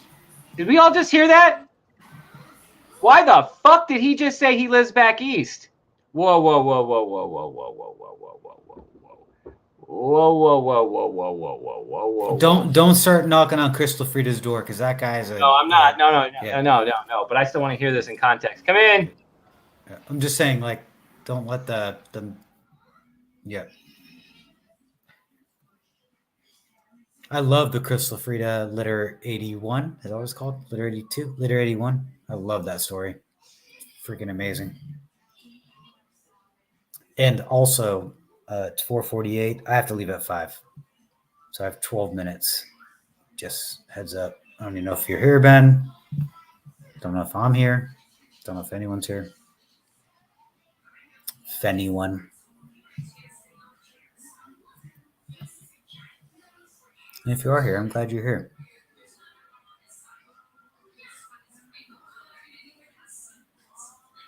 I don't know what's happening. I'm in StreamYard. Like, I don't even know what's going on. Can't even look at my phone. Don't even have my phone.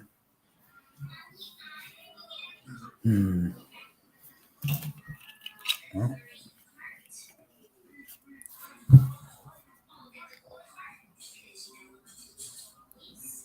Let's wait.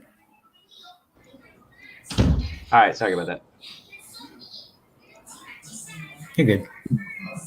Chris Frieda, you know that name? He has a PhD in electrical engineering, and he designs and makes microchips for a living. I mean, this guy's no dummy. He's a treasure hunter. He lives back east, and he figured that if he read my books and learned something about me, then he could find a clue that would take him to the treasure. So he called me on the phone. He told me some things that were interesting to me, so I invited him to come see me. And he wanted to see my Vietnam scrapbook. I mean, I've got a lot of stuff from Vietnam, photographs and different things. 328 combat missions are written in great detail. And I wrote them as soon as I landed. I mean, this is something that it's pretty elaborate. So he started going through those things, and he couldn't believe some of the things that were in there. And he got interested in the fact that I'd been shot down twice, once in Vietnam and once in Laos. And I made the comment in my debriefing after having been shot down in Laos. I made the comment that I just come off a tanker and I ejected from the airplane, and I watched it crash into what we call a cliff or a bluff in this country. They call a karst over there. And he got into that thing mathematically, and they figured that the airplane flew for 55 seconds after I ejected out of it. And he hired a couple of guys, an expatriate from Australia and some local Laotian natives, and they all got machetes, and there were a lot of tigers in that jungle, so they hired this guy with an AK-47 to go with them, and they hacked their way through the jungle. I mean, they gave me wonderful videos of them doing this. And they went to the spot where the airplane crashed, except it wasn't there. But they knew it had been there, so they started cutting the underbrush, the stuff that's a foot off, the weeds that are a foot off the ground. And then they started picking up pieces of my airplane. Aluminum tubing. They found a big piece of one of my tires, and he got the nomenclature off of that. And Jen, funny you said that. 2 trips. There's an exact. We've shown this before, but there's an exact line in Ha Ha Ha where he talks about taking 2 trips back from his car. Saying. And he researched, and he found out because he wanted to make sure that was my airplane, my F-100.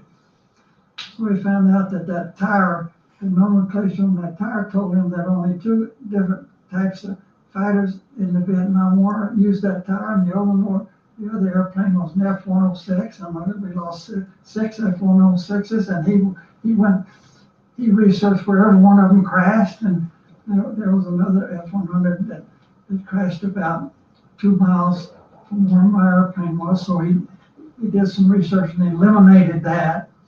And he wrote a lengthy story about that. And the closest village was 2 miles away, and 11 people lived in that village. Well, he hired 2. He got permission from the chief of the village. The chief of 11 people, and hired a couple of people out of that village to go with him. They knew where the wreckage was. The airplane was gone because he was told that the Chinese wanted the metal. They were buying all kinds of metal, and they took that airplane apart, I think, a screw at a time, and hauled it out of there. But a lot of the things they didn't want, and those things are still there. And they gave me a little cast aluminum piece of my airplane that laid in that jungle for 51 years, waiting for those guys to come get it. That's one of my prized possessions today.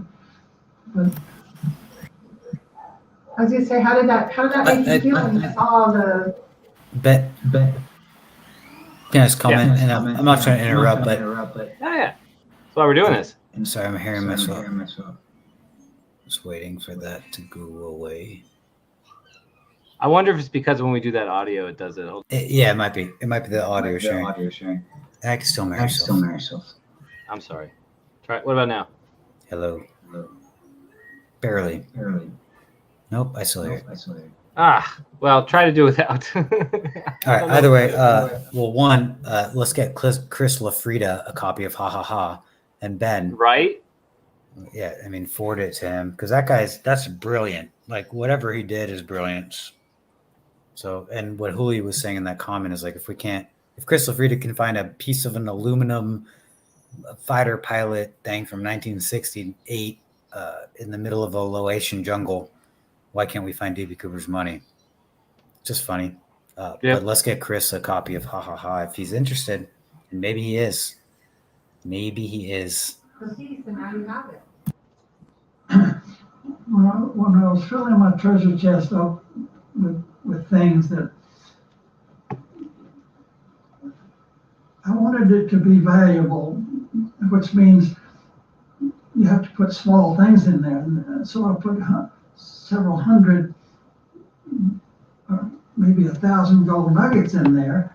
There's some beautiful little jade pieces, and I'm trying to get to your question. No, please. Yeah. And but when everything was ready to go hide the treasure chest, I had kind of an empty feeling. I'm going to go hide this treasure chest, but it's not with me anymore. I mean, I'm not part of it, and I felt empty.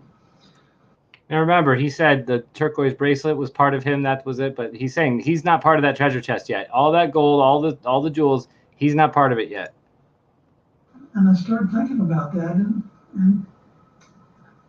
then it came to me. I had this wonderful little bracelet that Richard Wetherell. Yeah. When he That's part of my Colorado song. Mesa Verde the very first time he discovered Mesa Verde, when he climbed down the very first time and entered Mesa Verde, the ruins, he picked up these 22 little turquoise beads. A year or so later, when he was excavating the ruin, Richard Wetherell had an Indian working for him in the excavation that made a little rope bracelet out of those 22 beads.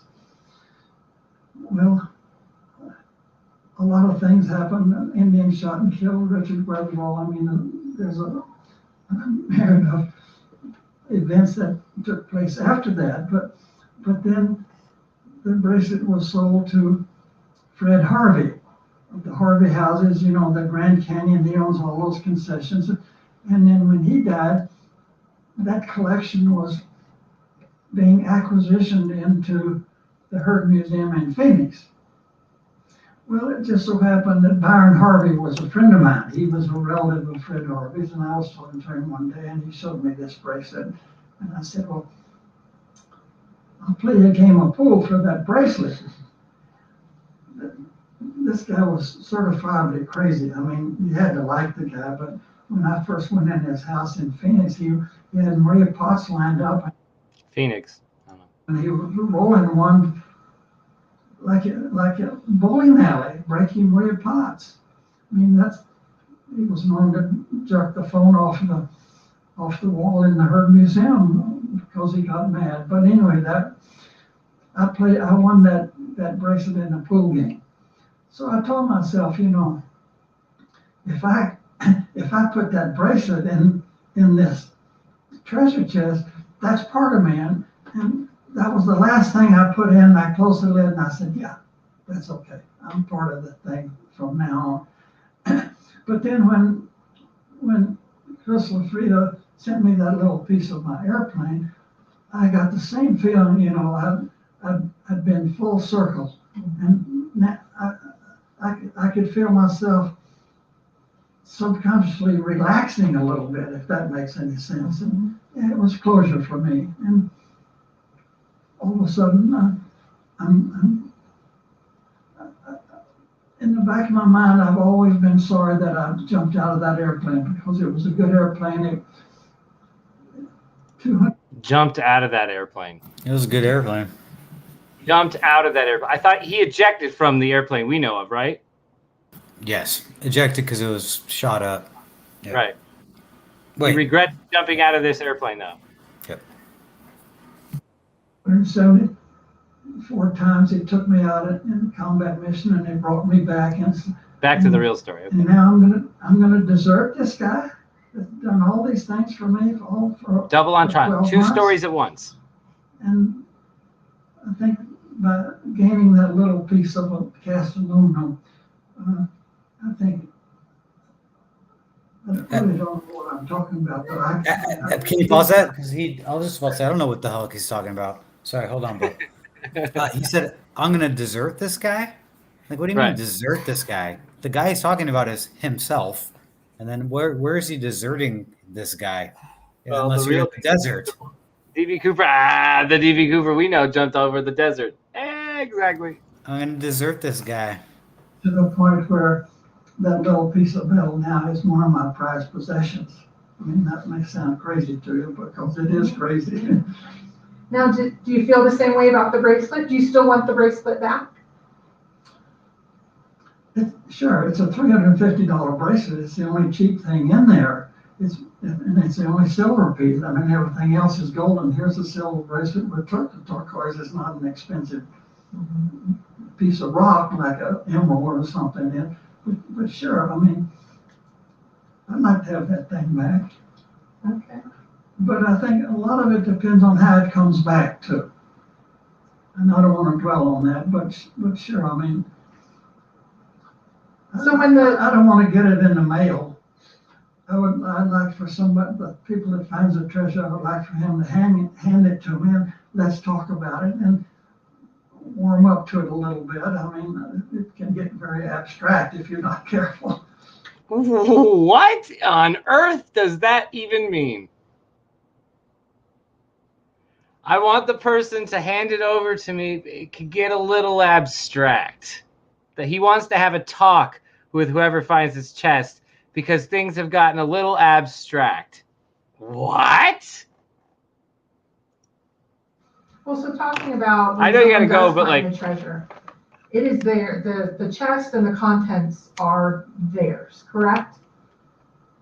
They will own that treasure. I said in my poem, I give you title to the gold. To the gold. Okay. But there are a lot of subchapter S's to that rule too. But I don't want to go there. Okay. The story. What recommendation He doesn't want to go to the give story. To the finder? Do you think they should be public? Do you think they should remain anonymous? I've said several times that if you find that treasure chest, put it under your bed and leave it there for 30 days without doing anything. There's a lot that you need to think about. Mm-hmm. And there are a lot of things. I spent a lot of time thinking about that. I spent $5,000 with an attorney researching what happens if it's found on private property, Indian land, government land being Bureau of Reclamation, Corps of Engineers, BLM, National Park Service, Forest Service. There's 20 of those things. Right. Gold doesn't need the title technically. The distinction is you don't have title to the story that's in there. And every one of them has a different rule. So it's not that easy, but it's certainly doable. And that's why I say put it under your bed and leave it for 30 days because you need to think about every one of those things. Now, when you have thought about that, there has been a lot of media recently of trends. You need to think about every one of those things. I need to think about it being on Indian land and BLM land and government land all at the same time. I need to think about that. Positions of land from, let's say, BLM to a different type of land. Did you consider that when you when you worked, so if the treasure's on one type of land and it transitions to a different? I don't want to go there. Don't want to go, okay. So the fight. But let me make it one comment. We'll stop it here. If you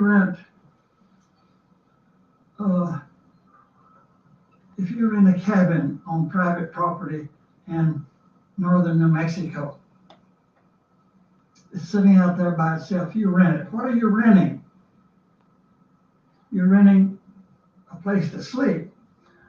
But are you renting the backyard? Are you renting the front yard? Can you use the barbecue pit out there?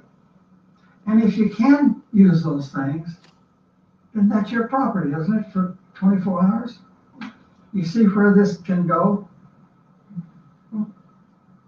Now, do you want your final location to be known, or are you ambivalent to that? So what do you mean my final location? The final location of the treasure chest, where that special spot to you? That's up to the person that finds it. And if he says he doesn't want anybody to know, in a million years, I would not tell anyone. Do you mind if he does tell it? In a million years, he won't tell the location, but he hopes in 1,000 someone gets his story. Because maybe the location doesn't matter. to the story. Have we ever thought of that? Everyone. Ben, I'm gonna drop off this stream, but I'm gonna keep watching you. So I'm gonna drop off in like 5 minutes though because I just need to go. So yeah. All right, man. Thank you, dude. Yeah, thank you. Yeah, I'm gonna drop off here in like 5-10 minutes. We'll dissect a little bit more, but then we'll stop. Okay. Why do you think the treasure chest has not been found up to this point? Because nobody has figured out the clues. You know, they asked Willie Sutton why he robbed banks. He said, because that's where the money is. His next thing is, Alan left at the wrong time. He talks about robbing banks because that's where the money is. And then, he says, well, I could have robbed a bank, but the airplane was a better idea. Oh, he literally ha-has after he fucking talks about robbing a bank. Hold on. This is classic Forrest Fenn. You know, they asked Willie Sutton why he robbed banks. He said, because that's where the money is.